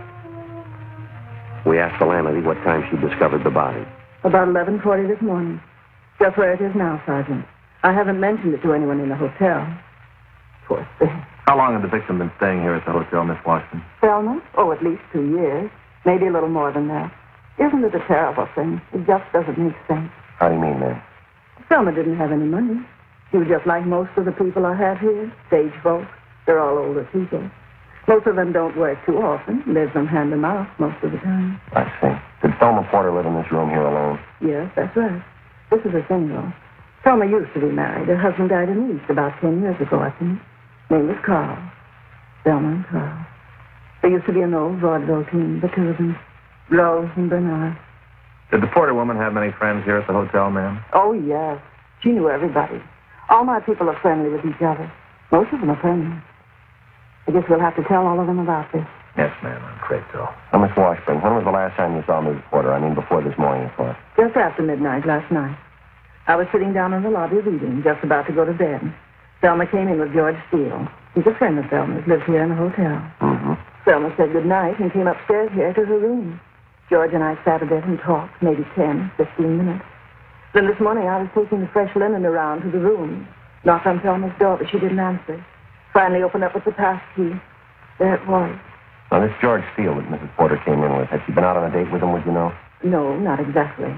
You see, Thelma spent quite a bit of time at a bar down the street, Jack Hanley's place. She was there 5, 6 nights every week. I see. George dropped in for a bottle of beer, had one with Thelma, I guess. Then the two of them came back to the hotel together. Did she have any visitors last night, do you know? No, sir, I don't. Does she have any enemies that you might know of? Maybe somebody she didn't get along with? No, nobody I know. And you can't think of a reason why anybody'd want to kill her. I don't know. Maybe somebody thought she had money. She didn't. Not even enough to bury her. I don't know what's going to happen. Hi, Joe. Hi, Don. Hi. Doc, this is Mrs. Washburn, the manager. How do you do, Mr. Washburn? How do you do? This is this.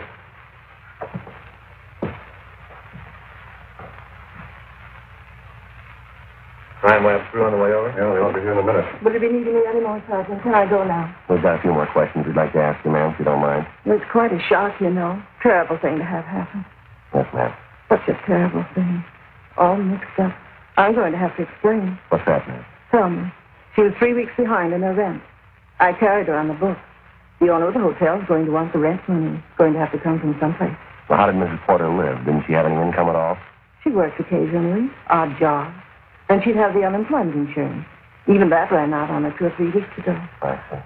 There's no reason in the world for it, Sergeant, killing Thomas. She wasn't too young or very pretty. She wasn't worth anything. She didn't even have a decent coat to go out in. Yes, ma'am. That trunk over there, full of papers. That's all she had. What sense does that make? I don't know, ma'am. We haven't started checking yet. Her clothes, a couple of scrapbooks. Nobody'd kill her for that. Pile of old news clippings. I don't know. It's been done for less.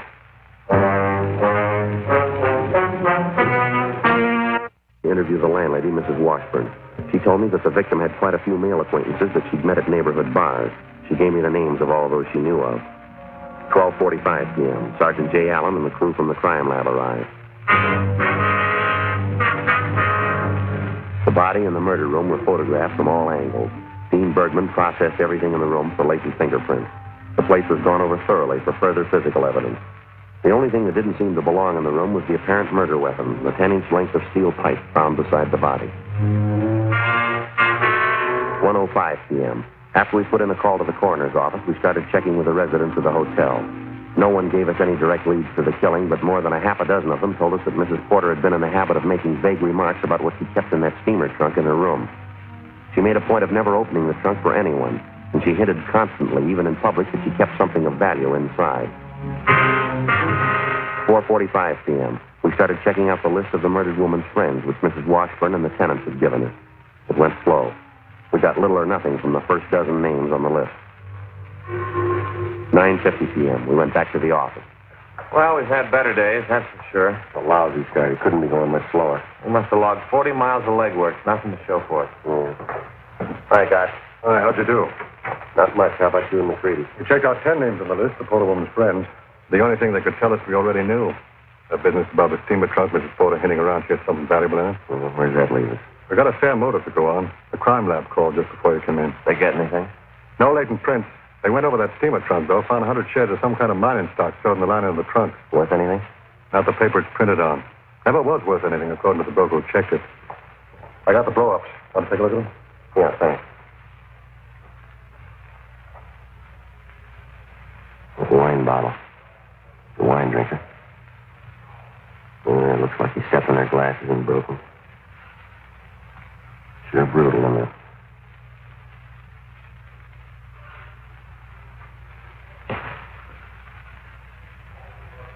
Sure prowled the trunk, didn't it?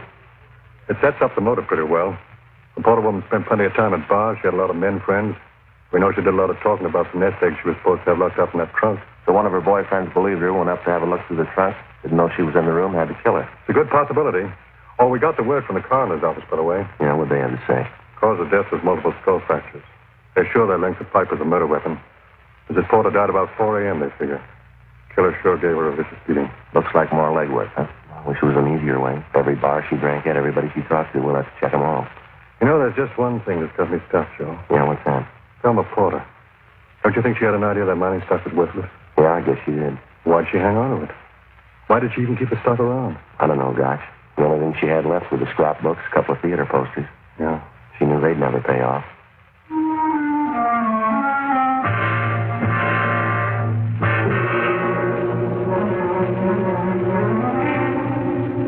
.15 p.m. Along with Gotch and McCready, we went back to the West Howard Street neighborhood and started checking down the list of people known to the dead woman. One of them was a Miss Babs Sheldon, a singer in a small cabaret on the corner of West Howard and Pacheco. We went back to a small dressing room where we questioned the Sheldon girl. She said she'd known the victim for about 5 years. I kept telling Thelma to get out of that hotel. Living with those has-beens wasn't any good for her. Do you know of any steady boyfriends you might have had recently, Miss Sheldon? No, not Thelma. She couldn't get interested in any man after Carl died, her husband. That's what she told me anyway. There used to be a great vaudeville team, you know. She and her husband. Yes, ma'am, we know. Rose and Bernard. That's the way they were billed. You ever hear of them? Fine acrobatic routine. No, afraid not. Did Miss Porter ever mention anything to you about a steamer trunk that she kept in her room? Anything about what she kept in that trunk? No, not to me she didn't. It was kind of a standing gag with people who knew Thelma. She was kind of funny about it. In what way? No, Thelma was a great talker, you know. The sense of Thelma. Thelma told everybody about her business. Talked to Blue Street. Uh-huh. She'd talk about her life, her personal affairs, especially when she had a few drinks. But I don't think I ever heard her mention to anybody what she had in that trunk. She'd hint around about it, call her a gold mine. She never once let anyone see what was in that trunk. Not once. I'll leave you one of our cards, Miss Sheldon. If you happen to hear anything else that might help us, we'd appreciate it if you give us a call. Such a terrible miss. I don't know why it had to happen now. Lord knows what I'll look like at the funeral. Ma'am? I haven't got a decent black dress to my name.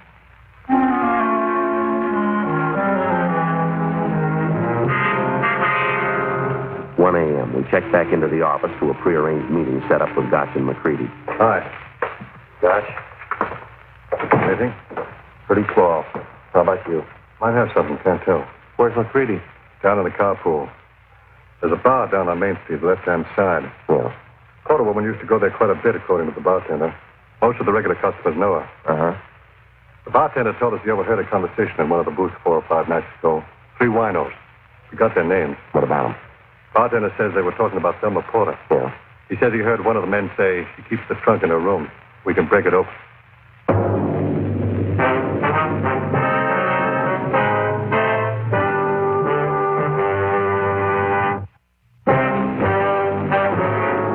Thursday, September 3rd, 8 a.m. We rounded up and took into custody the 3 men who'd been overheard while apparently planning a burglary of the murder victim's hotel room.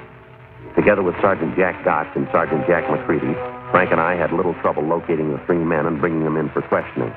They were fairly well known along Skid Row, and they immediately took the attitude that they had nothing to hide. We went along with them. We questioned them individually and together. Meantime, their rooms were being searched. No leads.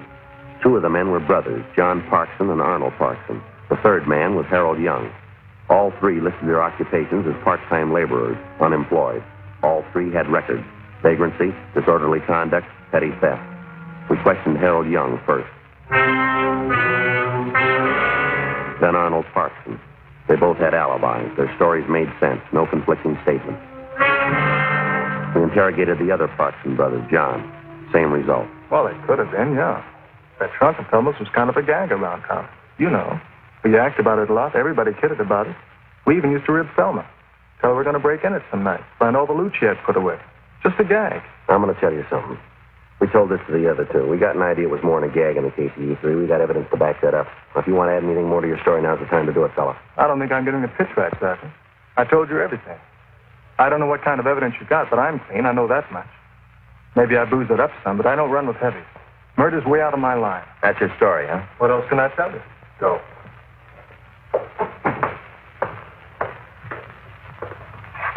Yeah, you look. Same as the other 2. Nothing. I got it all down pat. Sounded a good idea. What do you think, Sandy? Well, let's let them wait around for a while. We might get something out of them. Just thinking if we could get a bug in one of the offices, it might get something. Maybe. It's a long way around. Well, there's nothing much else we can do. There's a chance. Small one. Let's don't count too much on it. We checked with Captain Lorman's office, and we got permission to have the office bugged. We put in a call to the crime lab and asked them to install listening equipment in the captain's office as soon as possible. They told us that they'd have the sound crew go to work on it immediately. Under the pretext of further questioning, Sergeant Jack Gotch and Frank took the suspects down the hall to the interrogation room, where they would be held until the sound men could finish rigging up the equipment.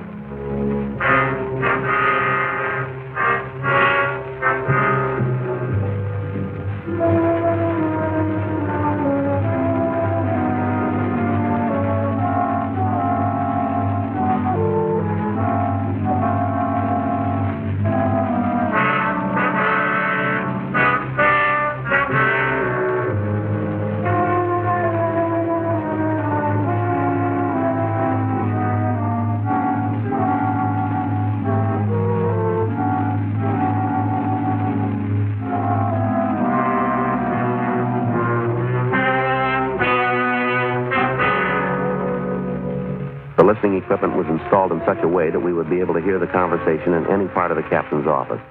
Recording equipment and 2 sets of earphones were set up in the locker section off the squad room so that we could monitor the conversation between the 2 suspects. First, we had the 2 Parkson brothers, John and Arnold, placed alone in the captain's office. We listened to them talk between themselves for half an hour. They didn't say so directly, but we caught inferences that each brother doubted the other's innocence of the Thelma Porter killing. At 1:30 that afternoon, we took Arnold Parkson from the captain's office and had Harold Young take his place. Cops will be feeding us again. I think I'll tell them off when they come in here. Keep us waiting like this. Yeah, you'll tell them off. They'll keep us waiting much longer than I will. Will you stop using that comb? You know any lawyer? We'd get out of here in a hurry with a lawyer. It's us money. We don't need one. Just hope you're sure about it, Harry. I what?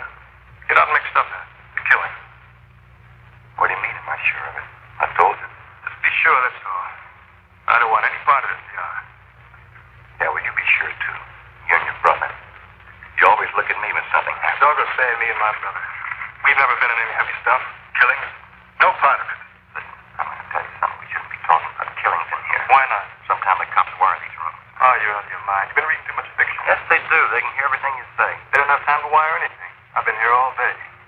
I'm going to look around. I'm taking no chances. I don't want to get involved in anything.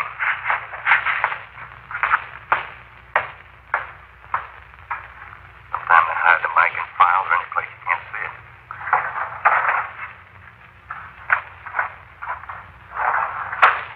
You're crazy. I'm not taking any chances. I'm going to check everywhere. Sometimes they put them on the chairs. What do they do, broadcast? Where's the wire? They hide the mic on the edge of a desk. I've heard of that, too. Let's see. I better get in there.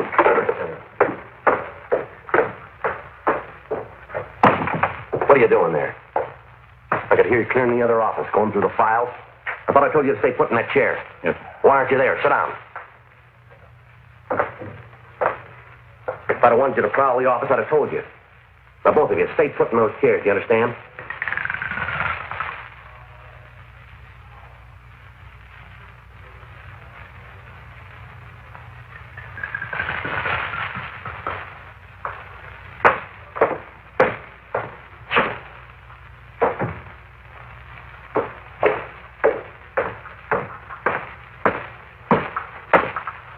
Pretty close, huh?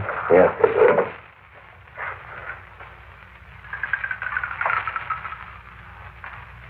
You got any more peanuts? No, you ate most of them. What do you want of them? You getting hungry? You know, I think I'll hit the road and get out of here. L.A.'s no good this time of year. The valley's better up around Fresno. You'll have to go alone if you go. Fresno's nothing. I'm staying here. Nobody asked you to come. I don't think I like this partner deal anyway. I like to travel alone. It doesn't mean nobody else. What's the matter? You think you got a raw deal? We made out anyway. Sure, we made out. I just want to go to the valley, that's all. Oh, cop girl, I don't like it. Maybe you think I do. They talked me over more than they did you. Yeah, well, I don't care. I don't like it. I'm getting out of here.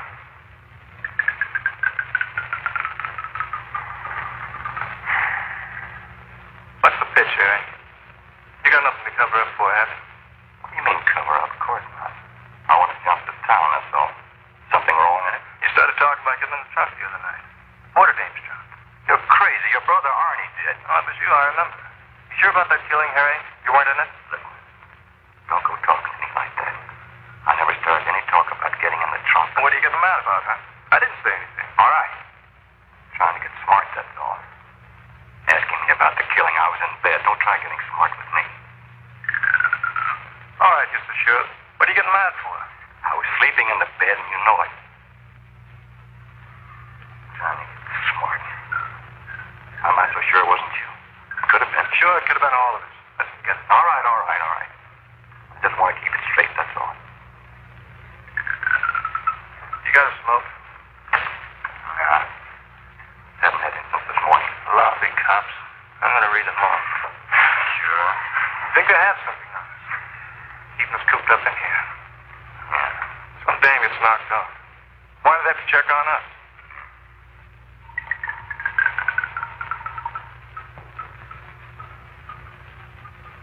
Thelma. lawyer. All this trouble over that thing. Yeah. The trunk of it. All she could talk about, what she had in the trunk. Nothing in it anyway. Old papers, huh? Old papers. How do you know what was in it? You're crazy. I didn't say You said old papers. You said there wasn't anything in the trunk. You opened her room. You saw her. You're crazy, Harry. You saw her and you killed her. Shut up.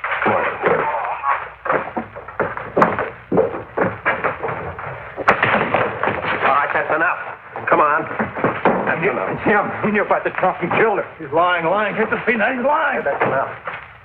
He knew about the trunk, Sergeant. He was sitting there.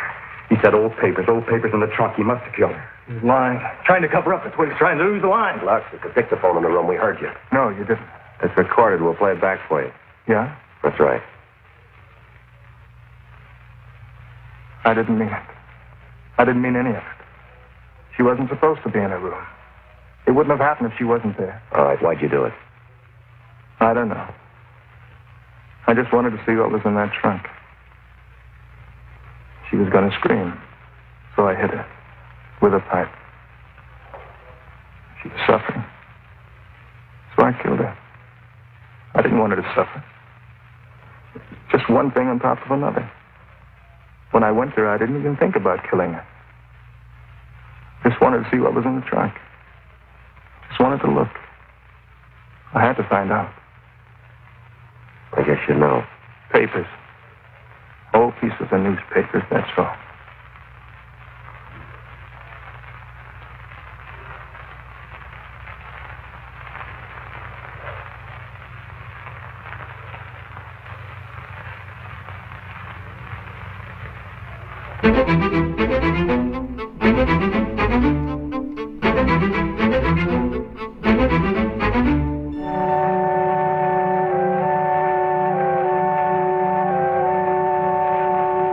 December 7th, trial was held in Department 92, Superior Court of the State of California, in and for the County of Los Angeles. In a moment, the results of that trial.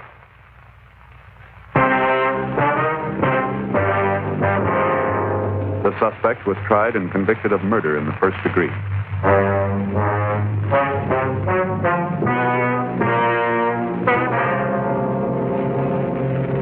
Further investigation proved that Harold Young and Arnold Parkson were not implicated in the crime, and they were released from custody.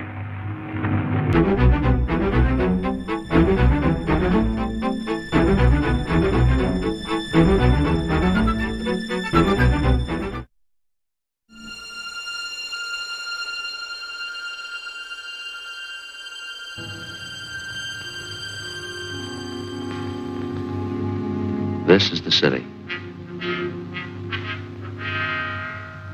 Los Angeles, California. I work here. I'm a cop. It was Thursday, December 10th. It was cold in Los Angeles. We were working the day watch out of robbery division. My partner's Frank Smith. The boss is Captain Didion. My name's Friday. I had to report to the police academy firing range at noon. It was 7:55 a.m. when I checked into room 27A. Robbery. Hi. Hi, where you been? Down the hall looking for a letter. Said it was coming airmail special. Who's it from? A cousin up north. Oh, you mean the one up in Frisco? Works at the police department? Yeah, Bert Lynch, you know. Works out of robbery. Yeah, I know. Joe, they don't like it up there if you call it Frisco. Yeah, I forgot. San Francisco, I'm sorry. My hometown, you know. Yeah, I know. Well, anyway, I called him last night in San Francisco. All three of his kids had their tonsils out the same day. Thought it might be a nice call and see how they were. All three at once, huh? Yeah. Well, tonsils are nothing these days. No, pretty simple nowadays. How the kids make out? Good, they're home already. Well, what's the letter got to do with all this? Oh, well, my cousin told me he was sending some information down on 4 pretty rough characters. Thinks they're heading our way. Sending mugshots, too. You and your cousin running a detective agency on the side, are you? Well, it's a little irregular, but the official correspondence will come a little later. What do you know about the guys? Anything? Well, he almost killed a man. It didn't get any details. It's all in the letter. Ought to be here in a minute. Said he mailed it at noon yesterday. Robbery Friday. Who? Yeah, he's right here. Just a minute. Tony? Yeah. What? Oh, yeah. Sure. I'll be glad to. Well, he's here if you want to talk. Okay. Right, Bill, I'll tell him. Okay. See you. What was it? It's Wilson down in auto theft. They want you to go down and act as interpreter for a couple of Mexican girls. How about it? They pretty? You're not going down there to marry him. I bet you wow them at parties. You bet. See you later, Tony. Right. There's nothing much doing. Pretty slow day, huh? Yeah. I gotta go up to the academy at noon. Gotta qualify. Gee, I ought to go with you. If nothing happens, I'll go. Okay. You know, Joe, these days don't come along often enough for me. If they did, we'd be out of a job, wouldn't we?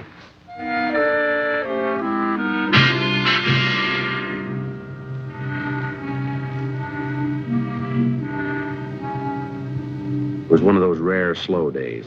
I spent a couple of hours going over the daily reports, sharpened a few pencils, cleaned out my locker. At 10:15 a.m., Frank walked into the squad room. Oh, hey, Joe. Yeah? Came. What's that? Letter from a cousin. Oh, yeah. Yeah, it came just this minute. Well, aren't you going to open it up? It's addressed to you, you know. Oh, yeah. Joe, you got a million of them. There's the mugshot. What's it say? Following 4 men wanted for robberies, auto thefts, and safe burglaries in San Francisco Bay Area.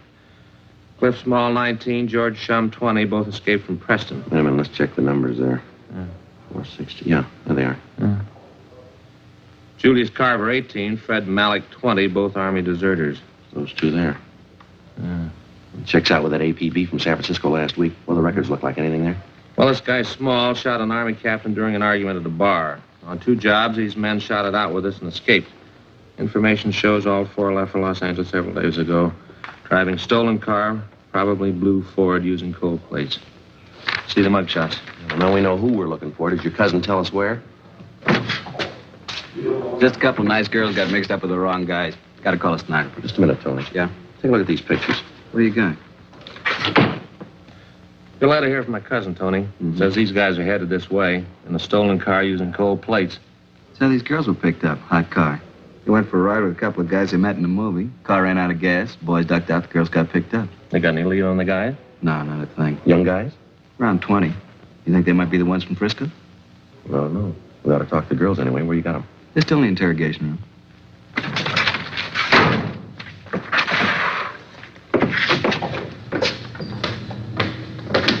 You speak any English at all? Not enough to make any sense. No, María, ahorita nos mandan a la casa. Nomás quieren hacernos unas preguntas. That's Dolores, and this one's Maria. Señoritas, estos señores son empleados del robbery detail. Desean hacer a ustedes algunas preguntas. Nosotras no hicimos nada. She says they didn't do anything. Well, I suppose they've told you everything they know already, huh? Well, they're not much help. They say they don't know anything about the guys they were with. Show them the pictures. Ask them if they've ever seen them before. ¿Conocen ustedes a estos individuos? Estos dos. Estos son los muchachos. These the guys that took them out last night? Ask them, will you? ¿Quieren decir que estos dos son los que les salvaron anoche? Sí, ellos son. Carver and Malik, the Army deserters. Ask them to describe them, will you? ¿Cómo eran los muchachos? Pues ya le dijimos, estaba oscuro y estuvimos en el carro todo el tiempo, pero parecían guapos y hablaban bien. She says they sat in the car all the time and it was dark, but they looked very handsome. They talked nice. Where'd the fellas pick them up? They told me in front of the Jubilee Theater, 2nd and Broadway. Then what? The girls couldn't understand English, but they understood when the boys motioned them to hop in. ¿Han aceptado ustedes paseos con extranjeros antes? Por supuesto que no. María creyó haberlos visto en la iglesia el domingo. ¿Qué? Creyó haberlos visto en la iglesia el domingo. She says no. Maria thought she recognized them from church Sunday. Pero estaba equivocada. But she was mistaken. Well, the boys couldn't talk Spanish. The girls couldn't speak English. Must have been some date. Where'd they go on this ride, Tony? They don't know the streets. They just know they got to the beach and then turned around about halfway back when the car ran out of gas. All right, ask them again. See if you can't get Maria over there to talk, will you? Maria, ¿qué camino tomaron para ir a la playa? Primero paramos cerca de un hotelito y esperamos mientras los muchachos llevaron al perrito a su cuarto. Dolores remembers that they stopped near a little hotel. The girls waited while the boys took a little puppy out of the car, put it in their room. A dog? Now, if they don't know where the hotel was, maybe they can tell us what it was near, huh? ¿Qué edificios habían cerca del hotel? En la esquina había una estación de gasolina. She says there's a gas station on the corner. What else? ¿Qué más? Del otro lado de los rieles había 2 o 3 garajes. ¿Qué? 2 o 3 garajes. She says across the car tracks there are 2 or 3 big garages. Yeah. Could be in the Westlake district. A lot of garages, second-rate hotels out there. Could be any place. Might be East 1st Street. Sounds a little like that district. Maybe Grand Avenue down around Pico. Pico, ahora me acuerdo, esa calle era Pico.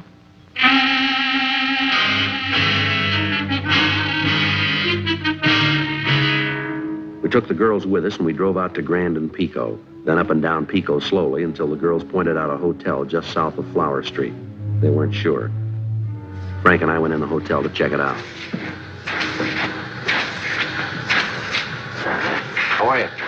Police officer. We're looking for Julius Carver and Fred Malik. They staying here? What's the names? I can't hear you over the vacuum. Julius Carver and Fred Malik. No, not here. Take a look at these pictures, will you? Well, could have been two of the boys who checked out this morning, but they didn't look as tough as this. How many were there? 4. Here are 2 more pictures. Did you look at these, please? Well, could be. They're about the right age. How long did they stay? Just 2 nights. They have a pup with them? What? I say, did they have a pup with them? A puppy dog? Yes, they did. Yes, sir. Little collie pup. Did they pay up? A little collie pup. No, I say, did they pay up? Oh, no. No, they skipped out, owing me 2 days. Wonder if we could see how they registered, please. What? Hey, Colonel, will you shut off the vacuum, please? Well, that's a wonderful machine. Wish I had one. Doesn't sound too loud to me, nice and quiet. Oh, it's not the vacuum. I'm a little deaf. Oh, why don't you get a hearing aid? I got one. Rigged it up myself. Not practical, though. Why's that? No good in automobiles. I wonder if we could see how they registered, please. No need to shout. We use cards here. Now, let me see. Ah, yes, here they are. Bob Reynolds, Jack Sharp, Jim Smith, and William Grant. Las Vegas, Nevada. You must have picked those names out of a hat. No, we use cards here. Did they say where they were going? Nope, no forwarding address. Did they write those cards out themselves? You bet they did. That's the law. Do you mind if we borrow them for a while? We'll have them photostated and returned to you. Well, we're supposed to keep them, you know. Well, you'll get them back. Well, I like to do everything legal. Those boys in some kind of trouble? Did they leave anything in their room?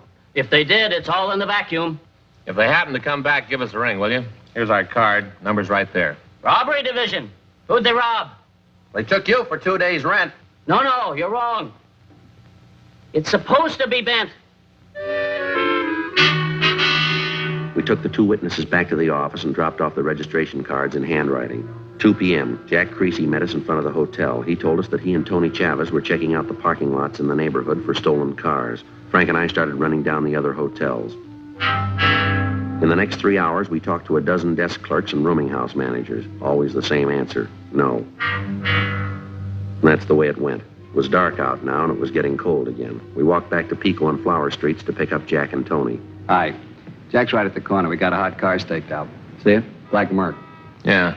Just half a block from the hotel where the guys checked out. Did you find anything in the car? Key's still in it, nothing else. Well, they could have stolen it last night after they left the girls, huh? I called in and checked. It was taken in front of 1192 Doheny Drive between 2 and 4 this morning. We got out of code 5. Well, that's about 6 blocks from where they ditched the car with the girls in it, isn't it? Well, they were out of gas, all downhill. Would have been the natural way for them to go. Well, it could be the right car. We better keep the stakeout, huh, Tony? Yeah.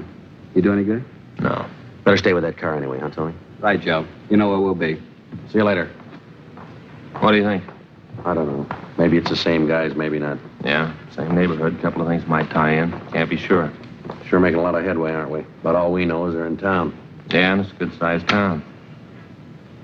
Right now, it's the biggest in the world.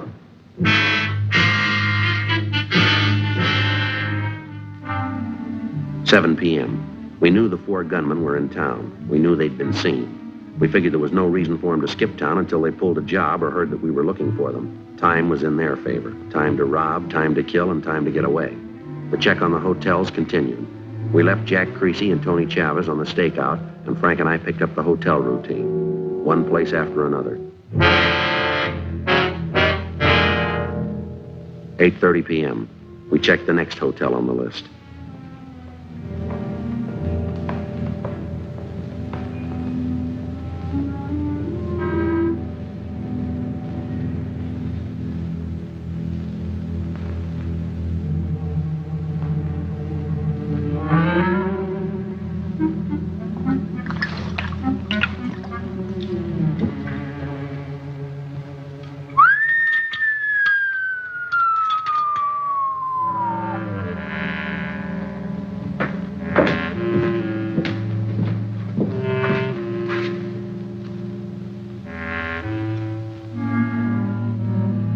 What are you doing down there?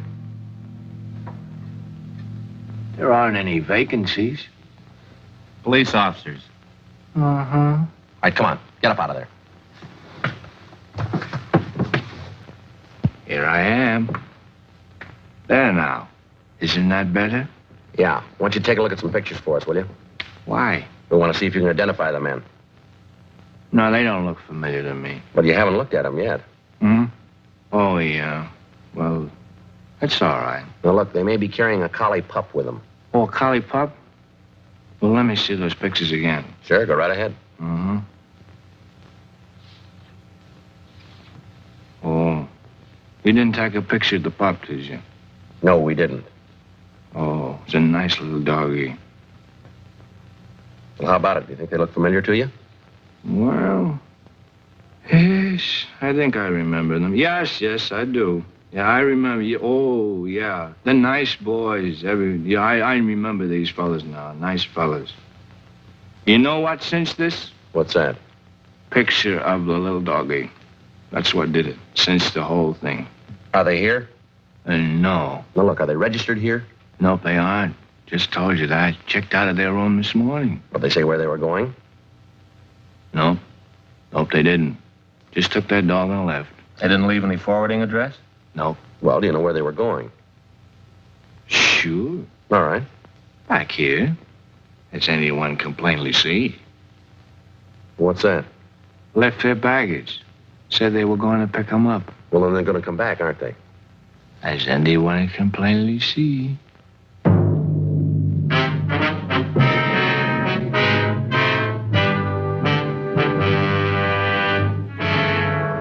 In the files of the Los Angeles Police Department, there are countless case histories that never got space in the daily newspapers. The case of Cliff Small, George Shum, Julius Carver, and Fred Malik was one of these. 4 young hoodlums wanted for a series of robberies and petty burglaries. These men were armed, and they'd shown that they wouldn't hesitate to shoot. By comparison with a sensational crime headline, the news value of the story rated 1 inch of type on the 4th page of the 2nd edition. Yet the line separating these 4 young thieves from banner headlines and back page space is much thinner than the average citizen realizes. I phoned the office and asked for 2 men to cover the stolen car. As soon as the replacements arrived, Jack Creasy and Tony Chavez left the stakeout on the stolen car and took up their positions in front of the hotel. You got any idea when they're coming back? No, sir. I told those 2 detectives I was here. Or was it you I told? It was this fella and I. Oh, yeah. I didn't remember things I say so good. But I study faces. Am I bleeding? No, you're not. Why should I be? I'm not shaving. Are you the manager here? No. This place belongs to Claude. Claude who? Tinney. Well, then you're in charge now, is that it? Only when Claude's not around. This is one of his places. How many's you got? Only one. But this is one of his places. Yeah, now listen, maybe you better leave that bottle alone till we get this thing straightened out, huh? Oh, no.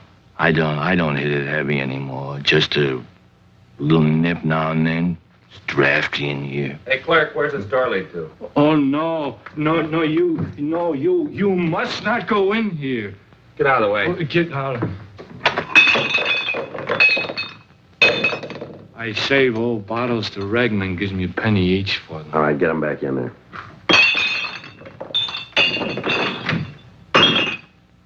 How about this room over here? Is that a storage room?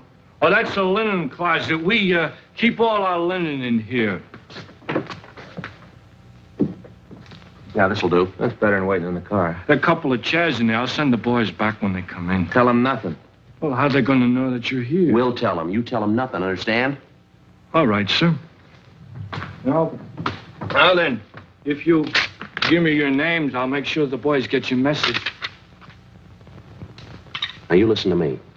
You stand here and read that magazine. You don't do anything, you don't say anything. You got that? Okay. That's the way you want it. That's the way we want it. Oh, just a minute. I just want you 2 boys to know that this whole deal is okay by me. Oh, you want to borrow it? You read it. It's okay by me.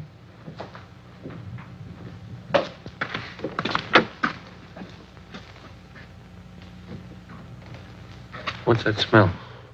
Bleach, I guess. Strong. Yeah.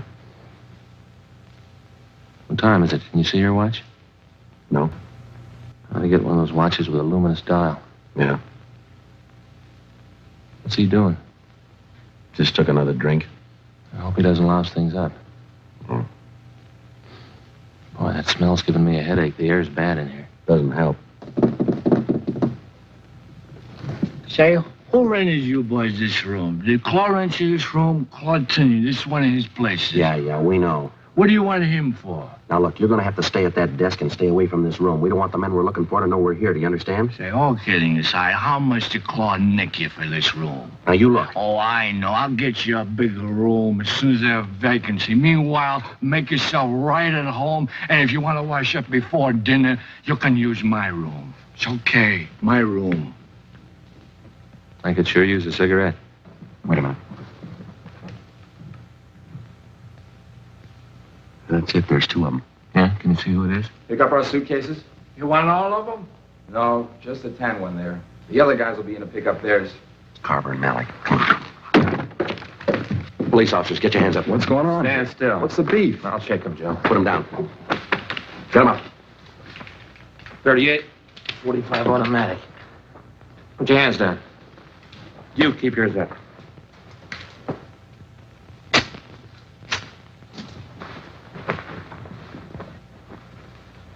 All right. Put your hands in back of you. Let me have your cuffs, Joe. You're gonna put cuffs on me? And put your hands down. All right, where are your pals? What pals? Cliff Small and George Shum. We know you're running with them. If you know that, then you know where they are. How old are you? 18. What's your name? Julius Carver. Everything okay? Yeah, Tony. Any sign of the other two? Didn't see him. Car's still staked out. Nobody's come near it. Okay, you and Jack want to take these two downtown. Frank and I will wait for Shum and Small. Right. See you down there. Here, take their guns, will you? Here, Tony. Right. Let us have your cuffs, will you? Thanks. Okay, let's go. You got everybody. This is it, huh? We're gonna wait for the other two. That's only two of them. Now, look, play it straight. Stay away from that linen room. Well, how long are you going to stay in there? The chambermaid starts making the beds around 7 a.m. She's got to get in there for the linen. It's only 10:15. We got lots of time. We change the sheets 3 times a week in this hotel. Claude's orders. This is one of his hotels. Tinney, no short fellow, long upper lip. Not a worry in the world. Wish you'd leave that bottle alone. Yeah, that disinfectant's sure strong, isn't it? Yeah. Forgot about that pup. Yeah, that'll be the tip-off. I'll get him.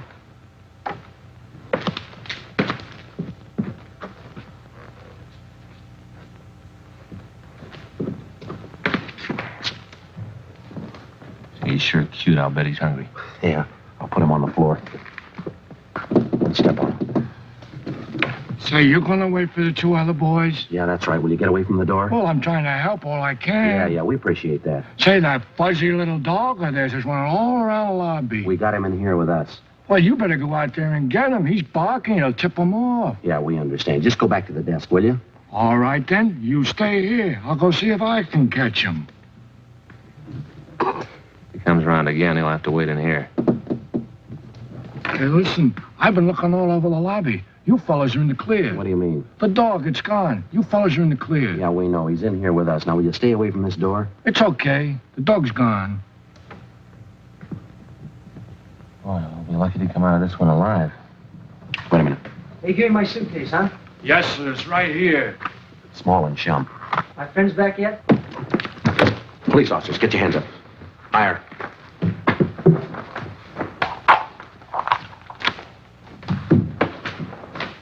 All right, put your hands down.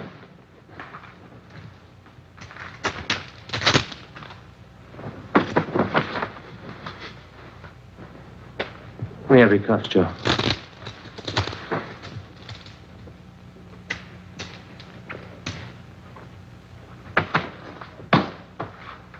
Put them down. What are your names? I'm Cliff Small. Who's he? George Shum. How old are you? 19. You cops? If we weren't, you'd be in a lot more trouble than you are. Well, that's all of them. Yeah. Now let's feed this dog, huh? Say, you want to give us a hand? Bring those bags out the car for us? I'm sure going to have to explain to Claude about this. Sure, that's all right. Bring the bags, huh? You fellas forgot to register.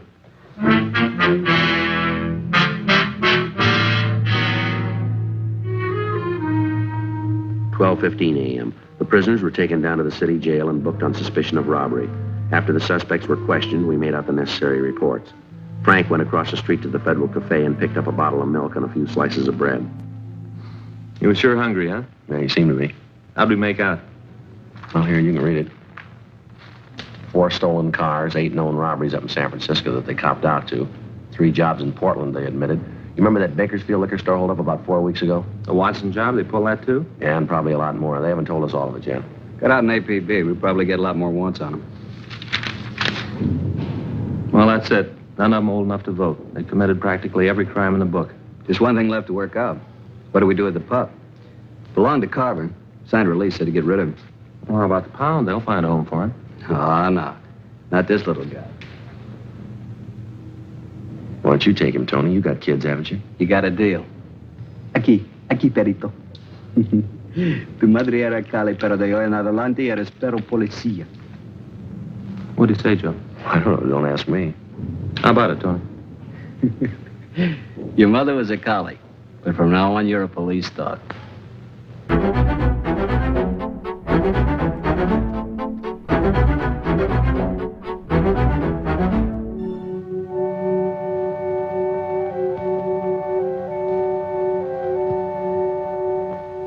On December 21st, a hearing was held in the district attorney's office in and for the county of Los Angeles, state of California. In a moment, the results of that hearing.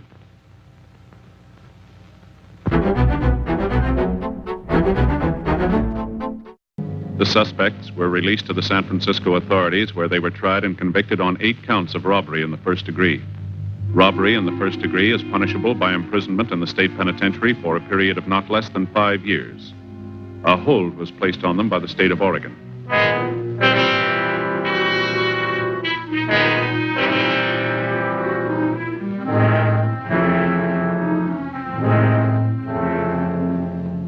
Julius Harley Carver and Fred Philip Malik were tried and convicted of the same charges and are now serving their terms in the state penitentiary, San Quentin, California.